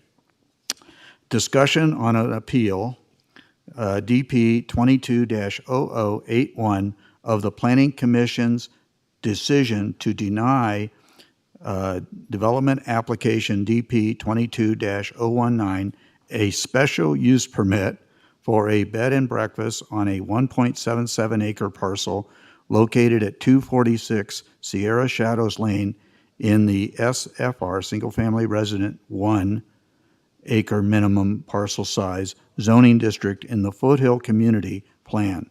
The applicant and owner is Ryan Cates, APN number 1219-03-002-034, and this is again presented by Ms. Rao. Thank you, Mr. Commissioner. For the record, Lucille Rayo, Community Development. So once again, you have to make a motion to determine if the appellant has standing. So do you want to do that first, or do you want me to do the presentation first? The last time we did that, we kind of got a little, might make sense to do it first, see if they, to make the motion for the standing. Yes. And we believe they have standing. In I, you can see it's any person with legal or equitable interest in the property, and Mr. Cates is the property owner. So if we want to make a motion to do that first, and then I can do the presentation. So, and once again, I believe that would require public comment. So, yes. So I think you've already stated that in fact, Mr. Cates is the owner, Mr. Ryan Cates is the owner of the property, so he does have standing, okay? So at this time, we will take public comment in regards to whether or not, I guess, Mr. Ryan Cates has standing. So is there anything to present in that regard? And I guess we can take public comment at this time in that regard, right? So, okay. Is there anybody in chambers who wishes to offer public comment on whether or not Mr. Cates, Ryan Cates, no relationship to County Manager Patrick Cates, has standing in this regard? Sensing no public comment in that regard, Ms. Johnson, do we have any public comment on record or online? Oh. Thank you, Mr. Chair. Marsha Johnson for the record. At this time, there's no public comment online. Wow, okay. bringing it back to the board for a motion to grant the fact that Mr. Ryan Cates has standing as the owner of the property. I'll entertain a motion to that effect. I do need a I'll motion. make a motion to that effect, please. Okay, motion by Commissioner Noah Sad, seconded by Commissioner Ingles, that in fact, Mr. Ryan Cates is the owner of APN 1219-03-002-034 is in standing. Since no further comment, all those in favor signify by saying aye. Aye. Okay, motion passes 5-0. Now we can go into the other hearing. Thank you, Mr. Chairman. For the record, Lucille Rayo, Community Development. So just a little history. On March 8th, Douglas County Planning Commission unanimously denied the special use permit for Mr. Cates, 7-0, for his bed and breakfast. On March 11th, Mr. Cates came to Community Development and provided a letter. I'm sorry, on March 11th, he was mailed a letter of denial stating that Planning Commission denied his special use permit request. And on March 22nd, Mr. Cates came to Community Development and submitted an appeal on this special use permit denial. So, Excuse me, counsel, before you move on. Sure. Was there a misprint in that? The first line said 20. Oh, yes, there is. I'm sorry. There is a typo. I apologize. Okay, It so should be we're not talking 2022. about a 20-year period here. There. Wasn't 20 years ago. Good catch. Apologize. That should be 2022. Okay. For the record, Lucia Rayo. So the applicant came to Community Development, applied for a special use permit for bed and breakfast. He currently has an existing 686 square foot accessory dwelling that has one bedroom, and he also has an 809 square foot bonus room over the garage that has two bedrooms, and both areas are separate from the main living area, and they're accessed from the rear of the home. Mr. Cates did receive a code enforcement fine. He came before this board, the VH board first, and they upheld his appeal. He was fined $5,000 and the VHO board upheld the appeal.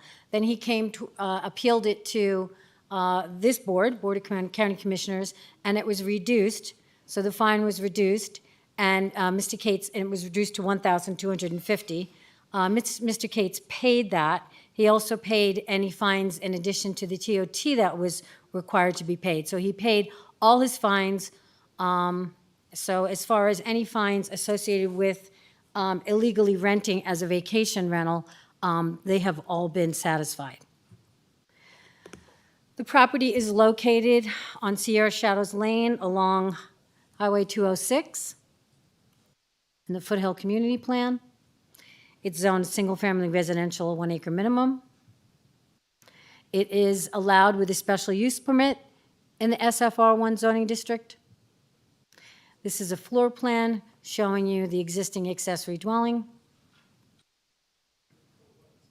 And then this is the floor plan above the garage. Just a little history of some bed and breakfasts that were approved or denied in the valley. So we had in East Valley one back in 2013 that was denied.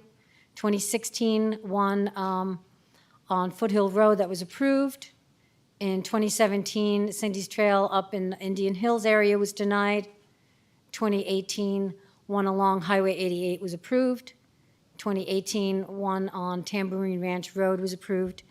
And in 2019, one along Foothill Road was approved. These are photos of the rear, the arrows pointing to the areas that Mr. Cates would like to rent out as bed and breakfast. Aerial photo of the front, and then another aerial photo of the entire home. I took this photo just to show the closest neighbor, which is right here. At the Planning Commission meeting, this neighbor did come and speak, and she was not in favor of the special use permit. This is to show you where Mr. Cates has designated parking. So we have some parking with the blue areas here that are hatched and some yellow areas here for parking for guests, as well as for for his own personal. So the conditions that were placed on the special use permit, it has to be operated at all times by the resident owner of the home. It's limited to the use of 3 guest bedrooms. No room may be rented for more than 21 days. They must collect transient occupancy tax. They must provide a parking to Douglas County parking analysis, which they have. They cannot extend or enlarge the permit. In other words, they couldn't start renting out bedrooms in the house where they live. That would be extending it. And no signs are approved for the project.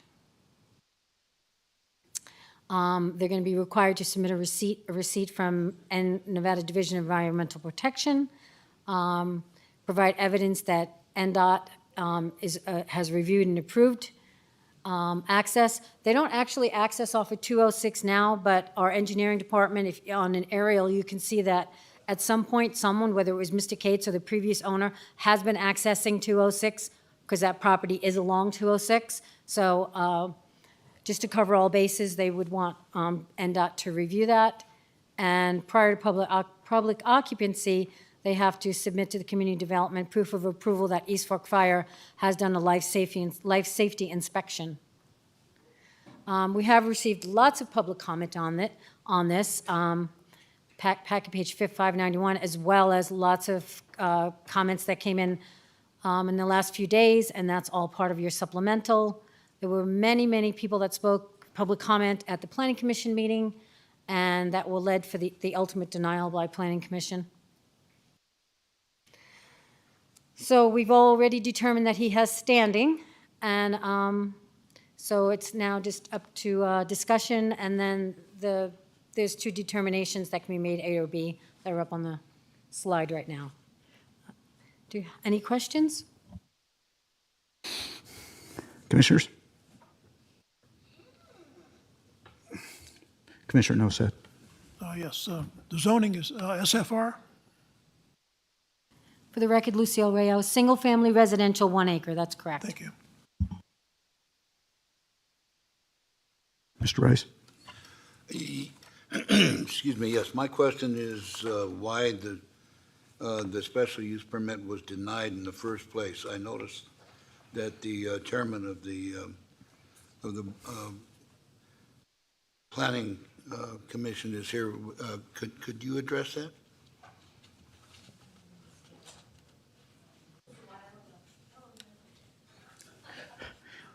I think your Commissioner Rice has asked for Maureen Casey, who is in attendance and is the chairman of the Planning Commission, to come forward and address the denial. Is that right? Yes. Okay. Mr. Chairman, I can also recap that. We do have it in the staff report. if you'd Okay. like. So, Thank you, Mr. Chairman. Sam Booth with Community Development. The findings to be made for the special use permit start in your packet on page 563. So the staff report, how we do this is once the Planning Commission makes a finding, we rewrite our staff report from the Planning Commission's perspective and the findings that they were able to make or not able to make. If you look at the first finding, finding A, this is that the proposed use at the specified location is consistent with the policies embodied in the adopted master plan and the general purpose and intent of the applicable district regulations. The Planning Commission did not believe this finding could be made.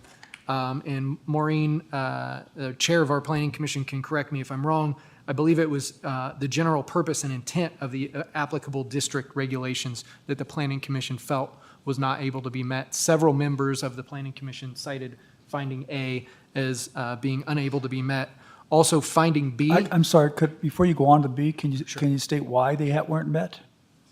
Saying that it wasn't met, what was the reasoning for it not being met? So I can say during public comment, one item that was presented was that the Sierra Shadows Estates subdivision contains conditions, covenants, and restrictions that state no residence shall be used for any purpose other than single-family residential use. No business or profession shall be carried on or conducted on any of the premises. That was presented to the Planning Commission during the hearing. Again, a member or two of the Planning Commission cited that as a reason. Defer to Maureen if she has any further comments on that finding A. It is on, right? We had concerns about the CCNRs and about the HOA. Mr. Cates stated he did not know that there was an HOA or CCNRs because they hadn't been active for a long time. But many of the neighbors expressed great concern about the inability under the HOA and the CCNRs that there were no commercial uses allowed in the neighborhood, and that was covered under the CCNRs. And having a bed and breakfast in the neighborhood was a direct violation of that. Okay, I got a question on that. You, Mr. Booth, you stated there was no use but single-family residence. Is that what you said? Or? That's correct. And you're using the language commercial use. And I agree commercial use should include this, but some people don't. I was Also with the point, so no purpose other than single-family residential use, as well as saying no business or profession shall be carried out or okay. conducted. So, and this is in the CCNRs. And That's those were filed with the clerk's office with it. Okay. And then under B, because most of the planning commissioners had an issue with finding B, finding B led to a quality of life issue. And the residents spoke to a quality of life issue, having a commercial enterprise in their neighborhood. We took some issue with that and felt that the neighbors would know better than us as to the quality of life in the neighborhood. Large lots, very quiet neighborhood, and we felt we needed to respect their issues. Since so many of them turned out at the hearing, we needed to respect that. So we felt there were enough issues and enough neighbors that we needed to vote against it. Thank you. I didn't mean to inconvenience you by bringing you up to the microphone, but this is an issue that is a very hot-button issue here in the Valley. And I know that VHRs and as well as B&Bs are looked at very closely down here. And I was in hopes that you could shed some light on this, which you have, and I appreciate you coming down. Thank you very much. Well, that's another issue. VHRs are not allowed by code down here in the Valley. That came up as well. Thank you. Thank you. Are there any other questions of community development, commissioners? If not, then we'll go to public comment. Well, no, we should allow the applicant time to speak as well. So I'm going to ask that Mr. Cates be provided that opportunity. And Mr. Cates, we'd like you to limit your comments to 5 minutes, if you would, please. I'm going to give you 5 minutes, okay?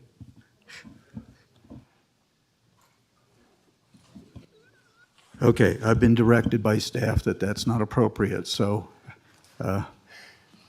we will indulge you. Thank you. Thank you, gentlemen. We have a lot to discuss.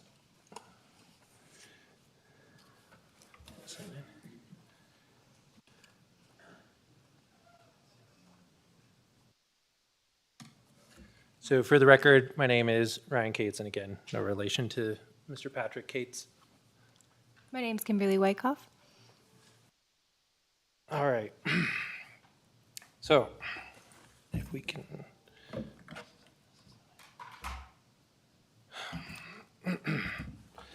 I trust many of you got our email with our proposal.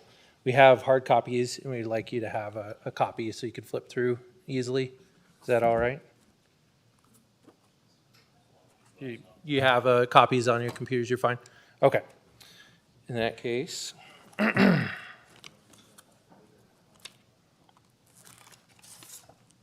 And we had already made this part of the public record, so anyone anyone in the audience, it was part of the record. Does anyone want a copy? Certainly.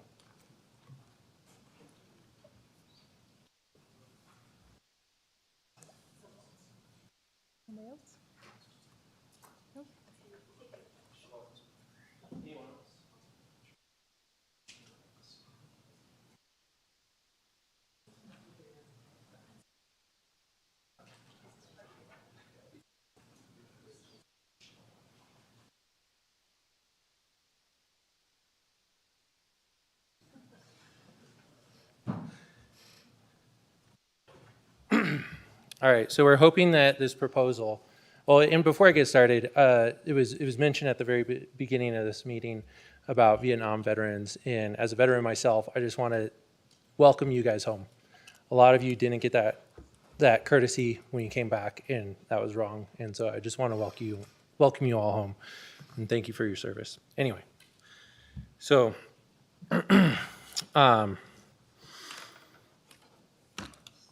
this presentation is going to address a lot of the concerns that came up in the last hearing. Those concerns were addressed then as well, but it kind of fell on deaf ears, it would seem. I also take a little bit of exception to some of the comments that Chairwoman Casey had made during our last hearing, in which she claimed that we made no effort to serve any kind of food or thing, and that we needed to at least serve coffee or the breakfast of a bed and breakfast. I've always maintained that it's not a requirement in the current code. It's a may serve breakfast, not a shall or a must. It's a may. But to calm concerns,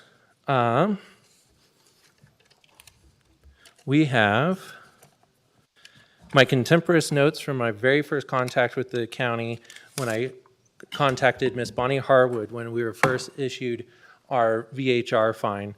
I emailed this to myself back then, so this is date and time stamped October 19th at 11:40 a.m. In here, I clearly state that we provide food. I ask her what sets apart a VHR from a bed and breakfast. She says they typically serve, the people, the owners need to be on site at all times. They said that we were. She made mention of health department codes. I said that was only if we were going to prepare food on the premises, but we do provide prepackaged, originally sealed goods, and that includes coffee. So I have my contemporaneous notes if we want to enter that into the record. Anyone?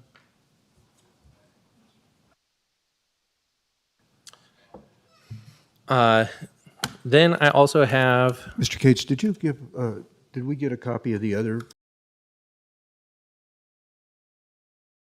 Cates passed out to the. Huh? Thank you. Thank you.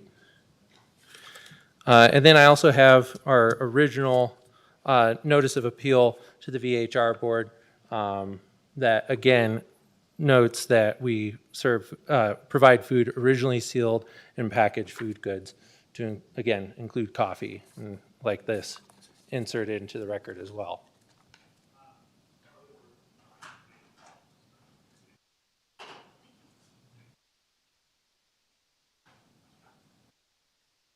So I just wanted to get that out there because that was a major point of contention for the chairwoman last time. She didn't ask that question of me directly.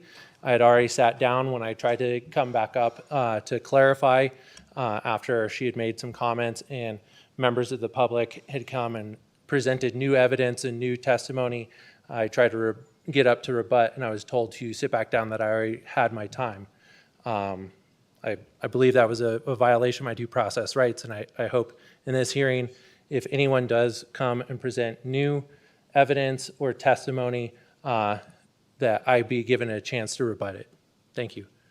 We'll get on with our presentation. Hi, I'm Kimberly. First of all, I just want to say we have no malicious intent with this business at all.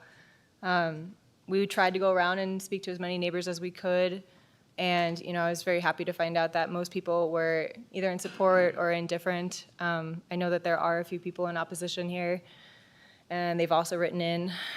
Some of their comments have been pretty unsettling and disheartening, to be honest. And I'm just hoping that today they will listen with open hearts and minds, and that maybe we can go through this proposal. It's entered into the record already.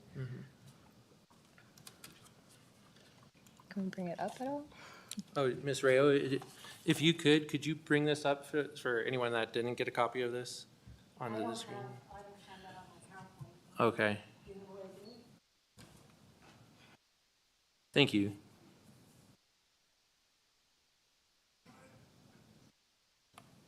Be very quick.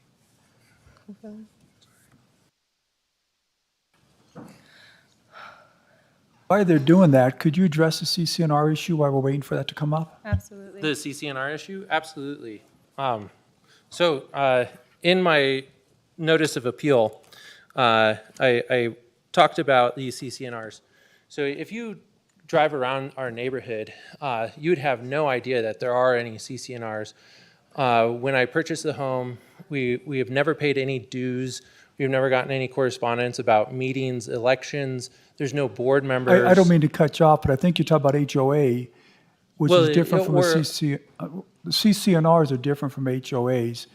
They wouldn't have meetings and you wouldn't have dues. The CCNRs, you are provided those, you sign off on those, and they're filed with the clerk's office when somebody buys a home. And I understand, but I bring up HOA because it was brought up. It was mentioned, not by myself, someone else had mentioned HOA. And I'm just clarifying, there's no HOA. The CCNRs are not in effect. If you go around, multiple homes are in multiple violations. My most immediate direct neighbor, she would have to, I've since looked up the CCNRs, found them, and educated myself.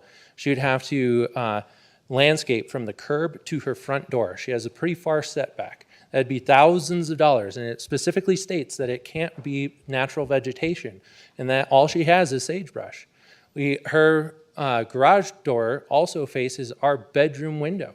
I've many times, and I have pictures of it if anyone wants to see, have seen members of her household working on cars that are not hers and smoking. And she was also the one that brought up that there was an odor of cigarette smoke. And I find that highly hypocritical when members of her household. Mr. Cates, Yes. the issue of the CCNRs, I believe Mr. Tarkanian, Commissioner Tarkanian was referring to, and I don't want to be speaking on his behalf here, but it certainly in regards to operation of issues are not at issue here today.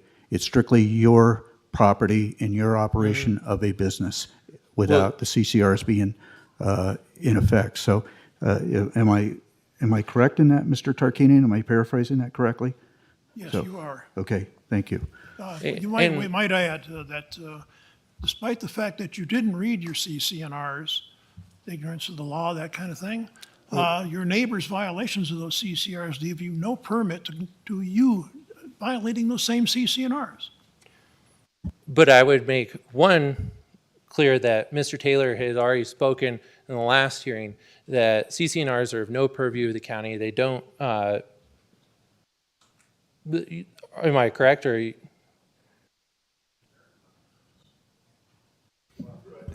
Well, That's a point of contention. So anyway. No, hold on a second. You brought Yes, sir. something. That's a point of contention because the legal, our district attorney feels the county doesn't enforce private agreements. However, it doesn't mean the county's going to vote to approve an SPU that violates one that we're aware of. That's completely different. And so what I'm trying to say here is that if my neighbors came against me, which the CCNRs only make mention of 6 homes, of which I'm a part of. There's other people in the audience who spoke last time and claimed that they were a part of the CCNRs. They're not. It's only the 6 homes on the north and east side of Sierra Shadows Line. And then to that point, I'm trying to lay the foundation that if they came after us, that would be a discriminatory practice. It's all or nothing. They can't just pick and choose which CCNRs and who they're going to apply it to. They would have to do it equally and fairly. So there's many other people that would have to get within compliance before they could even, they would have to come after all of us all at the same time. They couldn't just come after me. But to that point further, it's my belief that the CCNRs are probably dissolved. There's a clause within there that stated once 70% of the homes were occupied, the owners could vote to dissolve it. The fact that the only other file on record is the Sierra Shadows Estates surrendering what was a private road, Sierra Shadows Lane, to the county for ownership, why would a private community give up their private road? It states in the CCNRs that the owners of the Sierra Shadows Estates share a fractional responsibility for maintaining Sierra Shadows Lane. It was a private road. They relinquished it, and then since 1994, there's not been another filing in the name of Sierra Shadows Estates at all. So, Mr. Cates, what I would ask you to do, if you don't mind, is stick to the point, if you could please, of why we should overrule our planning commission and issue a special use permit for you to operate a bed and breakfast in a single-family resident area that with CCRs that prohibit a business application. So can you give us overriding reasons why we should deny the denial of the planning commission? Can you give us some answers to that? Thank you. So I feel that I've made a fairly decent point that the CCNRs are not in effect. No one's monitoring or enforcing them, and they are just now choosing to do that on me, and I don't know why. But it feels like a discriminatory practice. Then the other issue was the noxious odor, as some board members put it, of a single time that a single resident smelled the odor of a cigarette. And smoking it is a legal activity. You can do it on the property of a bed and breakfast. You can do it on all public rights of way. We're right next to the park and ride shuttle. That board never made an attempt to verify from that person where the odor was even coming from, just that she stated that she one time smelled a cigarette. That is not, no burden of proof has been fulfilled there. And again, it's a perfectly legal activity to do on my property. I can go smoke anywhere on my property, up and down Sierra Shadows Lane, over at the park and ride, is perfectly within my rights. And so to deny a permit because one time someone smelled a cigarette, I think that's ridiculous, and it flies in the face of just common sense and reason. But to calm everyone's fears, we're a non-smoking household. It says it everywhere in our spaces. We've had, I don't know, I'm beside myself just with that. I have to defend that smoking is a protected activity in this state. I can speak. Well, sir, let me allay your fears on the smoking angle. We're not concerned about the smoking part. Well, several board members of the planning department spoke directly to the odor of a cigarette and being a noxious odor, and that's why they denied us our permit. That's not the sole reason for denial. They made that statement and said I would have to go with. So could you proceed with your presentation, and then we'll, so we can go to public comment? Certainly. Thank you. Should we? Yeah. All right. We made this presentation to hopefully clear up some concerns that we weren't able to clear up while speaking to anybody. Our goal is to provide a clean, safe, and beautiful stay for our guests. We are dedicated to diligently monitoring each stay to provide a safety net for our neighborhood against any disturbances while still providing a private stay. Sorry, I'm very nervous. I'd like to speak on that further too. I work from home. As the permit states, one of us has to be present at all times during a guest stay. And we are very committed to, providing that level of safety net for our guest issues and any neighborhood issues. We also tried to speak to everybody to say they could come knock on our door at any time if there's ever a problem. You know, we gave out our phone numbers. A lot of the people that are here today in opposition did not take us up on that opportunity, and you know, that was very saddening. We're hoping to be good neighbors. I feel like we've been good neighbors. We're very quiet, so were our guests. We value the peace and quiet of the neighborhood as well, and that's the type of guests we attract, is coming for a quiet, more personalized stay. The next slide is our location. We have a picture here where you can clearly see that we're the first home in the neighborhood, first driveway. They don't have to pass by any other driveways to get to their private entrances. We did have a traffic study done that I believe showed that the there would be a negligible impact on the neighborhood. That's a professional traffic study. Sorry, I'm so nervous. Okay. Our location is directly off of Foothill Road, as you know, in Kingsbury Grade, providing a great home base for our guests to explore Lake Tahoe, Genoa, and downtown Minden. Already stated that we were the first driveway. Most of the guest spaces don't even face into the neighborhood. They actually face the road or our lot. So our side of the home is actually in between the guests and our direct neighbor, providing, you know, sound barrier, and also we're always there, so we'll hear if anything's going on. And to that, Ms. Rayo pointed out that our closest neighbor is 80 feet away. That's 80 feet from our bedroom. Our guest spaces are further away than that, about another 20 feet-ish. Another great spot about, or great aspect of our location is it backs up to the park and ride, which allows easy public transportation access for the guests. They honestly only have to drive approximately 45 yards in the neighborhood to reach the driveway.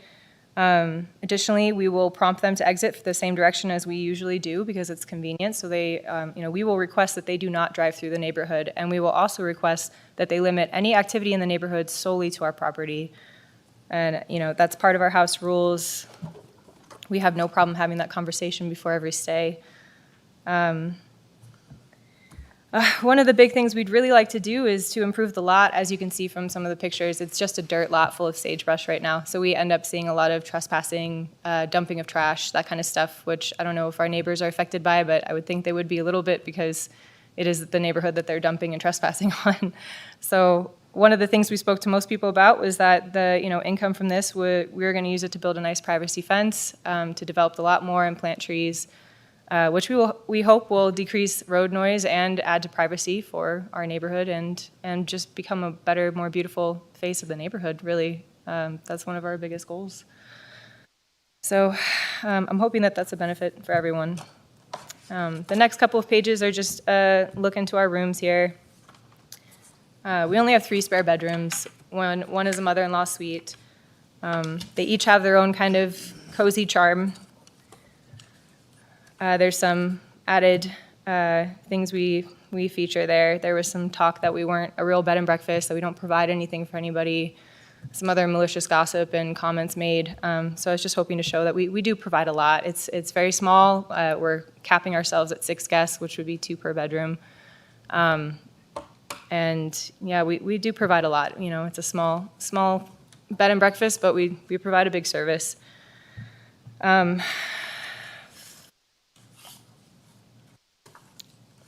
Next is parking. We saw some people write in concerned about parking. We submitted a parking plan. We believe that there's ample parking. If you can see in the picture that we put up there, as well as what Ms. Rayo showed earlier, we actually have covered parking in the back, including a paved driveway and access to our garage. So parking behind our home is in the inherent design of the house. I don't believe that's a disturbance for anybody other than piquing curiosity. And, you know, honestly, like, that was never our intent to harm anyone or disturb anyone in any way. But, you know, we even had Ryan's parents live with us for approximately 6 months last year, so they had 2 cars out back, and I don't believe they were a disturbance to anybody. Like I said, it's inherent in the design of the home. We're not trying to change the home or use it in any other way than it was designed for, and I cannot stress that enough. Trash and wildlife, I'd like to speak on. We speak to each guest personally about wildlife in the area, especially in regards to no food being left outside or in cars to avoid attracting bears. Additionally, we have signage and pamphlets on how to properly coexist with our local wildlife. We have 2 large trash bins through the Douglas County Disposal Service, and trash on the premises is always collected by us and stored until trash day. If we do have overflow, we intend to make the appropriate trips to the recycling center and the transfer station using our pickup truck. There's also been some talk and concern about resources and utilities. As we have stated, we are not planning on altering the home in any way, nor would this permit allow it. This home was designed for, with this many bedrooms and the mother-in-law suite as well. The only proof I can give you that we don't believe resources or utilities is an issue is we were operating for close to 7 months with Ryan's parents also living with us full-time. During that time, we never had any issues with utilities or resources, bless you. During that time, we never had any altercations or incidences with our neighbors or complaints. And it's unfortunate to meet some of them this way, and I apologize about that. We really did try to go to knock on as many doors as we could get to. I was happy to know that there was some support in the neighborhood. Do you want to talk about signatures at this point, I guess? So there's been some statements made online with the submitting of letters. Ms. Rogers claimed that I would come up here and tell you that I went around the neighborhood and there was plenty of people that were in support of us, and that simply would not be true. Although you don't have to just take me at my word for it. I have a petition that I went around with, and I collected 20 signatures. I went to approximately 40 households. Many of them are vacant. These are vacation homes. The people that did answer the door, the vast majority were in support of us. And that's the 20 signatures. The very next amount where they were indifferent. They felt that why would their opinion matter in this? It's my private property. I should get to do what I want. And then there were 2 people, aside from the people that are here today and showed up in the original, that were against it and said that it's not for them and, good luck, but not so much. So I made copies of that petition. Many of them asked that I not put their phone numbers into the public record, so I omitted those, but I have this petition.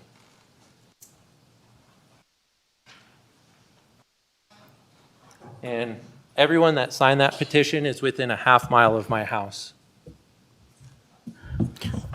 I have a quick observation, if you don't mind. You indicated you went around to many homes in the surrounding area of your home, and you found vacation home rentals? Not vacation home rentals. They were like a vacation home. The person wasn't there. Oh, It was okay. empty. Yeah, no. I wanted to clarify that because if that was the case, we need a list of those addresses, okay? I did Thank you. find quite a few people who were hopeful that one day VHRs would be allowed in the valley. They have, these are large homes on large lots, and they feel that they have a good portion of their home going to waste. And so just to make note of that. The next slide is our house rules. I'm really hoping that this clears up some concerns. We would speak to each guest about our house rules before check-in and at check-in. We also have collateral and signage available that remind them of all of them in their guest space. Our number 1 rule is no smoking, especially with the wildfire risk. Smoking is not allowed in the rooms or on the property. We also do not allow parties or events. The total guest limit is 2 adults per bedroom. All guests must be named in the. We also require government-issued IDs before booking. County quiet hours must also be adhered to, which is 9 p.m. to 8 a.m. No loud music or noises during this time.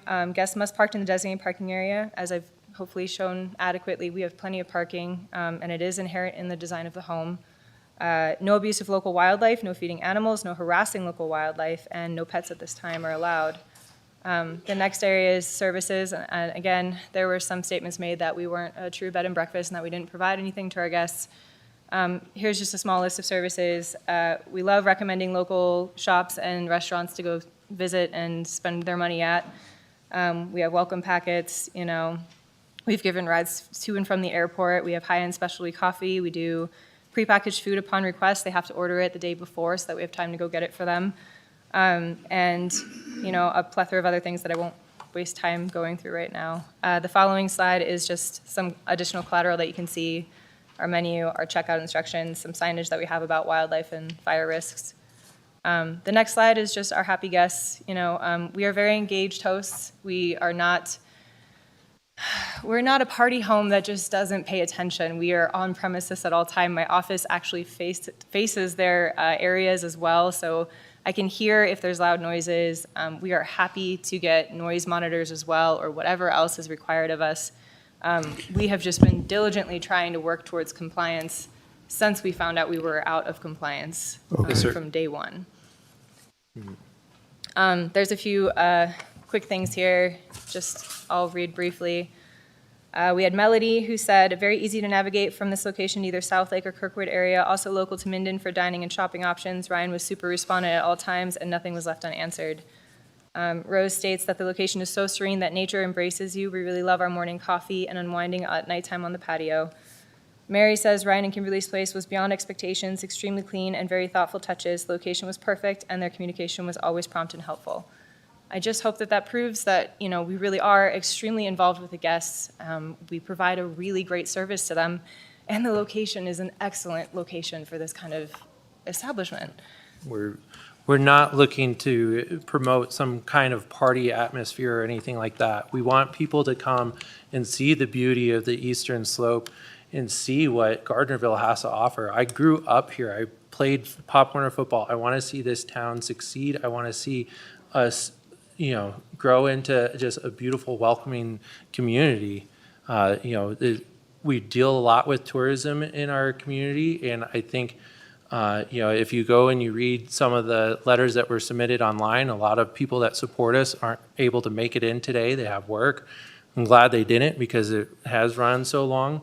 But if you read some of those letters, I mean, a lot of people want to get away from the lake, get away from the casinos, and have a quiet place where they can unwind after a long day.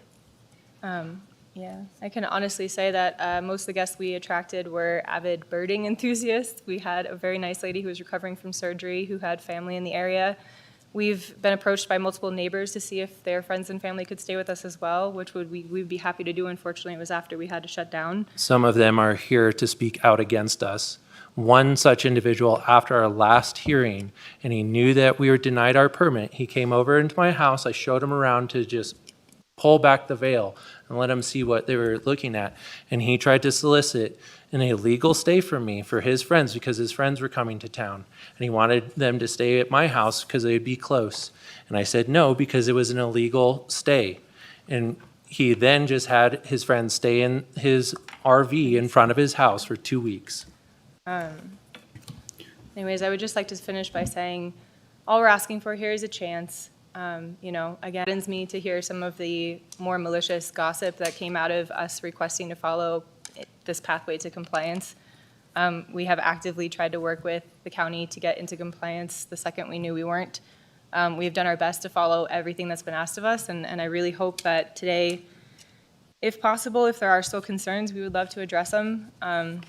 If there's any way that we could even just get a trial run at this to show everybody that, I don't think that, nobody complaining for the time we were in operation, I hope speaks to the volume, like that we weren't making a disturbance, and we're very quiet people. All we do is work. So we're not throwing wild parties or being a bad neighbor, I don't think, in any way. So again, I apologize to people we didn't get to speak to directly, but I would really hope that today was focused on facts and concerns related to the special use permit and not malicious gossip. Okay. That's all I have to say. So, additional questions? You had said, first of all, I want to say what a great presentation. The stuff you produced was wonderful. I would love to see you succeed. But I mean, this is the thing that's, I think I know it bothers me. It's going to bother the other commissioners. We just passed a VHR ordinance where we require everybody file an application to state whether they're in a homeowners association or have, I think we also included CCNRs that prohibit this type of use, VHRs or something like that. Mm-hmm. And we make them do that so that we don't approve a VHR in an area that excludes that type of activity. Mm-hmm.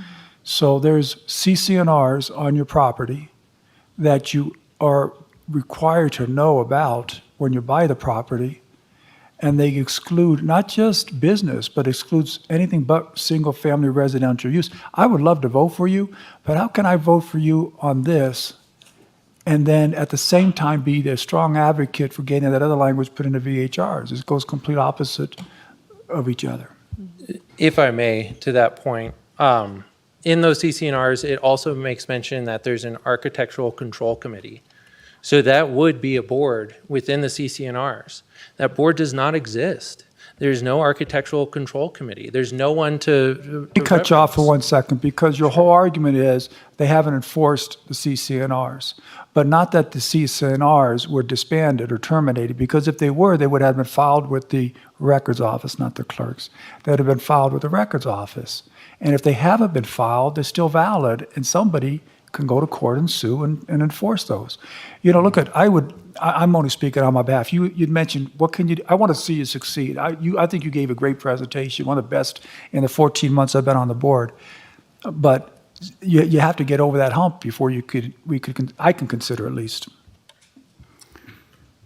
Thank you. Commissioner Noah. Yes, your advertising is great. I thought that was really good. If you uphold every one of those tenets. The one thing that I'm set on or don't like to see happen is have business in an SFR zone. That's in concrete. You need to get a agreement from the county to change that. And I wouldn't vote for that. So Okay, so it's can we? it's a special use under the Yeah, current zoning. so anyways, thank you for your presentation, and I think we should go to public comment now.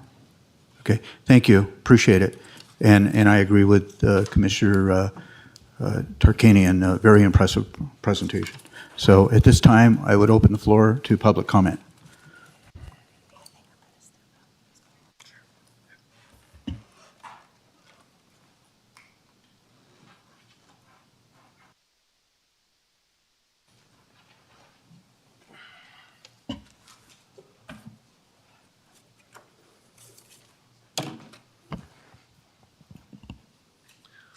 Good afternoon. I'm Dick Schwabe. My wife and I are owners of property located at 1264 Kingsbury. Our property abuts the intersection of Sierra Shadows Lane and Kingsbury. We've lived there for 9 years, and both my wife and I are opposed to a non-conforming use of a bed and breakfast in our neighborhood. And we would ask you commissioners to deny the appeal and affirm the ruling of the Planning Commission to deny the special use permit. Just last night while reviewing some of the record, I noticed that there was a real large spate of letters in support of this thing. I reviewed most of them. I found most of them to be pretty similar to each other. It was almost like there was a form letter mailed out to potential supporters and they signed their name to it. For example, about every letter said that this bed and breakfast would be a wonderful service. It would be a positive addition to the Douglas County community, and it provides no negative impact on the neighborhood. Of course, that's not true. The problem with all these letters is that no letter writer is a resident of our community or our neighborhood. I don't know where they come from. Some from Carson City. Many probably don't even live in Douglas County. Some might not even live in the state of Nevada. Yet each one of these letter writers who are not residents of our community feels comfortable giving our full support to the bed and breakfast. Several letters indicated that the neighbors' concerns are, quote, unfounded, invalid, and irrelevant. Well, I guarantee that you're going to find today from some people providing public comment to indicate that this is wholly untrue and a real misspoken. So my feeling is these letters in support have no relevance, and you name it. I'd like to close by reading something. The overarching theme of our master plan is to maintain the rural character of Carson Valley.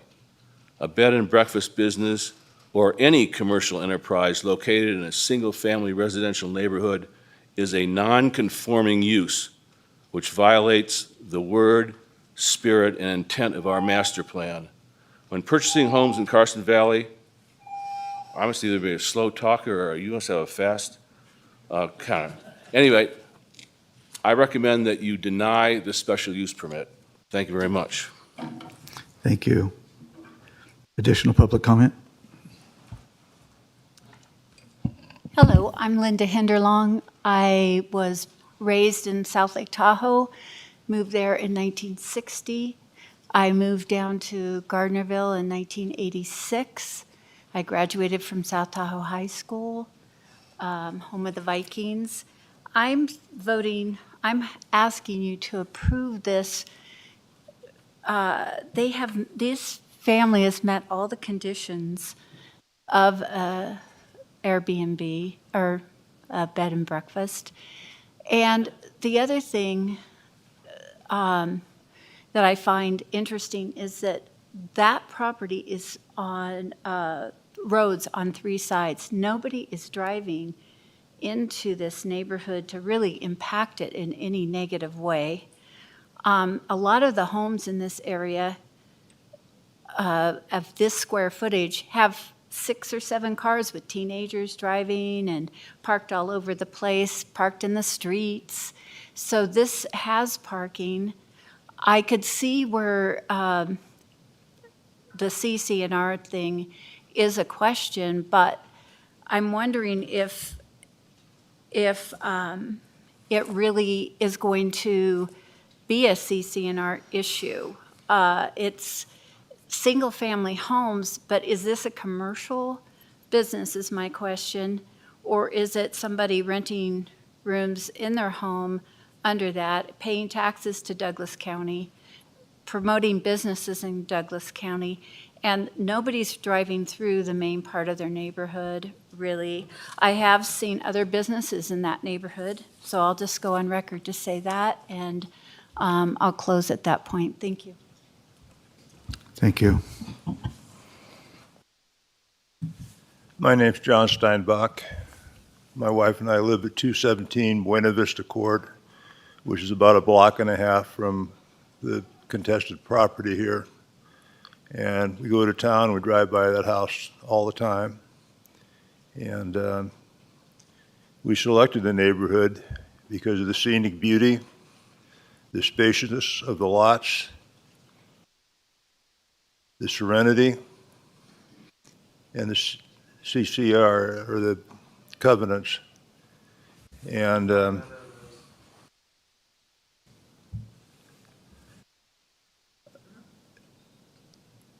I was in the hotel business for 45 years, and I spent moved here in 2004, and I was involved at the Lake Tahoe Resort Hotels are called now, and before that I was Embassy Suite, South Lake. And during that period of time, I was on the board of directors of the STAR Group, South Tahoe Association of Resorts. And all the meetings we went to, not one person ever mentioned they needed another hotel room in the area. We got plenty, probably got more than enough right now. And I'm against bed and breakfast in our neighborhood. And another thing about South Lake Tahoe, take a drive through those neighborhoods.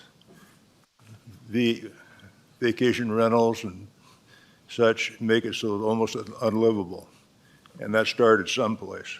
They had the first one, and then the second one, and then 1,000 of them. So that's my thought, and I appreciate it if you vote against this. Thank you. Thank you.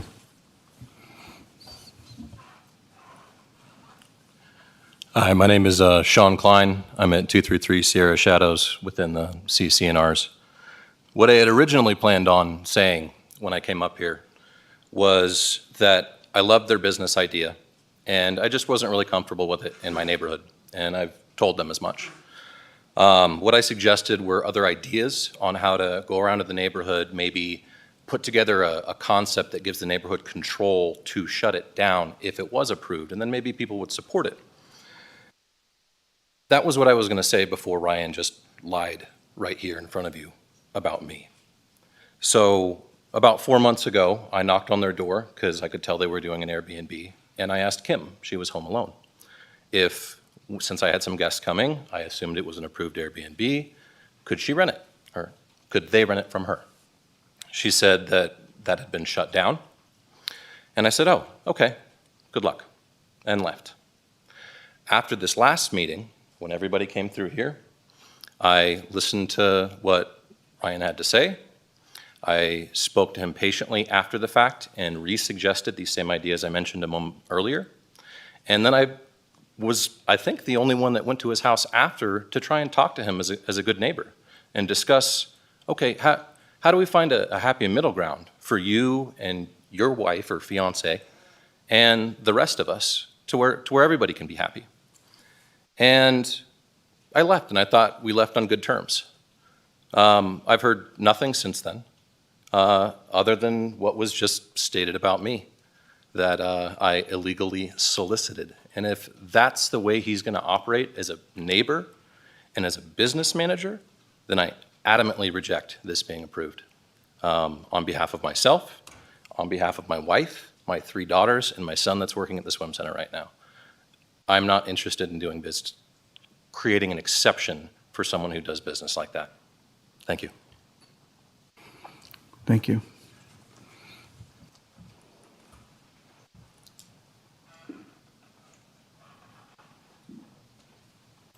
Good afternoon. Kyle Wells, 214 Sierra Shadows. I just want to say we moved in 5 years ago, get away from the hustle and bustle of the town because we lived here in the town and there's too much traffic and too much going on.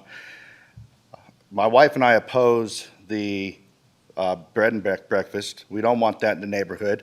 If you all watch the news, you would see that there was a big shooting that happened in Pittsburgh on Easter weekend at a bread and breakfast. So who's to say that this would never happen in our neighborhood? So you're going to tell these people they can't come into their room after 9 o'clock at night? They might come in at 1 o'clock in the morning after a long night of hard drinking, get into a big old fight and argument, bullets go flying.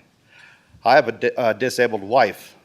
Who's to say that some maniac's not going to go running through everybody's property, that nobody has a fence around in that area, and go hide on my deck from somebody or try to get into my house? I oppose the situation. I do not want it in the neighborhood.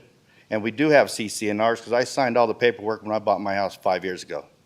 So I'd appreciate it if you all would reject this decision and just let's get it over with and out of our hairs. Thank you. Thank you.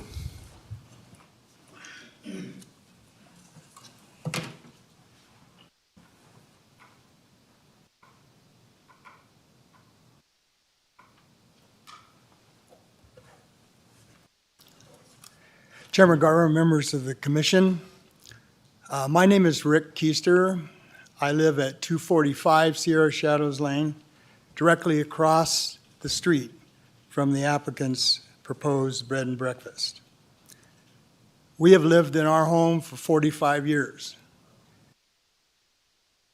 The neighborhood since then has had a lot of growth. It's been good growth, and I think it is important that single-family residents be kept what it is. I came here to speak in opposition to the issuance of the special permit at 246 because, in my view, there is absolutely no need for a bed and breakfast in a residential community. Except the only need I can think of is the need and desire of the applicant to have it. They said they talked about how they want to have guests and have people come by to enjoy the beauty of the Carson Valley. That's why I moved there 45 years ago, was to quietly enjoy the beauty of the Carson Valley. I I would hope that the the commissioners would honor the master plan, would support a 7-0 decision by the planning commission and deny this appeal. They did come to my house to meet with me and talk about this the night before the hearing in the planning commission. That's when they came. So that's not, I don't think, a very credible way to meet your neighbors. And anyway, I hope that you would deny their appeal. Thank you. Thank you. Additional public comment?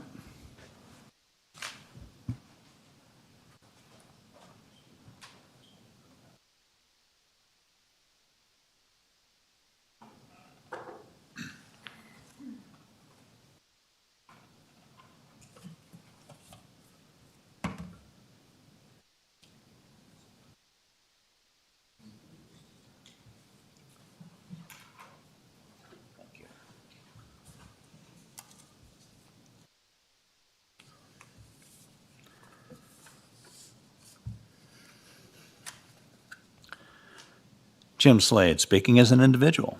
The applicant has previously been cited for running an illegal vacation home rental on the same property, but apparently he thought he had found a loophole in the code that would allow him to call it a B&B. Staff has listed the recent examples of applications for B&B in the Carson Valley. Of the 4 that were approved, 3 are on A19 and FR19. The 4th, 123 Tambourine Ranch Road, was on a parcel zoned SFR2, even though it's over 5 acres. Staff in March stated that that parcel, quote, is in a similar area to the applicant's request. Yet that is not at all accurate. The adjacent properties to the other parcel were 160 acres to the south, A19 to the north and west, and more than 10 acres to the east. From that approved B&B, there is 1 home within 600 feet. The applicant's property, on the other hand, is surrounded on all sides by residential properties of less than 2 acres, many of whose owners publicly oppose the SUP and none who have publicly supported it. The 600-foot noticing radius on page 568 shows 42 properties had to be notified. The applicant has an attached accessory dwelling, plus the so-called bonus room, singular, which in fact contains 2 bedrooms, a bathroom with a shower, and a kitchen of some sort. That sounds like a second, hence illegal, accessory dwelling that was previously used as an illegal vacation home rental. B&Bs do not have private entrances and kitchens. VHRs do. There are lots of letters in support of this B&B, but most are a form letter, undoubtedly written by the applicant. They say, I have relevant. I would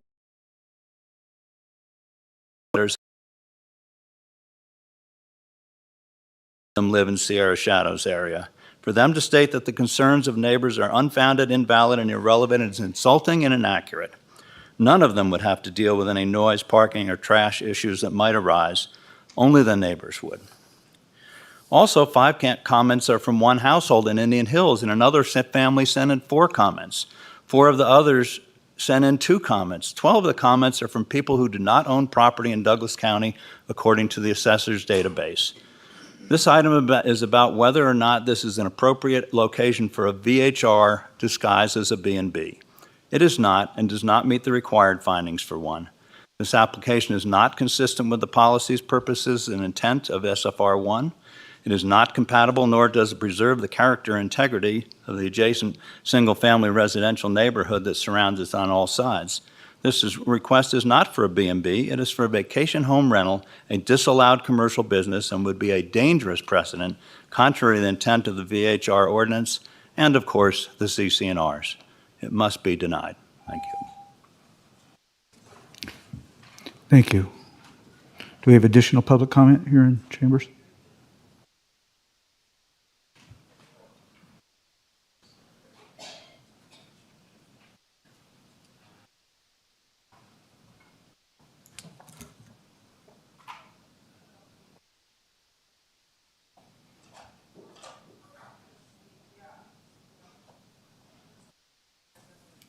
Good afternoon, Commissioners. Thank you for allowing me to come up and speak. Excuse me. My name is Michael Kirshner, My wife Karen and I live at 226 Sierra Shadows Lane. We are owners of that property. We're about 3 doors up from the applicant's property. I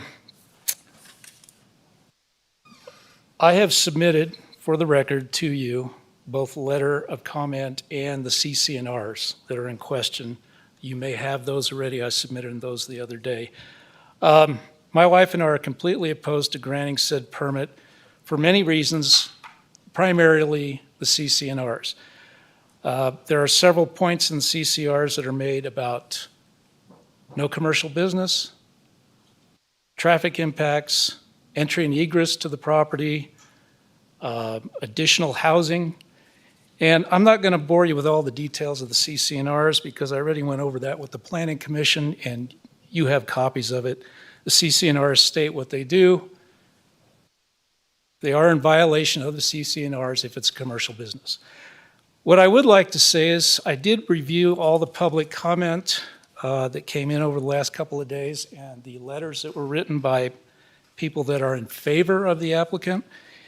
And I've got to say I find it very interesting that the vast majority of those comments are from people that are not in the local community. And I believe that was stated before. Many of those comments were filed by tourists who don't live in Nevada. And they are also form letters, apparently. I'm not debating the character of the applicant, which seems to be a lot of the public comment seems to be centered around the character of the applicant. I'm debating whether it's an allowable use of the property. 6 out of 7 of the CC&R applied homeowners oppose it. And most of those homeowners are here today. By the way, there are 7 homes that the CC&Rs applied to, not 6 as the applicant stated. In addition to that, there are 11 total homeowners on Sierra Shadows. 10 of those homeowners are opposed, the applicant being the single one that is not. There are some other things that we'll probably need to correct. The applicant said that there was landscaping issues. The applicant has no setback or landscaping on the property. He has a large RV in the property, which is in plain view. I'm not going to get into all the details of the other violations of the CC&Rs, but I don't think we should be pointing fingers there. At any rate, I think the CC&Rs speak for themselves. I think the residents that have a vested interest in their properties on Sierra Shadows speak for themselves, and most of them are here. So I will leave it at that. Thank you for your consideration of the homeowners and for your time. Thank you. Do we have additional public comment? Yes, my name is Tracy Ferrante. I live at 238 Sierra Shadows. That is the house right next to the Cates house. I take it my property is the one with the driveway you can see, and my garage door does face their bedroom. In that effect, they built after me. What can I say? They made a lot of great comments in their presentation, but a couple of things that are very disconcerting beyond the CC&Rs are that that entrance that is illegal coming off 207 Foothill is not being used. It was used as late as yesterday. There's now an RV back there again, plus a pickup truck. So it is infrequently used, but it is several times a month that there's cars pulling in and out of there. And that does come right into my back view area of my house. I think that with our neighborhood, with what we moved to Douglas County and the Valley for, that's not what we're looking for. I'm not going to get into personalities or any of that. We want a quiet Carson Valley life. And I highly request you deny this appeal to overturn. Thank you. Thank you. Is there any other public comment here in chambers? If not, then Ms. Johnson, is there any public comment online? Thank you, Mr. Chair. Marsha Johnson for the record. I do have a couple people online and one caller. Caller ending in 5339, do you have public comment on item number 3?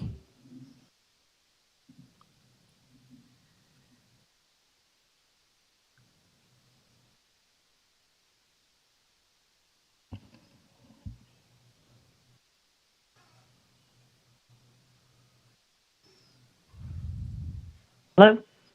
Hello, do you have public comment on item number 3? Yes, I do. My name is Ruthie Robertson, and I live on Old Foothill Road. I am out of the notification area. I am familiar with the applicants because he came door to door. First, I want to say I'm kind of unique. My significant other and I purchased a bed and breakfast in the Big Island of Hawaii 24 years ago and has been in operation for 23 years. We temporarily suspended it right before COVID. And so I'm very familiar with bed and breakfast. Bed and breakfasts are different than vacation rental homes. Number one, the clientele are people that are wanting to chill or relax or get away from it all. The people that come to bed and breakfast are very conscientious, respectful. They want privacy. They want solitude, and they're here to see the sights and what this beautiful valley has to offer. They come. They spend their revenue eating at businesses, shopping, looking at the sights, hiking. So I think it'd be a good thing. So one thing I do have to say is on your guys' intermission this afternoon, I drove Sierra Shadows and I see the CC&Rs that are posted. I counted 14 travel trailers, which is in clear violation of their own CC&Rs. One boat, another utility trailer. There is livestock being kept in the Sierra Shadows. And thirdly is, says number 10, no RV should be out of view from the street. These are all within view of the street. As far as traffic goes, you could amend the conditions that the entrance would be off Foothill Road. That would have no bearing through Sierra Shadows subdivision. As far as if you look at Google time-lapse maps, the parking that they're discussing with Ryan and Kim's RV is not even visible from Sierra Shadows. It's actually off Foothill. And if you look at Google Maps time-lapse, you will see that was in existence prior to their ownership. I think that it's kind of sad that we don't have more bed and breakfasts here in the Valley. There's not enough affordable housing. They could probably legally rent out their rooms on a long-term basis and still be within compliance with single-family residents. I think that would cause a lot more problems than what they have to offer. They're offering something that could enhance this community. I don't think that all the lodging should be just at Lake Tahoe. You see the problems that they have at Lake Tahoe, even in Douglas County. I'm sorry, but your time has expired on your 3 minutes, so thank you. Thanks. Ms. Johnson, is there any additional public comment? Yes, Mr. Chair, there's 2 people online. Ellie, do you have public comment on item number 3? Yes, I do. Please state your name and we'll start your time. Ellie Waller, please uphold the denial. I have participated in the entire Kate's VHR discovery illegally, and now this B&B that has resumed in its place. Hoping everyone read the letters, listened to the compelling arguments to deny at the March 8th Planning Commission hearing. Be reminded, this is a special use and should be reviewed as such. This is not an entitlement, much like the VHR policies. There is no other B&Bs in this immediate or general vicinity. It is also about the quality of life and how people purchase their homes under the CC&Rs. I appreciate the Kirchners brought forward the details that say this is an illegal operation. Furthermore, is the accessory dwelling unit approved? As also explained by Mr. Slade, the 809 bonus unit area has a kitchen. Is it permitted and becomes another accessory dwelling unit? Douglas County Code 20.664.010C.11D talks about illegal accessory dwelling units. This title shall not validate any existing illegal accessory dwelling unit. We're experiencing the same thing with VHRs. We need to tighten up our codes so this doesn't have to be brought forward. I suggest that the code be updated in the future to require a submittal be signed off by homeowners boards.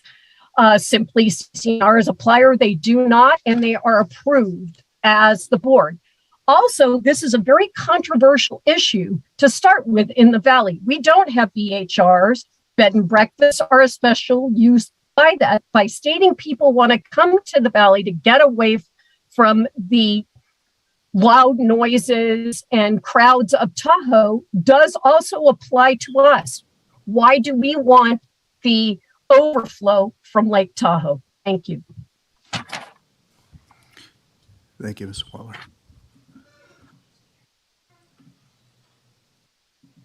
Eric, do you have public comment on item number 3?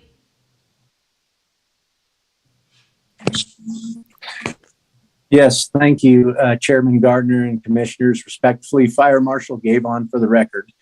We've been going through these VHRs and Airbnb stuff for so long.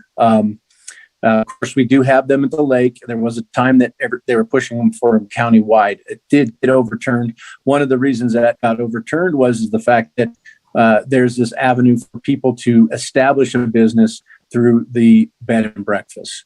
So, and that's similar to the True Host agreement that we have up here at the lake.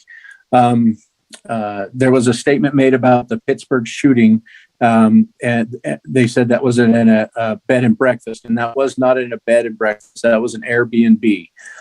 They're different. A bed and breakfast, these folks live there. And while it's not an entitlement, it is a special use, and you do have the rights to approve that. It's important to note that they paid their fines and their taxes. And that's really, this is also, it's a desirable setting. The rule setting is desirable. This is taxes that's coming into the county. The folks live there while they have their guests there.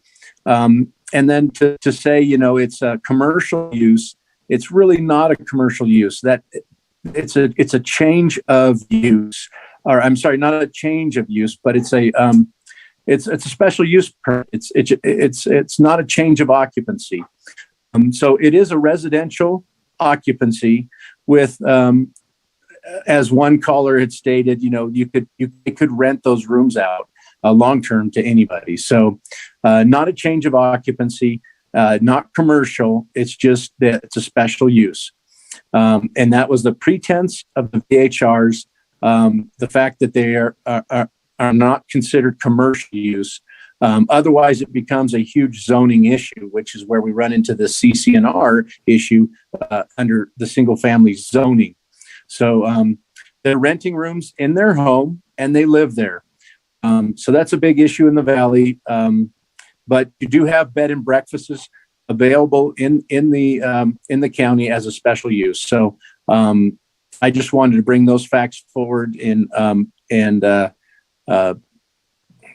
just expose the history behind that. And so a lot of that was the fact that there would be allowed bed and breakfasts in the Valley.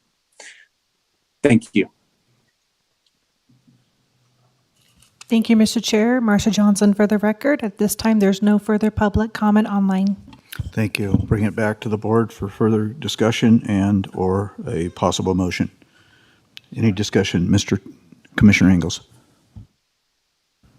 Early on in the lawsuit, that was brought against the county in regard to the VHRs up at the lake, and I'm sure that Mr. Rice will remember this, is that a federal judge determined that the VHR activity was clearly a commercial endeavor in a zoned area for single-family residents. So this is zoned single-family residence, and we have to adhere to that and stick to that, because we're going to get chaos all over the place if we don't stick to our zoning laws and what's established. Thank you. Thank you. Thank you, Commissioner Ingalls. Commissioner Osad? Yes.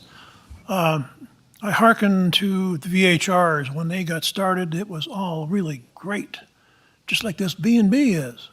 However, we allowed that to continue, and soon it grew into a very bad problem.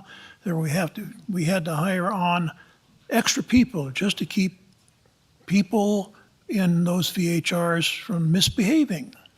I don't want to see that happen in this valley. And it is a commercial enterprise as far as I'm concerned, and it's zoned, it's not to be zoned commercial. Single-family residence, therefore I'm in favor of denying. Would you like to offer a motion in that regard?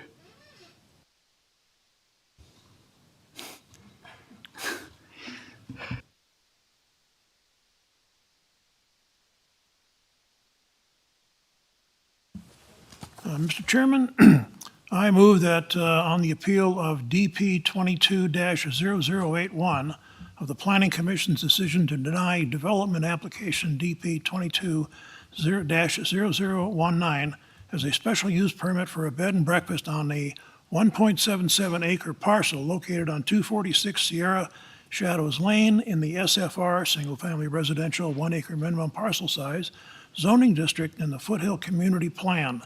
The applicant and owner is Ryan Cates. And you're making a motion to deny his appeal? That's affirmative. Okay. Do I have a second? We have a motion by Commissioner Noasad, seconded by Commissioner Ingalls, to deny the special use permit for a bed and breakfast at 246 Sierra Shadows Lane in the SFR single family resident 1 acre minimum parcel zoning area APN 1219-03-002-034 and uphold the Planning Commission's decision. Do I have any further comments? Since no further comments, all those in favor of the denial and signify by saying aye. Aye. Okay, motion passes 5-0 to deny the special use permit and uphold the Planning Commission's decision. Thank you.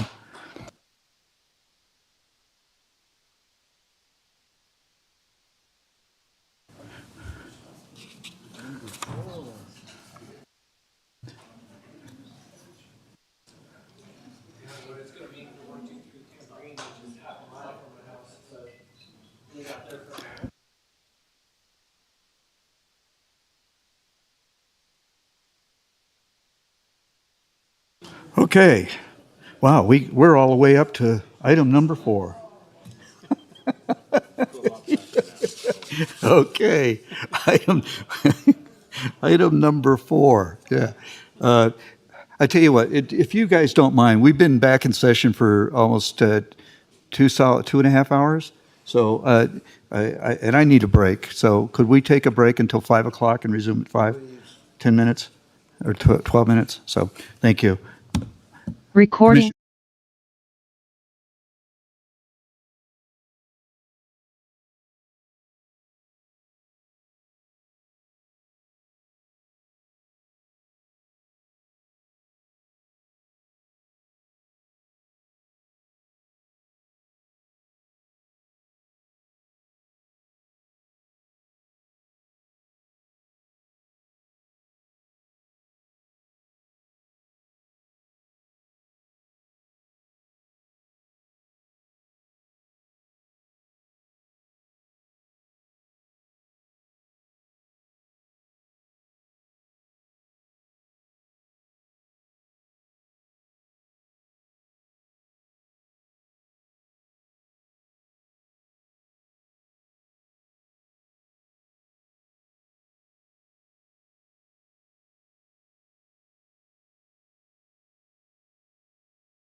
Okay, so, Ms. Bergens, so my computer is saying that it's 5 o'clock, and therefore we'll come back into session and move on to item number 4, okay, for possible action. Discussion on, we're missing still one commissioner, but I'm sure he's, where's our district attorney?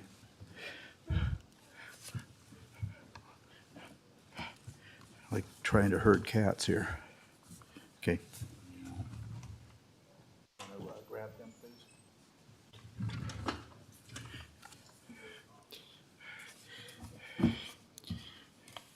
Danny's break to get everybody on the same page sure didn't work. So, okay.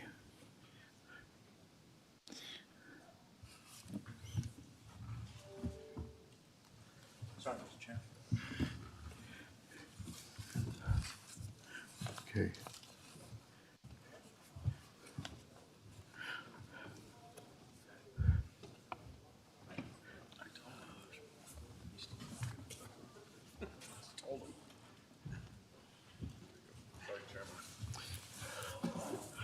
Okay, item number 4, I repeat myself, for possible action, discussion on the adoption of ordinance 2022-1600, an ordinance for a zoning map amendment which would change the zoning within Unit 5 of the Clear Creek Tahoe Planned Development from PR, Private Recreation, PD, Planned Development, to SFR 8,000, Single-Family Residential, 8,000 square foot minimum parcel size, PD, Planned Development, for approximately 7.8 acres, and to amend the plan development PD 03-004. The subject site is within the Indian Hills Jacks Valley Community Plan. The property owner is Clear Creek Holdings LLC, APN 1419-03-002-051, Development Applications DP 22-0022, and DP 22-0024. This is the second reading, and for possible action again, and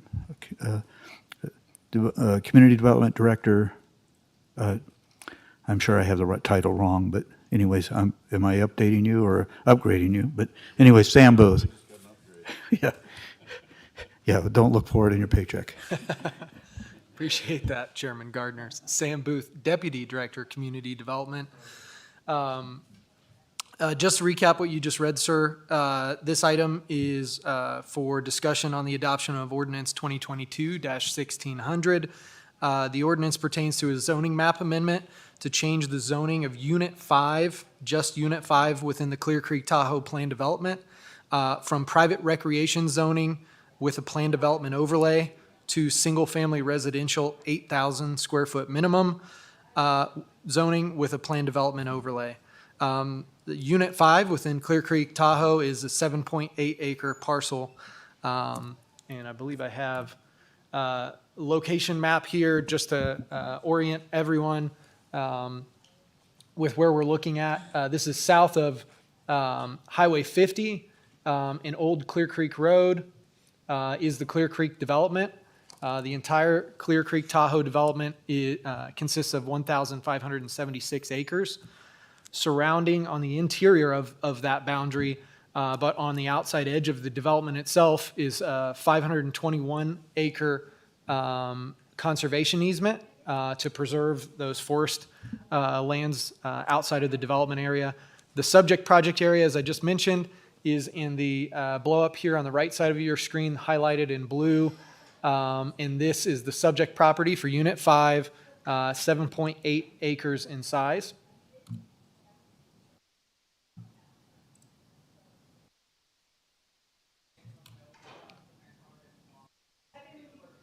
There's a slight delay on my slideshow here.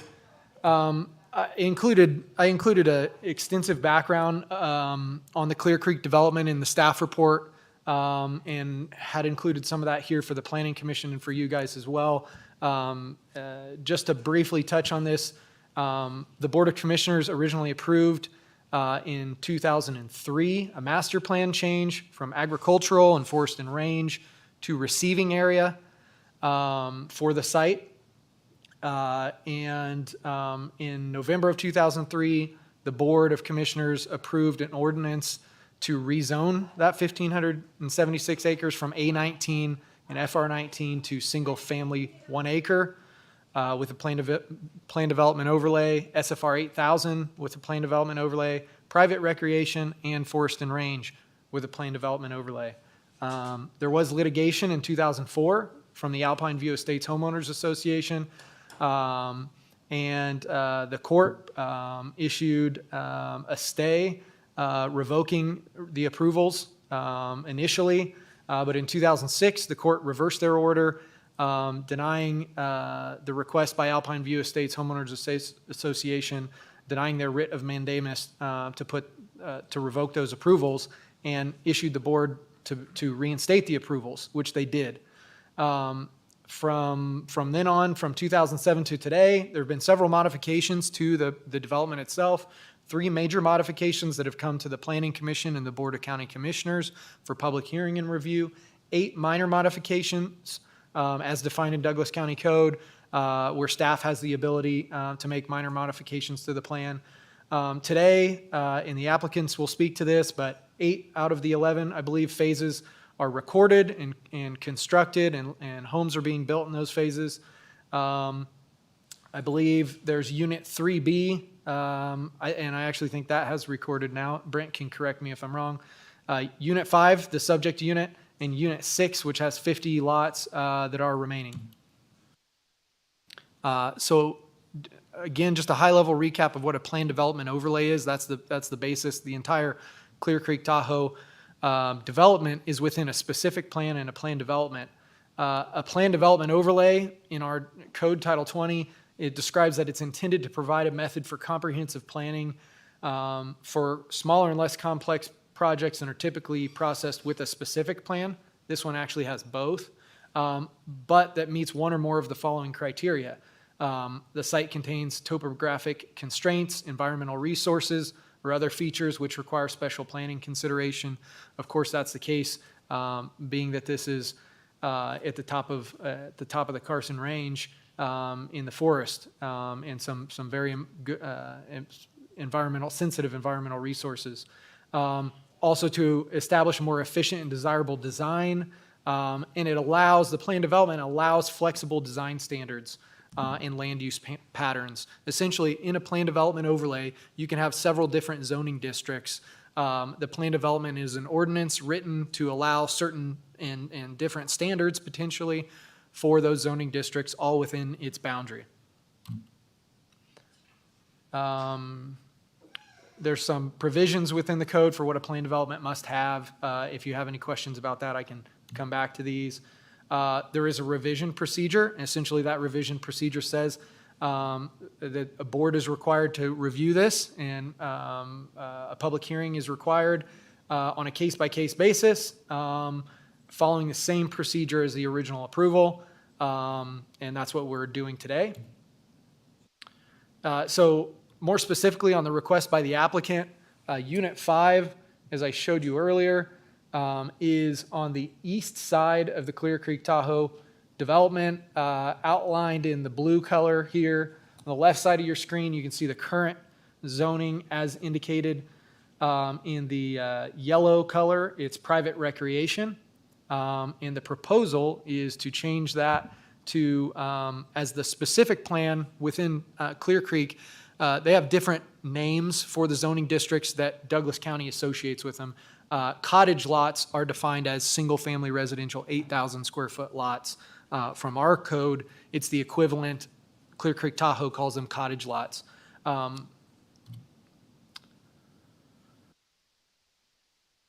Let me go back just slightly to show you that this unit is at the edge of the development next to the lodge and the 18th green as it was originally approved. And the reason for the private recreation zoning was that they were intended to be timeshare units developed just off of the 18th green adjacent to the lodge. and that would theoretically be owned by the developer or Clear Creek Development and rented as timeshares.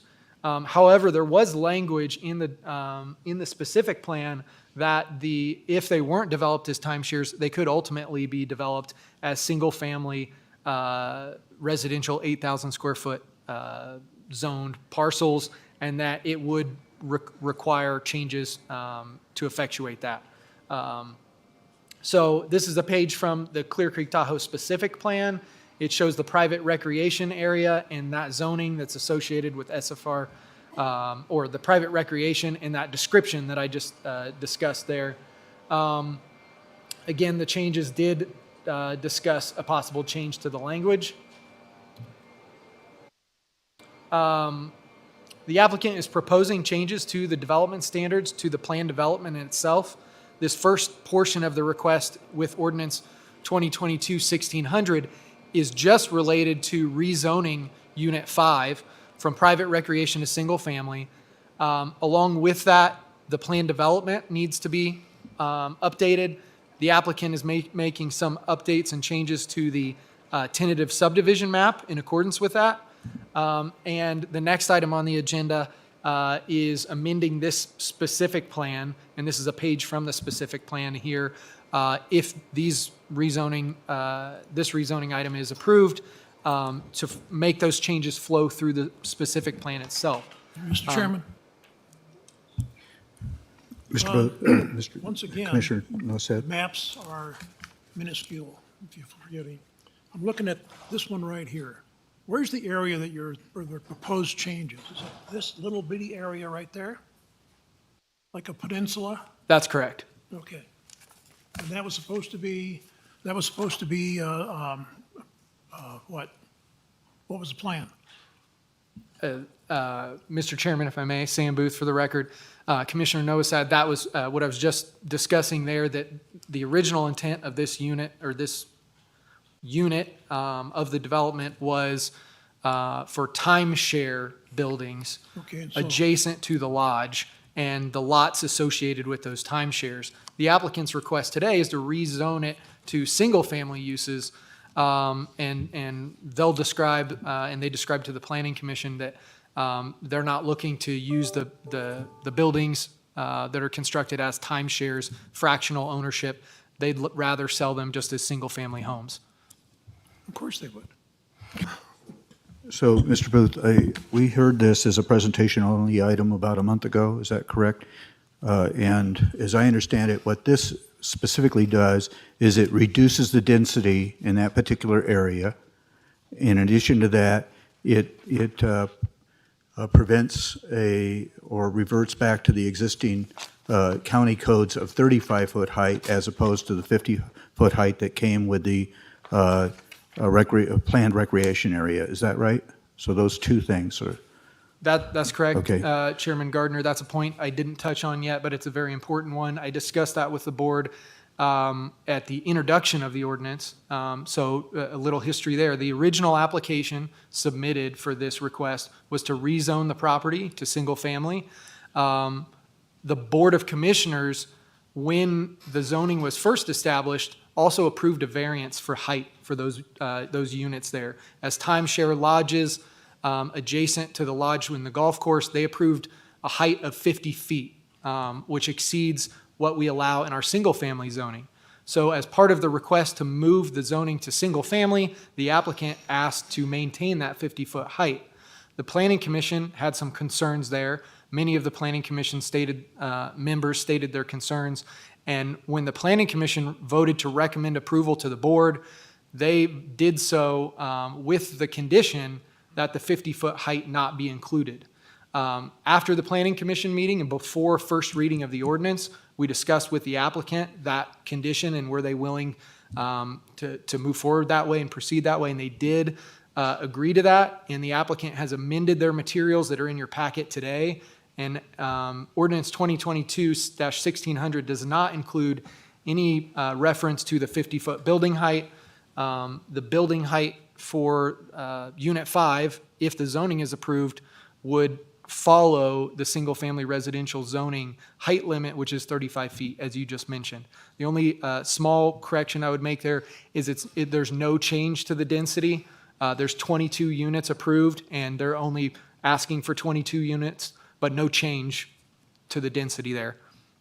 Well, except that the timeshare had more than 22 units in it, did it not?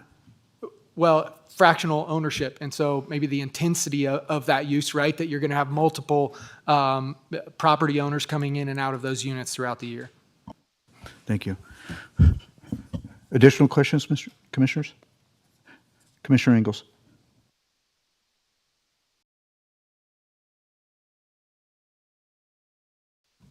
$8,000 square foot pad? That's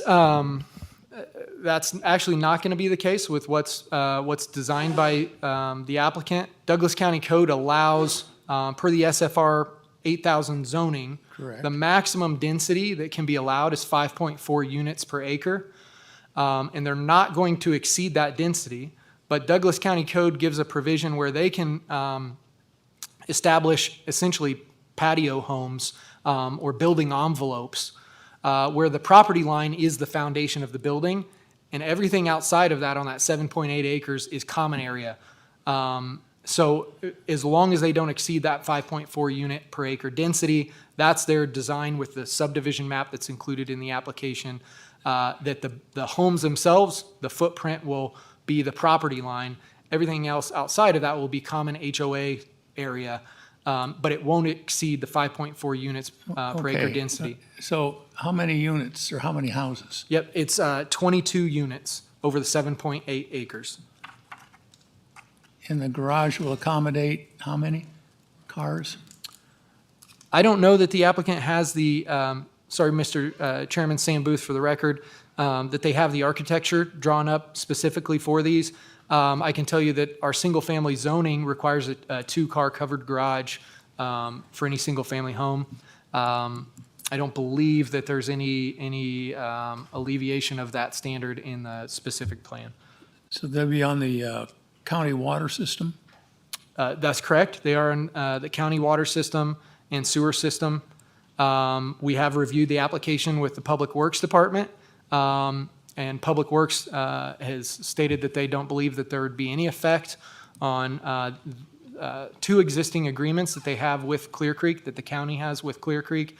For that, or any effect from the water rights there. You know, the main concern or question was changing from timeshare, fractional ownership, and what that impact is on the water and the sewer versus single-family use. And I believe that they actually believe it's a less intense of a use on the water and sewer being a single-family home. Well, it still is going to place additional stress on water and sewage in the county, correct? My opinion, Commissioner, is that it won't. These were going to be 22 units, and that will remain the same. They're going to maintain 22 units here. Thank you. So, Mr. Booth, a couple of questions. These units here are, if I'm not mistaken, these are already approved in our building planning department process, and are these units part of the vested project in the Clear Creek development? So we're not, what I want to get to is that we're not approving new residential development. This was already approved. All we're doing is basically taking it from a timeshare complex to residential cottage, 8,000 square foot homes. Is that, am I accurate in that? Yes, Mr. Chairman, Sam Booth for the record, you're correct. Clear Creek Tahoe, as I gave you that history there, was approved in 2003, ahead of the growth management ordinance that was approved in 2007. And so because of that fact, Clear Creek Tahoe is a vested property on our list and table, doesn't require building allocations, but they cannot exceed 384 units for the overall development. And the applicant stated to the Planning Commission, of course, we have constant contact with them as each of these maps record. They're in no way are trying to exceed the 384 units they're approved for. And again, this request today is not proposing to change that. Right. I want to make that very clear on the record, is that we're not exceeding the 384 that they have been approved for and invested in our development. So, Yeah, Mr. Booth, I found the blown-up version. Can you tell me what would be the width of these roads?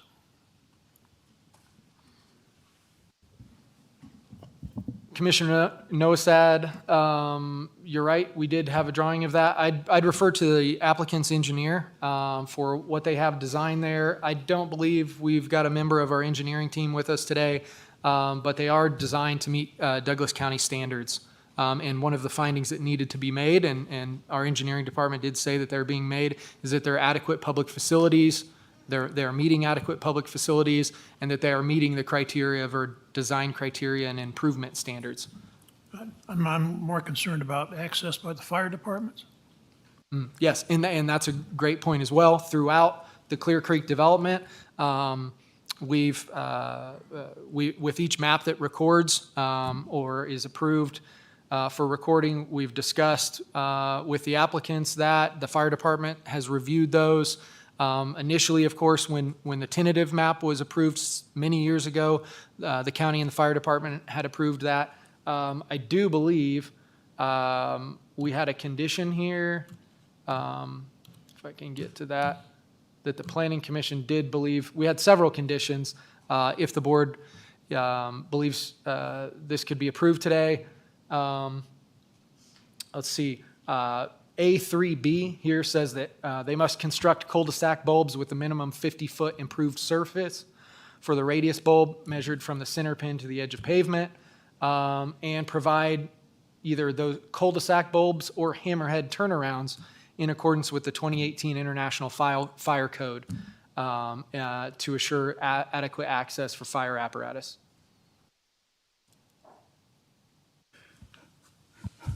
so Mr. Booth, the additional question I had is, if we deny this, then they're still eligible to build that 50-foot high timeshare condo unit. Is that correct?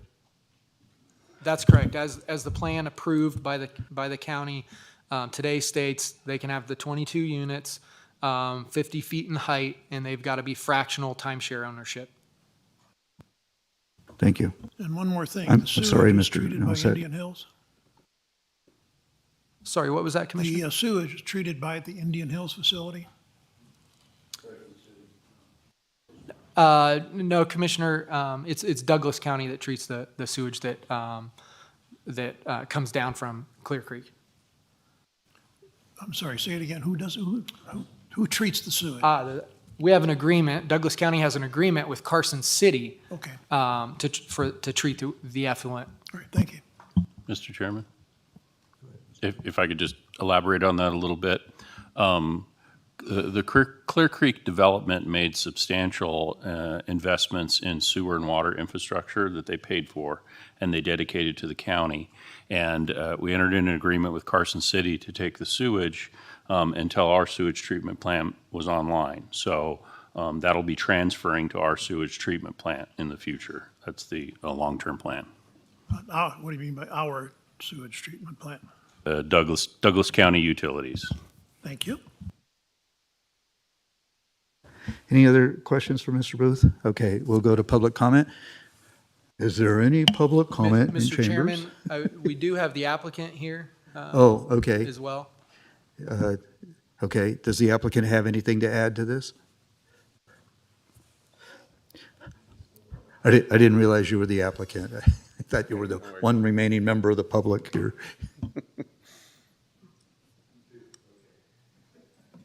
Brent Nassett with Kimley Horn on behalf of the applicant, Clear Creek Residential. Thank you for your time today. So I'll be brief, just to echo Mr. Booth's comments on the project, show some more visuals. So next slide.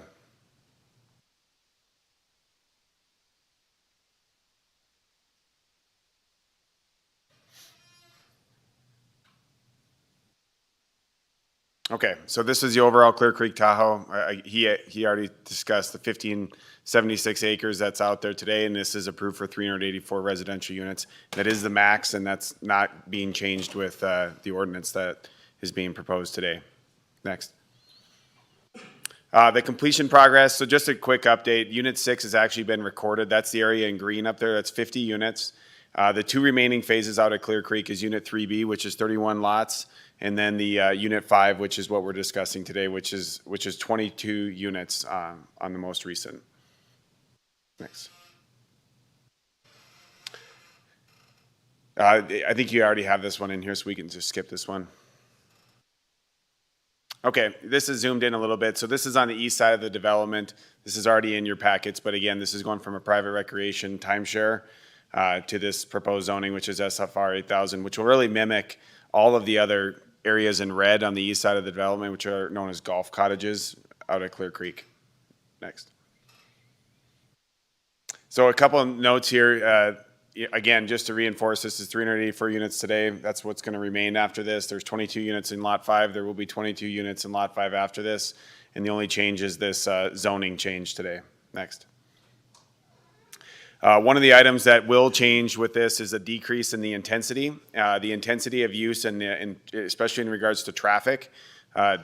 ITE, we did a trip gen letter on just this unit here, and it's a pretty significant reduction. There's not a lot of trips being generated by 22 units, but it is a reduction when it goes from a timeshare unit to a single-family residential unit. Generally, the other calculations with utilities and everything else is going to remain the same.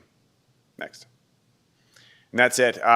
There was a question about the roadway size and the widths. So in the Clear Creek specific plan, it's 2 11-foot lanes, so 22 feet width and pavement, and then 6-foot shoulders on both sides. And that wasn't agreed to specifically with the fire department, so they have enough room to be able to get around. So it's a smaller section, but it's a section that takes up less land. It really works well with the area up there with all the terrain.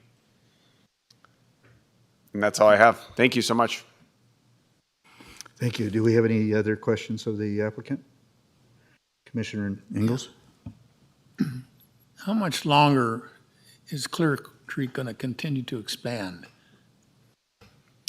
This might be one of the last items. There's only Unit 3B left, which is a map that is being circulated, for review, and then Unit 5, and then, it will get to its 384 unit cap, of which it can't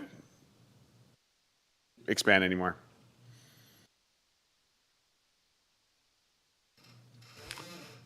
No other questions? Thank you very much. Thank you. Appreciate it. Are there any public comments here in chambers? Okay, sensing none. Ms. Johnson, is there any public comment online? Thank you, Mr. Chair. Marsha Johnson for the record. I do have one person online who has indicated they would like to provide public comment. Ellie, do you have public comment on item number 4? Yes, I do. Explain in detail the minimal deviations approved on August 2021 in DP 0209 and 0210 that approved variances that will be limited to reduced roadway width and adopting the infrastructure to a rural nature of the project by having rural ditches instead of curb and gutter and sidewalk that are anticipated. I suspect the rest of the development is all curb and gutter, and I just want to better understand this variance. It said that the fire department has agreed to the 6-foot shoulders. If they're rural ditches, I'm not sure how all this works, but I would appreciate some definition as the following conditions are applicable to the plan development and tentative map as stated in A1, all prior conditions of PD 03-004 and subsequent modifications remain in full force and in effect unless modified. So I don't know if this is a modification because it has rural ditches. Also, I just want to answer Mr. Ingalls, there is an administrative hearing panel, which you won't hear next week for some other changes to merge certain parcels and divide other ones. I will be attending next week. Thank you. Thank you, Ms. Mueller. Thank you, Mr. Chair. Marcia Johnson for the record. At this time, there's no further public comment online. Thank you. We'll bring it back to the board for further questions and possible action. Commissioners? Commissioner Ingalls? Or Commissioner Rice? If there's no further questions, I move that we adopt ordinance 2022-1600, a zoning amendment to Unit 5 of the Clear Creek Tahoe Plan Development to change from private recreation plan development to SRF 8000 single-family residential P planned development zoning for 7.80 acres in the subject parcel. Second. Motion by Commissioner Rice, seconded by Commissioner Tarkanian to approve ordinance 2022-1600. Sensing no further discussion, all those in favor signify by saying aye. Aye. Motion passes 5-0. Thank you. We'll now go to item number 5 for possible action, discussion on a request for a major modification to the Clear Creek Tahoe specific plan. The subject parcel is located south of Old Clear Creek Road on the east side of Golf Club Drive and within the Indian Hills Jacks Valley Community Plan and is 7.80 acres in size. The property owners are Clear Creek Residential LLC, a portion of Clear Creek Holdings LLC. The owner is Clear Creek Holdings LLC, DP 22-0023 with an APN number of 1419-03-002-051 and also presented by Deputy Community Development Director. Did I get that title right? Mr. Booth. Thank you, Chairman Gardner, Sam Booth for the record. I have a few slides on this item if you would like them. Really, I jumped right into the findings of fact to approve a specific plan. If there's any questions about those findings, I can refer to them, but they are in your packet. As I mentioned earlier, the second part to this request were modifications to the Clear Creek Tahoe specific plan to reflect the associated zoning map amendment that was just approved and plan development amendment that was just approved. We showed, I think I showed a page or two, and Brent maybe as well, from the specific plan.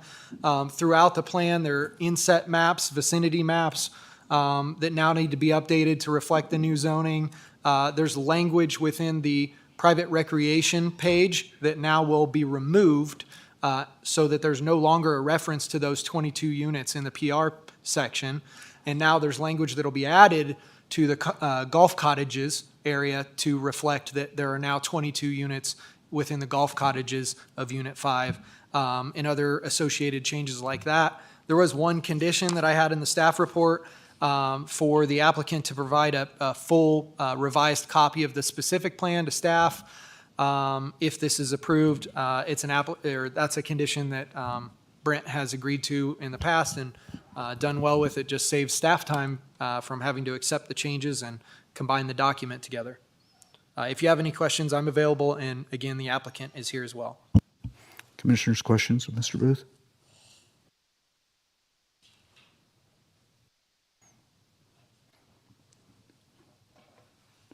Sensing no questions, we'll bring it back after public comment. Ms. Johnson, first of all, is there any public comment in chambers? Thank you. Sensing none, public comment online? Thank you, Mr. Chair. Marcia Johnson for the record. There's one individual online who has indicated they would like to provide public comment. Ellie, do you have public comment on item number 5?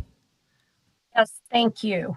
Ellie Waller, there are still issues that were not addressed at the first reading or at the Planning Commission that should be considered today, as the applicant is requesting a major modification to the specific plan. Or I am requesting another public hearing on issues with this specific plan be brought forward.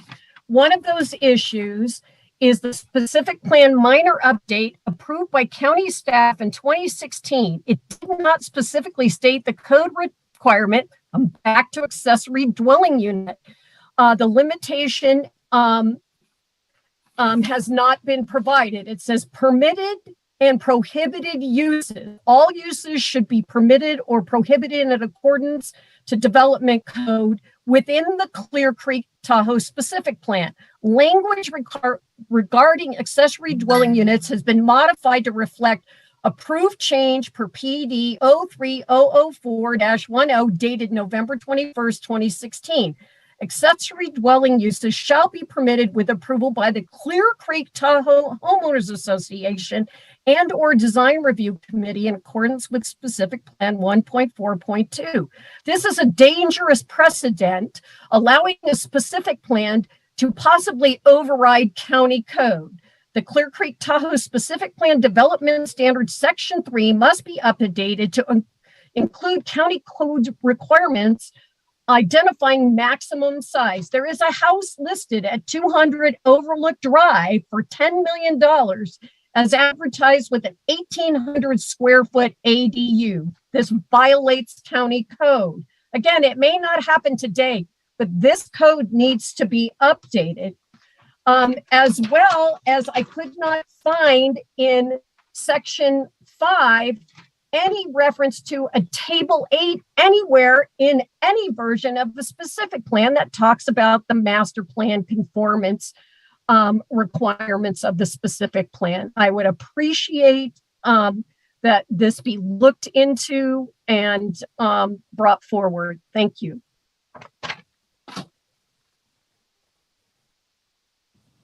Thank you, Mr. Chair. Marshall Johnson for the record. At this time, there's no further public comment online. Thank you. Mr. Booth, Ms. Waller brings up some interesting points. Can you elaborate or try to address those? I think I was trying to scroll through the staff report here as she was asking that question. So there, in the history I gave you here, again, going all the way back to 2003, in 2016, there was a minor modification approved by community development to allow 3 duplex buildings for overnight lodging adjacent to the 18th green. I believe I know the units in question. Brent may be able to speak to this, but there's 3 units in front of the lodge. If you come up to that, there's a parking lot on the side, and there's along the road there are 3 units that Clear Creek requested to have for overnight stays for guests that are looking at buying a home in the subdivision. I believe it was a condition of that minor modification that those could not be full residential units. They don't have a kitchen in them. So there's a bedroom for someone to spend the night, and that's why it's on the private recreation zoning district. The private recreation zoning allows that. But they are not units, and so it wasn't an increase in density there. They're vacant most of the time, but if someone is coming from out of state to visit and tour the property, they allow them to stay in that unit. That was from 2016. I don't know the details of that, but I believe that's the case. Brent can speak to any other changes within the specific plan. One point I did hear Ellie say was that the specific plan shouldn't trump Douglas County Code. Actually, the plan today does trump Douglas County Code. That's the intention of a plan development, that the ordinance approved. That's why we had to approve the first section of this as an ordinance.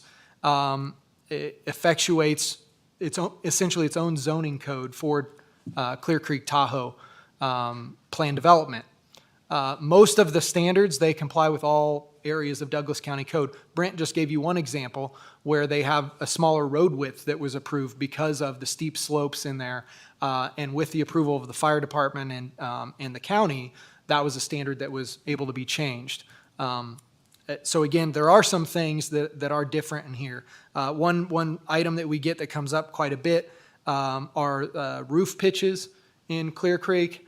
And in the county, in the valley, we have a 412 roof pitch standard. Within the Clear Creek specific plan, it gives deference to the architectural review committee that they have, and they do enforce that they must review all architectural plans. And so the specific plan has said that we defer to that. There are many homes, Now, if you tour, we did a tour with the Planning Commission of the site. Many have fairly flat roofs, but they're made of steel and concrete. They're able to support the loads, the snow loads and those type of things. It's not a concern, and it actually reduces the impact on some of the view sheds for the homes in the subdivision and outside of the development. Do you think these are the auxiliary units that Ms. Waller is referring to?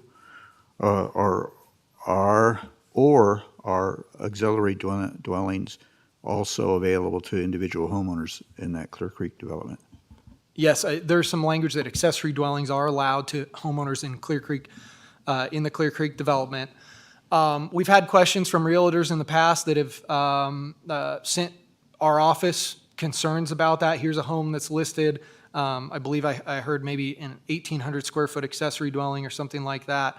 One thing that happens on some of these homes are very large homes, right? As the home is being constructed, the property owners will construct a detached garage or casita, essentially, as it's referred to, that's not a living unit. Douglas County Code allows, with a temporary use permit, our department to approve on any single-family residential lot temporary living quarters while a home is constructed. And we condition that permit that you must move out of those quarters once the C of O is issued on the home. Most of the time, in many places, that's a travel trailer or a mobile home or something like that that's placed on the lot when there are homes elsewhere in the county. In this area, usually it's the size of the garage and some accessory rooms tied to the garage are large enough that the homeowner asks to move into that area temporarily while the home is being constructed. But it's something that we're reacting to as we get complaints on that. We investigate them, those type of things. The applicant may be able to speak to if he has any other knowledge of that. So if I understand our code correctly, and it's a big code, so it's hard to understand all the aspects and all the intricacies of it.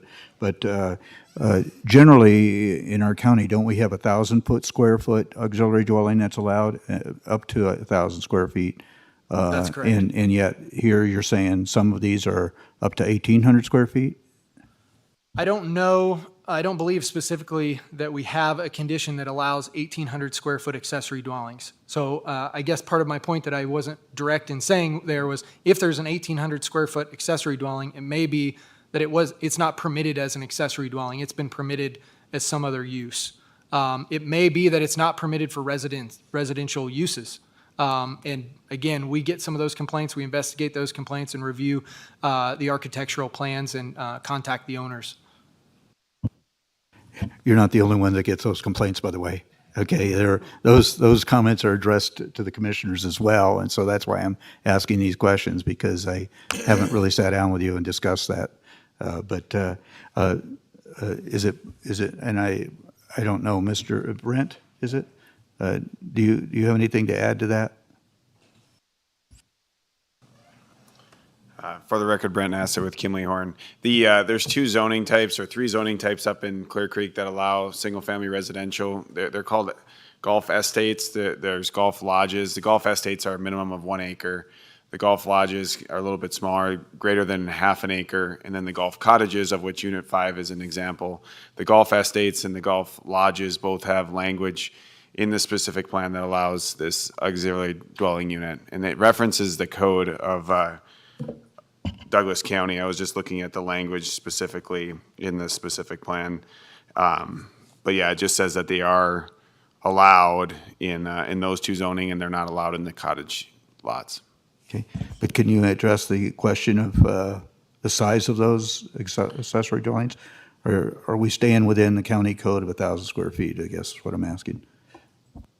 Mr. Chairman, I think I can speak to another possibility there, which is that the code for an accessory dwelling defines that 1,000 square feet is the maximum habitable space.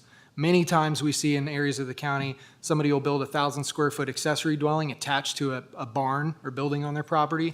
We do not count that non-habitable space.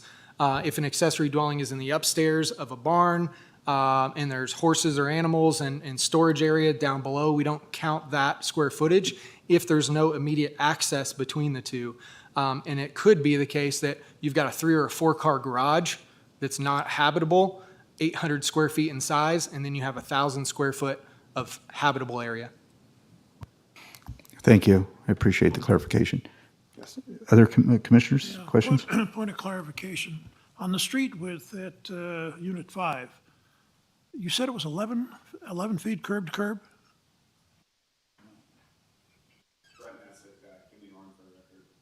Two 11-foot lanes, and then Okay. there's 6-foot shoulders, so 22 feet wide. Got it. Okay, so we've had the presentation, we've had public comment. We will now come to the board. I think we've answered questions, so I will entertain a motion. Mr. Chairman, I move that we approve with conditions a major modification to the Clear Creek Tahoe specific plan, DP 22-0023, to reflect the associated zoning map amendment and plan development amendment as presented. Second. Motion by Commissioner Rice, seconded by Commissioner Tarkanian to approve the major modification to the Clear Creek Tahoe specific plan, APN 1419-03-002-051. Sensing no further comments, all those in favor signify by saying aye. Aye. Motion passes 5-0. Mr. Chairman, I know we're going to get started the next one. I am going to unfortunately have to leave by 6. I have a deal with my daughter that's very special at 7, and I got to be in Reno then, so that's why I'll have to walk out. Duly noted, thank you. Okay, well, item 6 has been pulled, so we'll go to item 7 for possible action. Discussion on 1, whether or not to direct R Mill Properties LLC to install sewer laterals at the county's cost along Saratoga Street as a part of R Mill's installation of a sewer main to serve the Park Haven development. And 2, if installing the laterals, on options on how to recover the county's costs from the benefiting properties and whether to mandate the corresponding sewer connections. The initial cost estimate is $108,000, which would be paid from the county's general fund.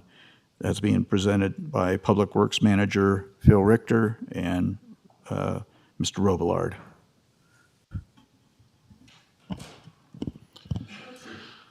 Commissioners, Phil Richter, Director of Public Works, and Rick Robillard, Deputy Director of Public Works, for the record. This, and I apologize, I want to go through a little bit of the history here just to put this into context, because there is some confusion, I think, out in the general public on this. R Mill Properties, who's the developer of Park Haven Estates, this development goes back to 2004, and it was originally conditioned, or when it was conditioned in development agreement in 2005, it was conditioned to connect to sewer and water up at the same time. But with regards to the sewer in particular, their original proposal was to install a series of individual lift stations, grinder pumps, as well as a lift station to handle the sewer flow from the property to the county system. That was objected to by the county back in 2005, and that proceeded into a dispute between the developer and the county, and there was a settlement agreement in 2007 and in that agreement, it was reached that the development would connect to gravity flow, so they would extend the sewer lines to a gravity flow system without all the lift stations and added complexity.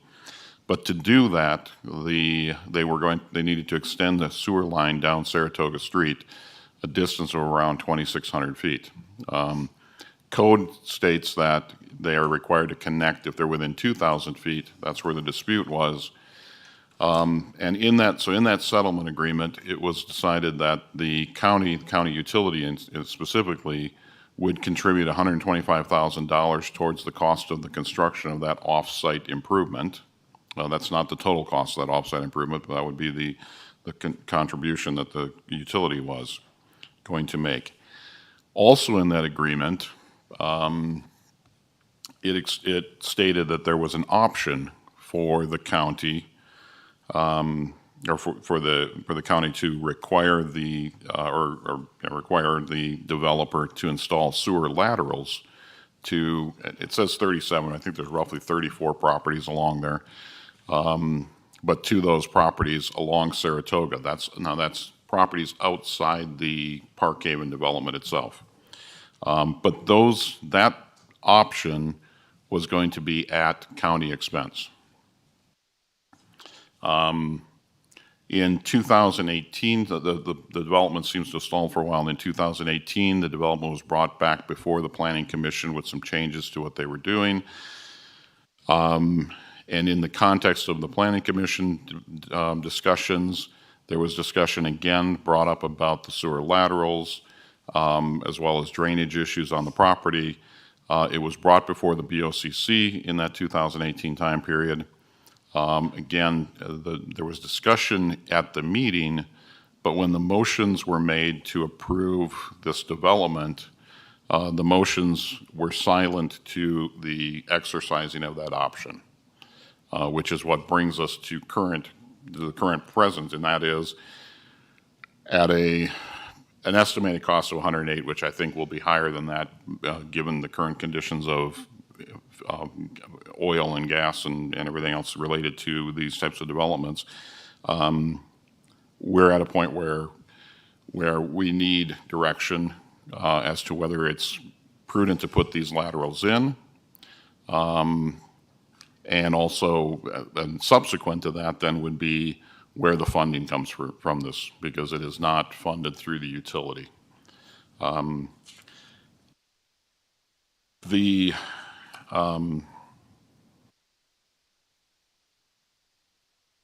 trying to think where we want to go from there on that.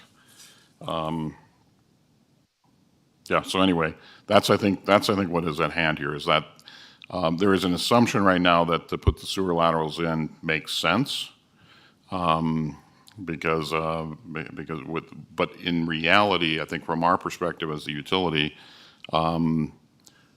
the design of the sewer laterals has not been necessarily optimized. It's going to go in, and what I mean by that is sewer laterals per the current design will go in at the at property lines. There's a slope to this street, so it's going to go at the downside of the property line, and that will work. Don't get me wrong. I mean, it's obviously from a sewer is a flow, requires flow. You're not pressurizing anything, so it would work. But it's not necessarily optimal for each property owner. Matter of fact, one of the property owners who, due to other circumstances, wants to build an addition to their house and would like to have this sewer lateral put in to connect to, she's actually worked with or contacted the developer and the contractor to move where the sewer lateral would have been placed on her property, because it would have cost them more money if they had done what was in their current plan. You've got 34 other homeowners along that street that probably may be in very similar situations, but we don't know. It's not within our purview to do that analysis. So anyway, the other thing about it is the road is not scheduled to be resurfaced or redone within probably I think it's on the road maintenance department's schedule for probably 5 years from now. So there's really no advantage today either to put this in, because the road won't be completely resurfaced, at least under current conditions. Is there anything you'd like to add? Commissioners, Rick Robillard, Deputy Director of Public Works. I'd just like to note, currently, our code reads that a failed septic within 330 feet of a municipal sewer is conditioned to connect. at the cost of the owner. So right now, we would put sewer laterals in. We have no condition to make or force these homeowners to connect. So we have infrastructure in the ground, potentially paid by the general fund, that is no longer being recouping cost as it would as a ratepayer. So that's something to take note of as well. The lateral itself ran to the main is not funded by the enterprise fund. When we connect a homeowner after a failed septic, they pay for the cost all the way to the main. So that's just something else to take note of. Yeah, and to add on to that point is the fact that within code, our current code does not require, there's no mandate that they connect until their septic fails. And realistically, this infrastructure could be in the ground for 20 years before people have to connect to it and before it's actually it produces rates or produces funds that would support its maintenance and future needs. So again, we're one of the things we're looking at is the fact that this would put a liability on the utility with no added benefit at this point, unless the board wanted us to come back with a change to code. Commissioner Nosa. Point of clarification here. I've had some emails from constituents saying they were talking about stub outs, and now you're talking laterals. It seems to me like a lateral would be from the main sewer line to the property. Where does that lateral stop? So a stub out is essentially a lateral. So that's just a euphemism for a sewer lateral. The sewer lateral is the attachment or the point of attachment at the main and would run to the property line and then be terminated at the property line. Oh, and one more. What is the $108,000 going to do for us? There was a cost mentioned here at the very end, $108,000, which would be paid for by the county's general fund. What are we buying for that 108? So for the $108,000, and that's an estimate at this point, but for that order of magnitude, the county would be purchasing the 34 to 37, it depends on the number of properties there, sewer laterals or stub outs from the main to the property lines, and then those laterals would be capped at the property line with no further connection. Okay, so that's total cost, and I assume it's going to be somewhere a little higher than that. That is total cost for the installation of the pipe and lateral and for trench repair. There's no repaving of the roads, or it'd be standard trench repair, not a complete road resurfacing or anything else. It seems pretty good cost for getting to 34 houses. Am I missing? Is $108,000 for all 34? That's what their estimate is, yes. Okay, thank you. Commissioners, any other questions? So, Mr. Richter, as I understand it, so this 108, that would only, that would not cure the issue of the road that would need to be repaired after we went through there. What's the cost of repair of a mile of road estimated? In talking with John Erb, the transportation engineering manager, to do a grind and overlay of that section of Saratoga Road would be around $400,000. So we're looking at $500,000 that we really don't have. That's correct. As I understand it, right? We really don't have. So that's correct. Okay, I just want to make sure that's clear. So, anyways, okay. Any further questions by the commissioners? Okay, is there any members of the public in chambers that wishes to make public comment? Sensing none, Ms. Johnson, is there any public comment online? Thank you, Mr. Chair. Marcia Johnson for the record. I do have one person online who has indicated they would like to provide public comment. Linda, do you have public comment on this item number 7? Yes, I do. Can you hear me, please? Yes, we can. Please state your name for the record and we'll start your time. Thank you. Linda Maddox. I live at the end of Saratoga, adjacent to the property that is being staged at the moment for this project. First of all, let me say thank you for letting me speak here. There's a lot of information in your packet, page 926 through 929 of this gigantic agenda that you all have is the section that relates to this project. And I will say that, Mr. Ridger, that I spoke with John Maxwell at Knox, and he did clarify that the 108,000 includes the patching of the road for the sewer laterals. That it is, I don't know where the 400,000 you're speaking of came from, but I spoke with him specifically about this, and he said that was included. Let me just say that we've lived there since 2016. This project is going to affect me in every way. I live at the end of the block, so the entire project from start to finish is going to be something that my family, my husband, myself, and anybody else that visits us are going to be living through. The noise, the blockage of our street, the torn up street that's about 2/3 of a mile, and then of course at the end, the Pine Mountain view that we have there. But most importantly, during the meetings of September 11th and October 4th, 2018, these two topics were discussed at length with your predecessors, the commissioners at that time. And there was no doubt that sewer stub outs were included in that project. I understand your perspective that it wasn't in a motion. I did not know that, to be honest with you. I was sat through those meetings, and it was not clear to me that it wasn't included. It was discussed all the way to the point where it was in the plan that Armel Properties put out to their engineering staff to design those stub outs, and that you guys got to approve. I don't mean you, the board, I mean the Public Works Department and whoever else makes those approvals. And here we are, and just a week ago, April 26th, you voted to pay for these laterals. Your 5-year budget, and I'm going to quote what it said, approximately 2,700 feet of gravity sewer main and 37 sewer laterals will be constructed on Saratoga Street from Vicky Lane to the development boundary for the Armel Park Haven project.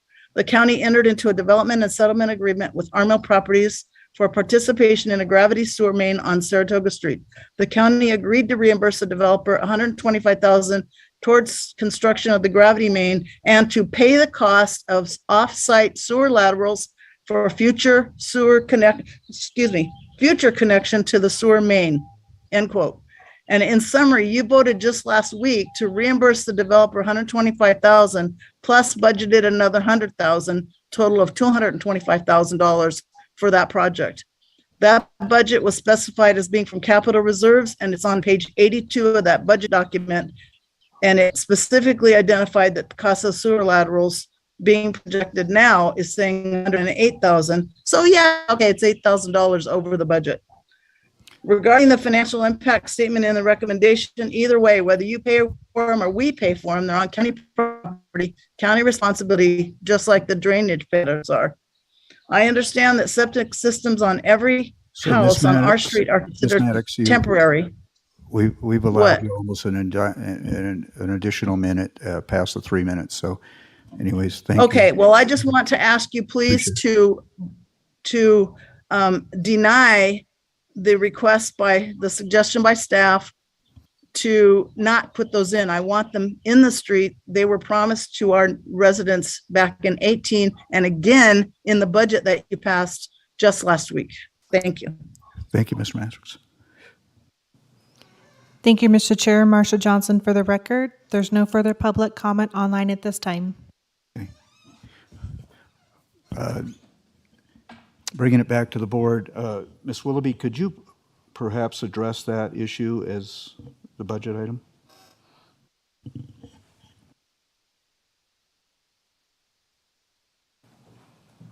Sure is nice having staff here to be able to.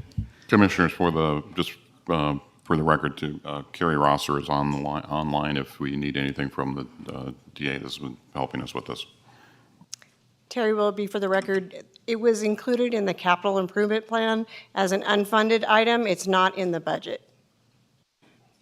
It's a future That's a very potential- important nuance, because we Yes. approved a number of capital improvement projects, but not being able to Right. identify the funding for those projects, so. Absolutely right. Okay, And this would, as we talk about priorities of the general fund. Just remember Thank you, that. Ms. Willoughby. I knew you'd have that answer. So,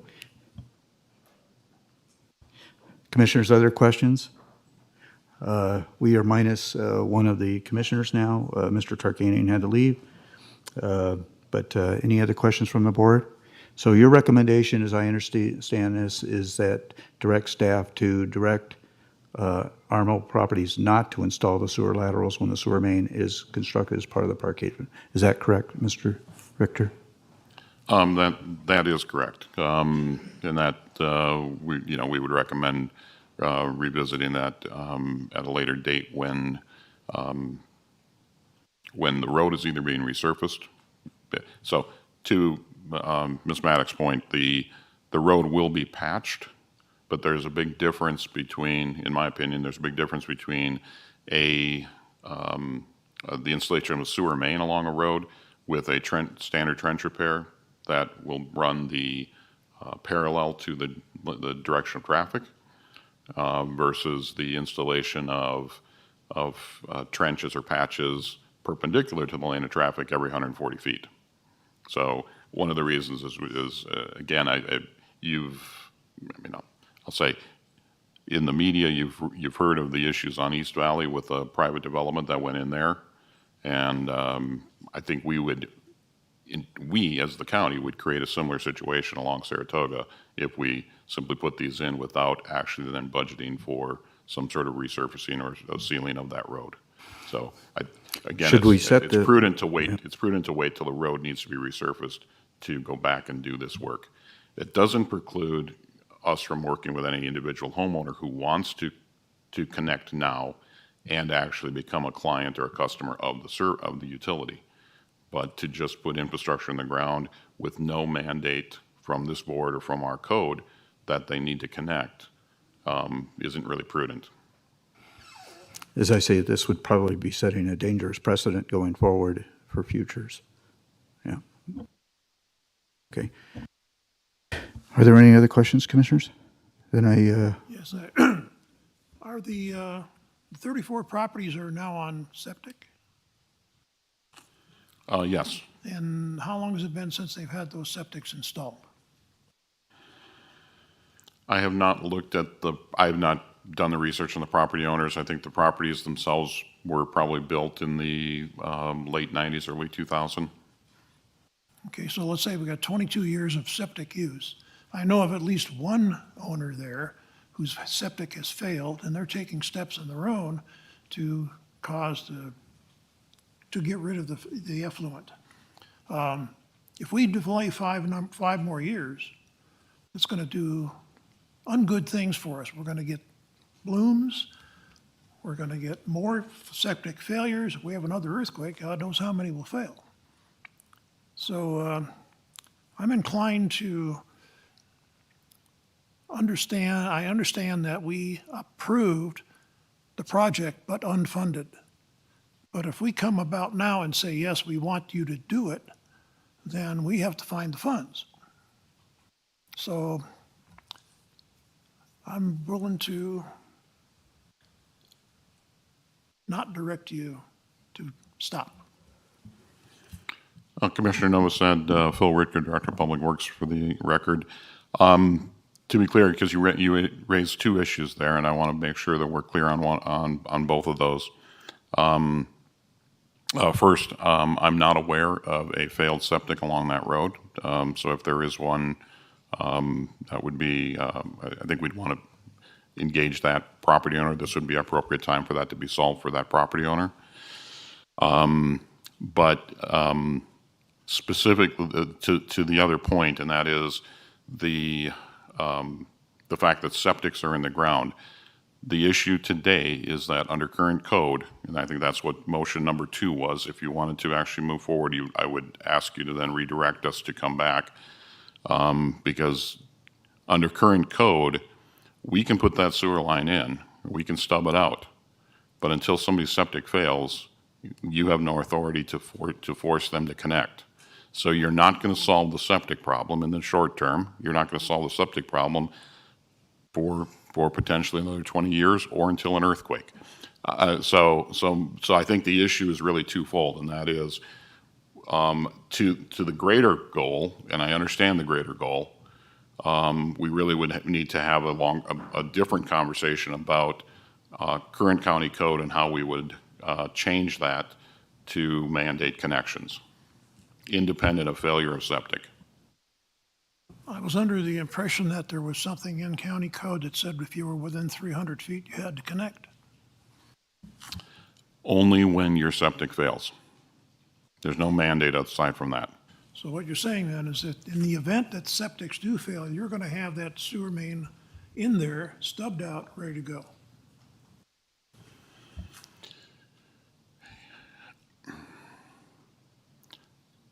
You would, and the county would need to then fund that independent of the utility, because the issue I think at hand too, and understand, and this is difficult because what you're asking, the sewer is a utility, it's an enterprise fund. It has roughly 2,000 customers on it. What you're asking, what you'd be asking if you wanted the sewer utility to fund this and just put these things in when wait for somebody to connect, is you're asking 2,000 current customers to pay for the infrastructure or the cost of future customers. And that's not that's not reasonable, I think, and I have a fiduciary responsibility to represent those ratepayers. As a taxpayer, if you're looking at the county as a greater good, and you want the taxpayers to pay for this, that's a different story, and that's why the recommendation is find the funds in the general fund. You also would want to figure out how to, ultimately, if you want to go that direction, I think you'd want us to come back with a proposal on how we would recoup the cost from these property owners as opposed to a gift to them in the future. Now, we turn on the Wayback Machine. When this project first came before us, and I wasn't here then, was there a requirement for the developer to put the infrastructure in? No, there was not. The only requirement for the developer was to put the infrastructure in their on-site development, meaning the Park Haven development itself, which is the adjacent or the parcel to the east of this road. But in order to take the sewer flow off the property that was required to connect, the new development, required them to install a sewer main down Saratoga. That was the only requirement. The only requirement on the developer was to connect their new development to existing sewer. And the existing sewer is on Vicky, which required them to run down Saratoga. So that requirement wasn't placed on the developer then. Did he connect to the nearest main and lay that pipe down the middle of Saratoga? That is the project they're working on right now. That's what this project has been on hold since 2005, or however long it's been through development.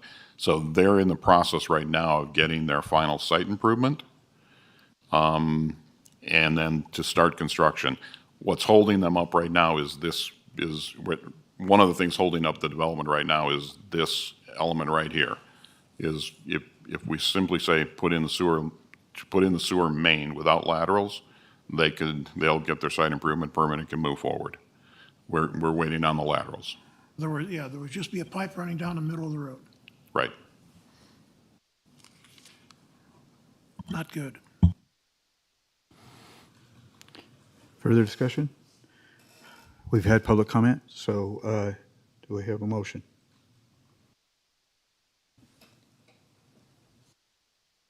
Mr. Chairman, I make a motion that we opt for the second recommended. If the board intends to direct Amel Properties to install the sewer laterals, then direct staff to return with the corresponding budget resolution and contract defining the terms of the payment, and 2, direct the staff to pursue and return with proposed code revisions, special assignment districts, and other options to recoup the expenses incurred by the county as discussed during the meeting.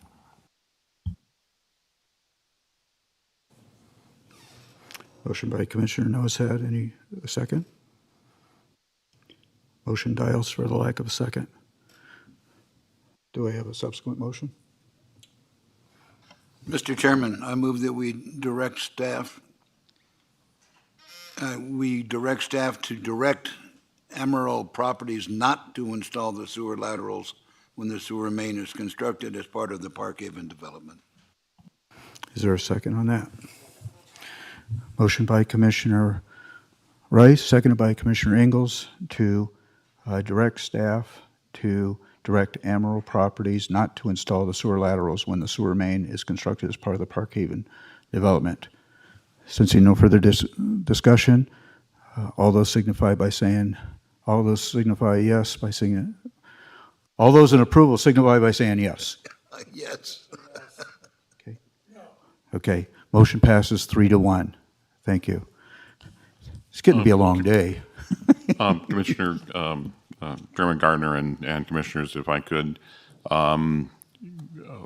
we would be welcome, or I think Public Works would welcome contacting, or if any property owners, especially those with failed septic or any other property owner that wants to connect to the utility, not just stub out, but actually connect to the utility, we would welcome that conversation and work with them and the contractor to have that happen.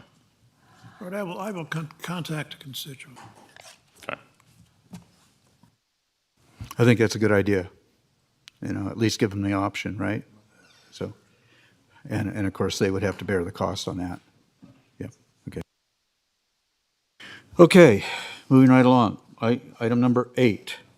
For possible action, discussion to approve the reorganization of the Technology Services Department service desk staff by replacing 3 full-time computer network technicians positions with 2 full-time IT support specialist positions and 1 full-time IT support coordinator position. This has been done by our Chief IT Director, Mr. Johnson.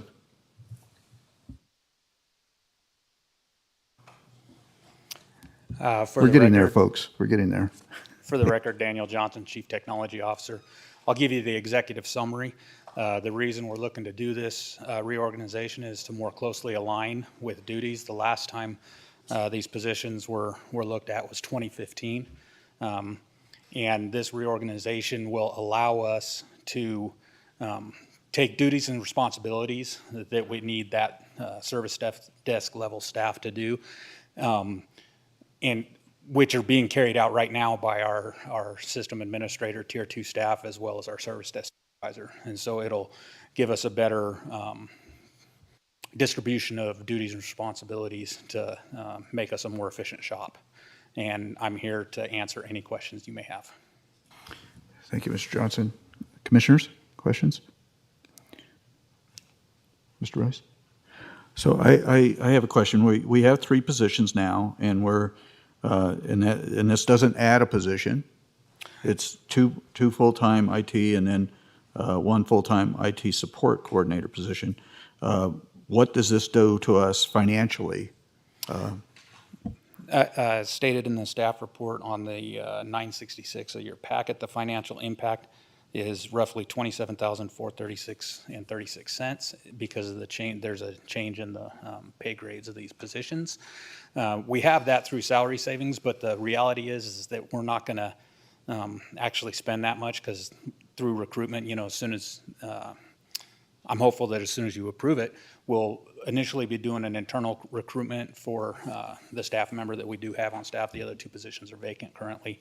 And by the time we get the stuff recruited in, the impact for this fiscal year will be basically none. And we do have it in salary savings, and then it'll carry forward through into the next budget. Thank you. We always get those questions from the public, so it's important to articulate them here. So, any other questions, Mr. Commissioners? Sensing none, we'll go to public comment on this. Is there any public comment in chambers? No. Ms. Johnson, is there public comment online? Thank you, Mr. Chair. Marcia Johnson for the record. At this time, there's no public comment online. Sounds like everybody's gone to dinner, which we should be doing. So anyways, I'll bring it back to the board then. No further comments. Entertain a motion. Mr. Chairman, I move that we approve the reorganization of the Technology Services Department service desk staff by replacing 3 full-time computer network technician positions with 2 full-time IT support specialist positions and 1 full-time IT support coordinator position as presented. Motion by Commissioner Rice, seconded by Commissioner Ingalls for the reorganization of the Technology Services Department's service desk staff. Sensing no further discussion, all those in favor signify by saying aye. Aye. Motion passes 4-0. Thank you, Mr. Johnson, for sticking around. Okay. Item number 9. We're whittling it down. Okay. Don't tease me. Okay. For possible action, number 9, discussion on the China Spring Youth Camp, CSYC, projected budget shortfall for fiscal year 2022-23, and a recommendation for the county to transfer an additional $18,940 to CSYC from the general fund. Mr. Cates. Thank you, Mr. Chairman. For the record, Patrick Cates. I know we're getting late, but indulge me a little bit to give you an update on where we're at with China Spring. You've had multiple updates from me over the last, since the last legislative session. As you are aware, the state legislature cut the funding to China Spring for the current biennium. For the current fiscal year, they cut it by $400,000 roughly. That cut doubles next fiscal year, which starts July 1, to almost $800,000. With the current fiscal year, the camp has been able to keep its doors open, keeping both the boys and the girls program open, albeit with a reduction in beds. This next fiscal year cut will double that. That's going to be more difficult. They are going to have to make some reductions if there isn't some increased funding to make up some of that reduction. They would likely be forced to close the girls program. As part of the NACO working group that was formed with the cooperation of the legislature, we have been working through multiple issues with the camp. We have worked through issues of camp programming, and I think all the counties are on the same page with that. Communications. We've also looked at governance of the camp. Currently, there is a draft ordinance that the working group is reviewing that if all the counties agree, we'll bring back to this board for consideration. It's a fairly minor change to the way the camp is governed today. And the other 2 things that we have to look at are our funding and the funding formula and statute. And we formed a subgroup that I'm on the funding formula and statute for how the camp is funded. So what we're trying to do with this is to stem the reduction in next fiscal year, and the working group agreed that I would send a letter to all 16 participating counties to make up 1/2 of this year's cut. So basically that would maintain their funding level as they have it in this current fiscal year going into next fiscal year. If you look at page 974 on your packet, you can see the calculations there, what that would cost counties, and we're looking at distributing that roughly $400,000 across the counties based on the current formula and statute, which is based on student population.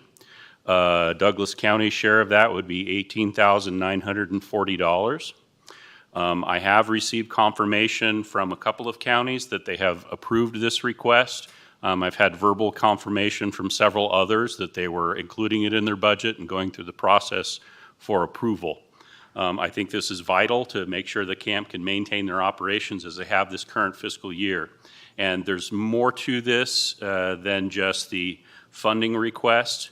Our hope is that if all the counties make this commitment and we come up with a new funding formula in the form of a bill draft request, that we can go back to the state and say, look, all the counties are committed to this program. This program is one piece of juvenile justice, which is the responsibility of the state of Nevada. And if this camp isn't available and closes, then those kids are going to end up going to state institutions. And either way, it's still a state responsibility. And we think by showing good faith that we all make this commitment and are all committed, that we can come back to the legislature and ask them to restore the funding to China Spring in their next biennial budget. And also, hopefully, to reach out to Spring Mountain, which is basically its sister camp that serves Clark County. And part of the issue for the legislature was parity in funding between the two camps. The state was giving more to China Spring than Spring Mountain. I know there was some intent on some state officials to ask for Spring Mountain's funding to be increased last session, but then they budgeted for shortfalls because they thought they were going to hit an economic cliff just like we did.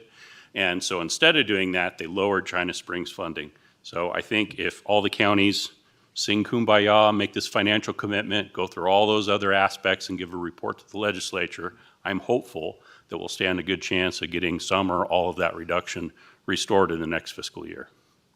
Happy to answer any questions. Thank you. Commissioners, questions? Okay. Mr. Cates, I especially am, through the NACO process, and I really appreciate your involvement in this. This has been, I think it's a high priority for us here sitting on this board, and certainly want to see this camp maintain its services, and especially encouraged by fellow commissioners in other counties, which I reached out to regarding the shortfall and seeing if we could improve their commitments to the camp, including a letter I get from Commissioner Chairman Cassie Hall in Mineral County today, I believe I received, indicating that they are putting it in their budget. So that's really encouraging, and I don't know that would have happened without your involvement in that process and putting together these things. So this is actually a reduction in our commitment a little bit from the previous year that I believe we made an augment budget to the budget of like $90,000, close to it last year. So this is a little bit less, and so I commend you for what you did here. So I don't have any other questions, but once again, thank you. Commissioners, I'm sorry, we need to go to public comment. So sensing no public comment here in chambers, Ms. Johnson, do we have any public comment online? Thank you, Mr. Chair. Marcia Johnson for the record. At this time, there's no public comment online. Good. I think we wore them out. So, commissioners, I'll entertain a motion. Mr. Chairman, I make a motion that we approve the transfer of $18,940 from the general fund to help cover the Douglas County's portion of the China Springs Youth Camp budget shortfall for fiscal year 2022-23. Second. Motion by Commissioner Nosak, seconded by Commissioner Ingalls to approve the projected budget increase of $18,940 for fiscal year 22-23 out of the general fund. Those in agreement signify by saying aye. Aye. Motion passes 4-0. Thank you. Thank you. Item number 10. Ms. Willoughby, for possible action, discussion on the results of, and I don't know how to pronounce that, Eid Bailey fiscal year 2020-21 single audit in Douglas County's proposed corrective action plan, supported by CFO Terry Willoughby, David Showalter from Eid Bailey. I'm Terry Willoughby for the record. This is the single audit. This is our audit of grant funding from last fiscal year. It's been completed, And I'm going to turn it over to Chris Ng with Eide Bailey, and he will give you a presentation on the audit results. Thank you, Terry. Chris Singh for the record. My name is Chris Singh, and I'm the audit manager with Eide Bailey. And good evening to all the Board of Commissioners. And today I'm here to present to you the audit findings or the audit results for fiscal year 21 for the county's fiscal year 21 single audit. And I'm actually sharing screen right now. Can you guys all see the screen?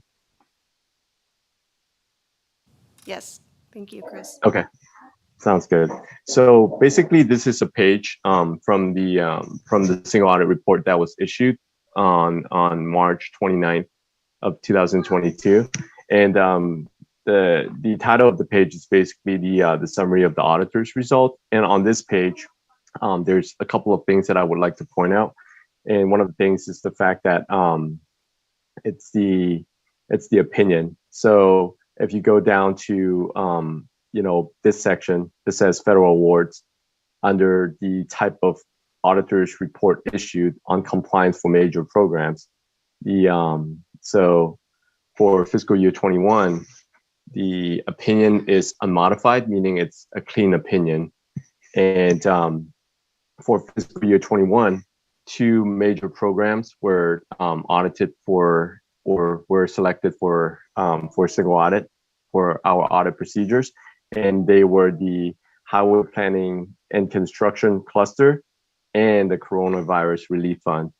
And of those 2 programs, there's one finding that was identified, and that particular finding has to do with the coronavirus relief fund, and it's under the allowable cost/cost principles compliance requirement.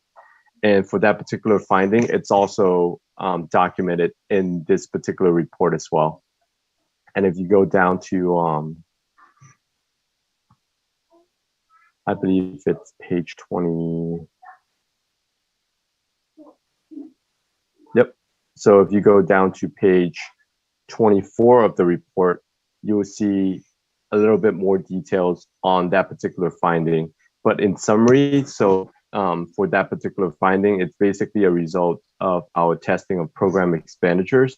And from our testing, we basically identified the fact that there's one instance in which a small business was awarded $10,081 of grant funding, but then in reality, or in the actual disbursement by the county, $10,000 or $10,162 was dispersed. So basically, I believe $81 was made in excess of the amount that was awarded. And we've also identified another instance in which $10,000 of grant funding was awarded to a small business that had an expired business license at the time of the award. And those were the 2 instances that were identified. Yeah. Other than that, I'm going to turn it over to Terry for the county's corrective action plan. Terry will be for the record.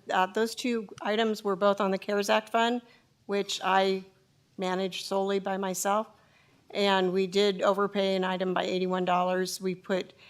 And the contractor that we hired to screen the small business program said that they had confirmed that the business had a valid business license, but they really didn't have documentation that they proved that. So, and we, as you recall, we now have a grants administrator. So I have a second layer of review for all these grant programs. She came on board June 30th, 2021. So she missed all the fun of the CARES Act. Happy to answer any questions. Commissioners, questions of Ms. Willoughby? Okay. Sensing no public comment here in chambers, we'll go to public comment online. Thank you, Mr. Chair. Marsha Johnson for the record. At this time, there's no public comment online. Bring it back to the board for a motion.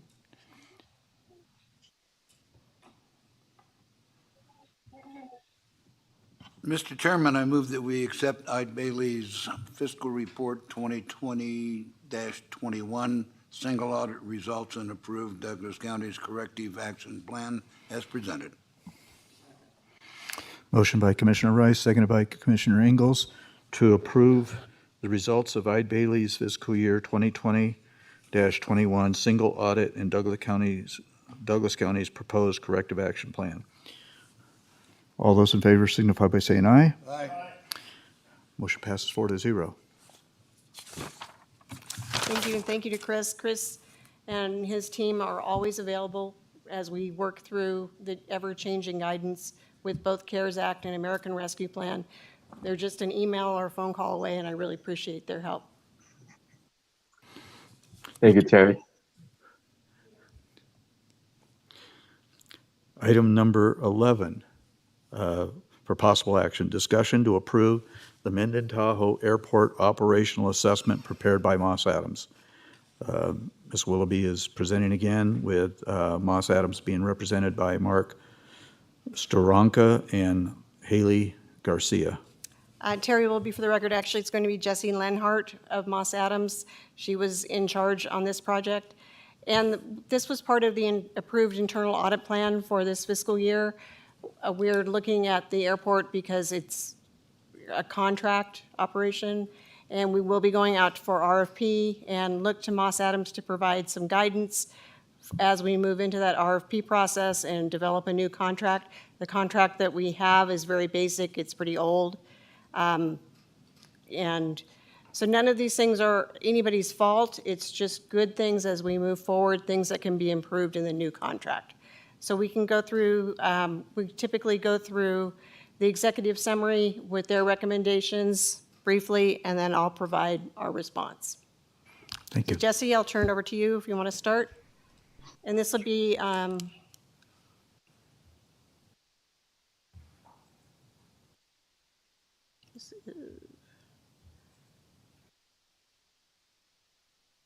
starts on packet page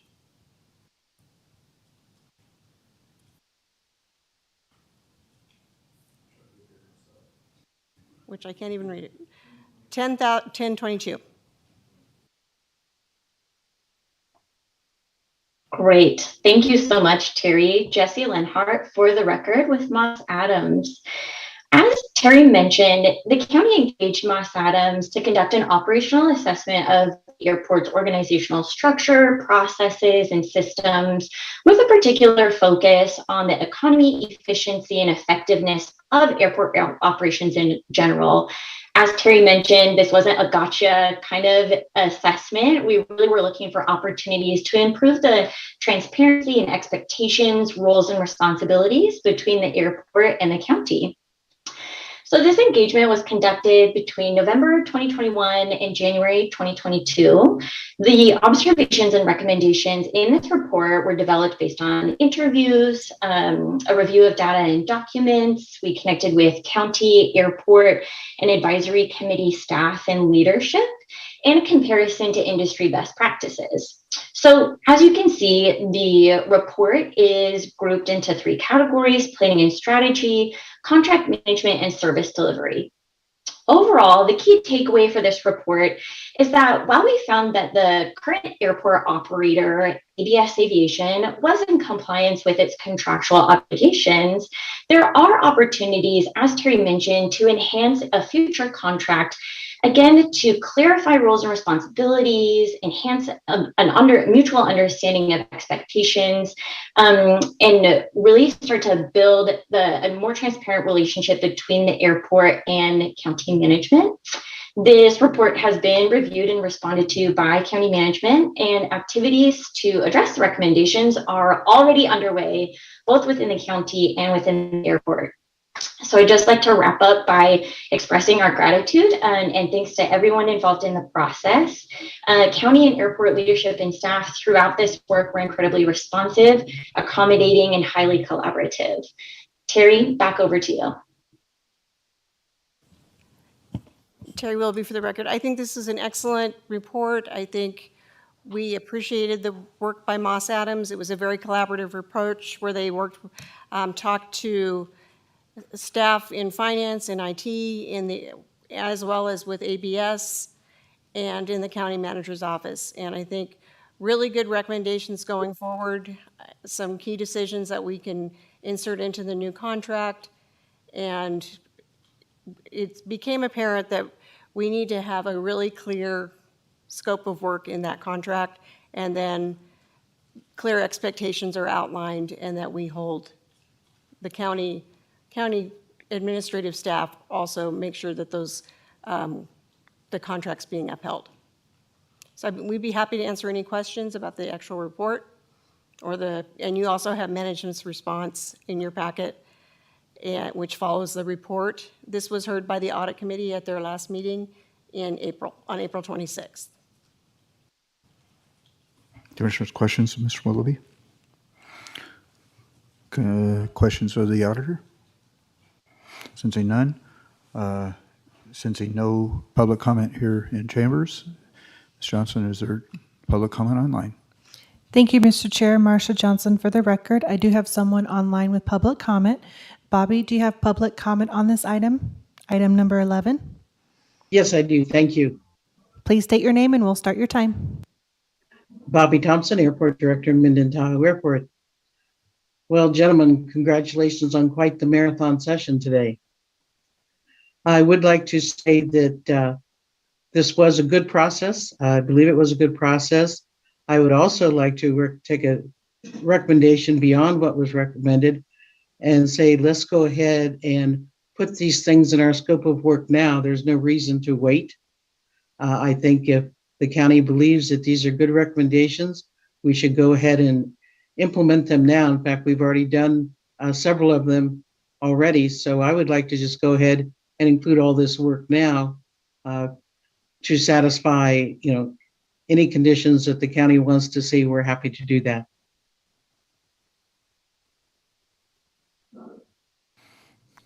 Thank you, Mr. Thompson. I have a question. Mr. Rice. Bobby, I noticed that there are 9 recommendations here. Are you saying that you concur with all 9 recommendations and suggest that the county go with all of them? I didn't turn my microphone on. Did you hear anything that I said, Bobby? Yes, I did. Okay. Yes, some of them aren't quite as accurate as others, but I'd be willing to sit down with county management and fine tune and get those corrected to the best way that we can make things work, the transparency work. One of the things that I reported to the audit committee, which I should have said earlier, was the fact that the Minden Tahoe Airport is the only general aviation in the state of Nevada that is totally self-sustained. There is no other general aviation airport in the state that is supporting itself. So economically, I think we're doing reasonably well. Not that we can't always do better, and we always strive to do that. But I do think that if there's additional things the county wants, that we should comply. And again, I see no reason to wait. So again, I'm asking, are you recommending that we accept the Minden Tahoe Airport operational assessment as presented? Yes. Thank you. Commissioners, any other questions? Okay. Very good. Terry Willoughby, and I think that's an excellent idea. I think there's some key decision points. Things have changed since that contract was executed, and they've sort of a hybrid of employee, treated as an employee versus contractors, so we'd be happy to bring something back. Any other public comment online? Thank you, Mr. Chair. Marsha Johnson for the record. At this time, there's no further public comment online. Okay, bring it back to the board for possible action. Mr. Chairman? Yep. I make a motion we accept the Minden Tahoe Airport operational assessment as presented. Motion by Commissioner Noasad, seconded by Commissioner Ingalls to accept the Minden Tahoe Airport operational assessment as prepared by Moss Adams as presented. Sensing no further discussion, all those in favor signify by saying aye. Aye. Motion passes 4-0. On to item number 12. For possible action, discussion to approve the Douglas County Fixed Assets Internal Controls Testing Report from Moss Adams. Once again, Ms. Willoughby is presenting, and I'm not sure who's presenting from Moss Adams. Terry Willoughby, and we have Chelsea Ritchie from Moss Adams. She'll be presenting this, and we'll talk about management's response after she does her presentation. Chelsea, I'll turn it over to you. Thank you, Terry. This is Chelsea Ritchie with Moss Adams for the record. So I will be discussing the Fixed Asset Internal Controls Testing Reports.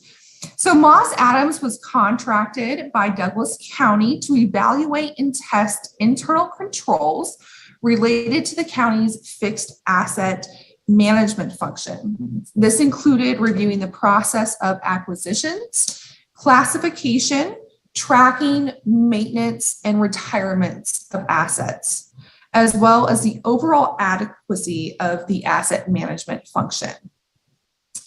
Now, when we talk about how we did this, some procedures that we performed, we did look at fixed asset additions and disposals, really to evaluate and test the county's controls for identifying and recording fixed assets.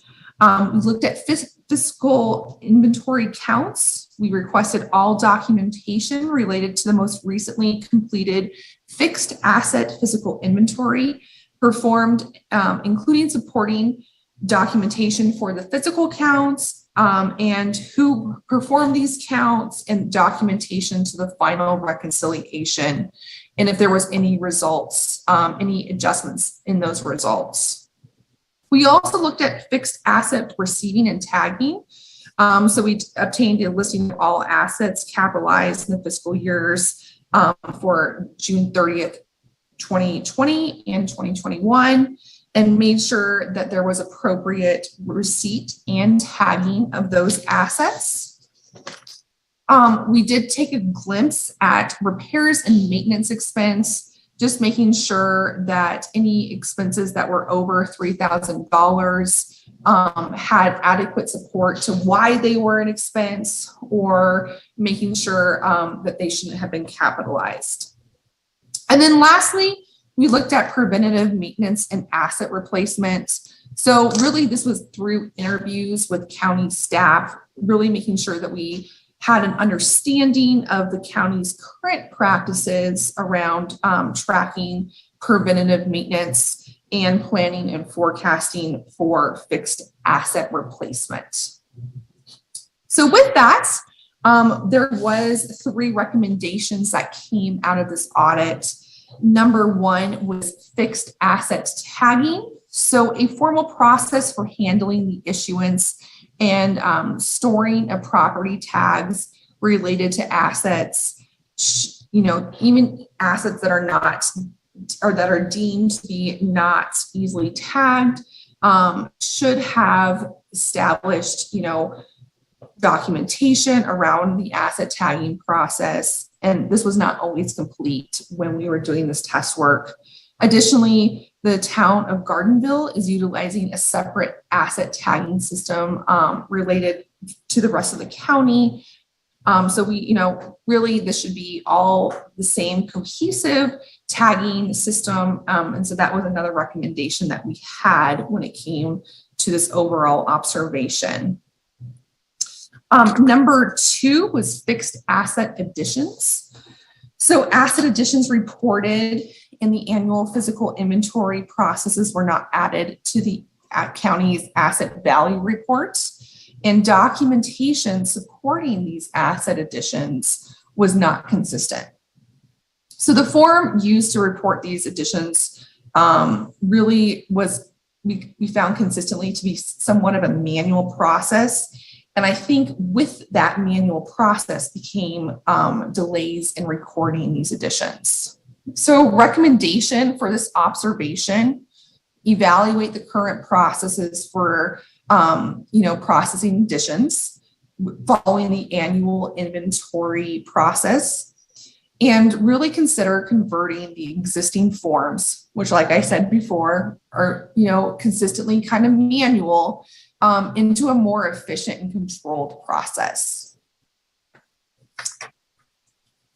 Observation number 3 was the fixed asset policies and procedures. So comprehensive fixed asset policies and procedures are not updated within the county to reflect current practices, the systems that are being used, and requirements. And that's really kind of showing significant areas of coverage that are not being addressed currently. So recommendation, developing or updating the fixed asset policy and procedures that specifically address these areas and the key elements for a fixed asset to function. And when you look within the report, we do kind of bullet point what best practices are for a good fixed asset policy and procedure.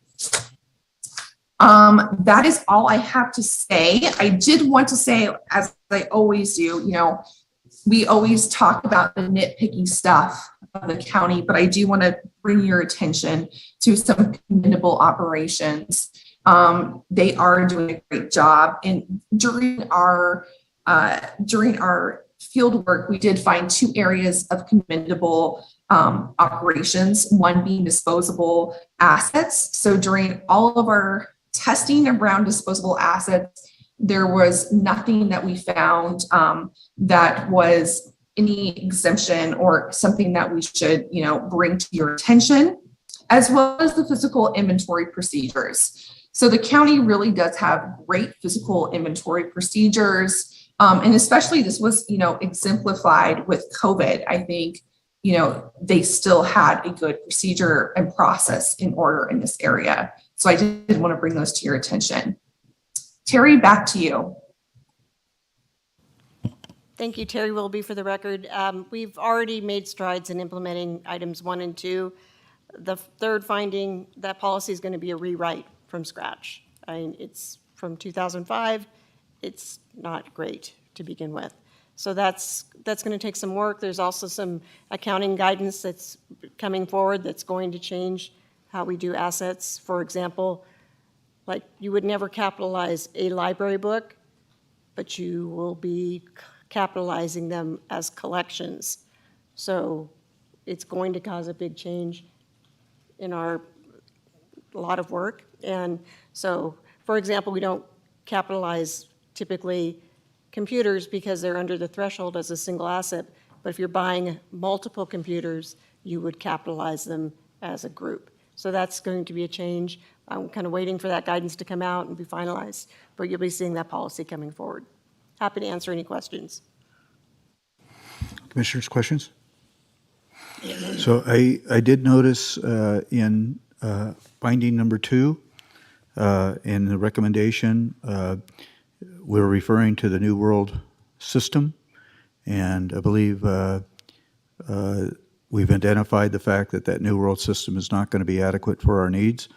And so part of their recommendations in regards to the expenditure of ARPA funds are for an update of that system to the ERP or something of that nature. Am I correct on that?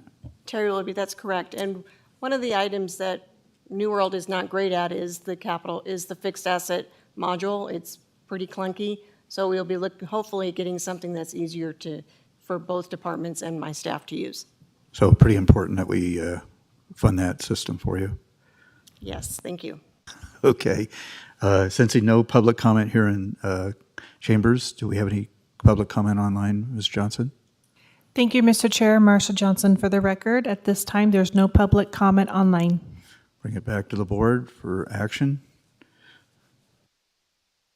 Commissioner Rice. Mr. Chairman, I move that we approve the Douglas County Fixed Assets Internal Controls Testing Report as presented. Motion by Commissioner Rice, seconded by Commissioner Ingalls to approve the Douglas County's Fixed Assets Internal Controls Testing Report as presented by Moss Adams. All those in favor signify by saying aye. Aye. Motion passes 4-0. And you can't go quite yet. One more item. Item 13 for possible action. Discussion to approve Douglas County's fiscal year 2020-21 financial audit corrective action plan resulting from the State Department of Taxation's annual audit. Presented by Ms. Willoughby. Terry Willoughby for the record. This is actually, there's part of what our auditors identify in our financial statements as an audit finding in the footnotes that we have to respond to taxation with, which I did. And I read the Nevada revised statute, which doesn't call for it to go to the governing body. However, of course, taxation has a Nevada administrative code. So they wanted me to present it to you. So that's what I'm doing. And you see our corrective action plan on those issues. Part of it is any budget adjustments that we do, budget augments, have to happen by calendar date, June 30th, but we don't close our books until August. So many of this is, there was a loss that was, an unrealized loss that was amortized as part of the closing entries, but we couldn't adjust the budget because it was past June 30th. So happy to answer any questions. Questions, commissioners? Sensing no questions and sensing no public comment in chambers, becoming a mausoleum here. Go to online comments. Thank you, Ms. Mr. Johnson? Chair. Marcia Johnson for the record. At this time, there's no public comment online. Bringing it back to the board for possible motion. Commissioners? Yeah, Mr. Chairman, I move that we approve the fiscal year 2020 through 2021 financial audit corrective action plan as presented. Second. Motion by Commissioner Noasad, seconded by Commissioner Ingalls to approve the Douglas County's fiscal year 2020-21 financial audit corrective action plan as presented. All those in favor signify by saying aye. Aye. Motion passes 4-0. Thank you. Item 14 for presentation only.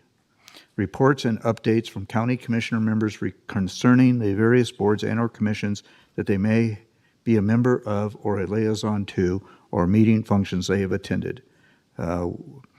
We'll start down. Mr. Tarkanian's not here. Mr. Noasad, anything to add? Okay.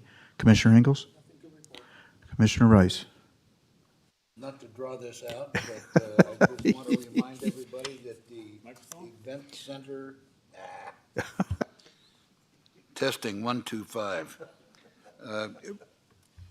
Draw your attention to the fact that the event center topping off ceremony is tomorrow at 12:30, and there will be hard hat tours of the facility, and this will be the last beam, and many of us have been asked to endorse the beam before it's placed into position, and our names will be there as long as the building is there. So everybody on the board is invited to go. If you want the hard hat tour, please contact Carol. Thank you. Thank you, Commissioner Rice, and I have nothing to report at this time. So with that, we will go to closing public comment. Closing public comment will be taken on those items that are within the jurisdiction and control of the Board of Commissioners, or those agenda items where public comment has not already been taken. Okay. So sensing no public comment here in chambers, Ms. Johnson, is there any public comment online? Thank you, Mr. Chair. Marcia Johnson for the record. At this time, there's no public comment online. Okay, with that, the meeting for 5/5/22 of the Board of County Commissioners is hereby adjourned.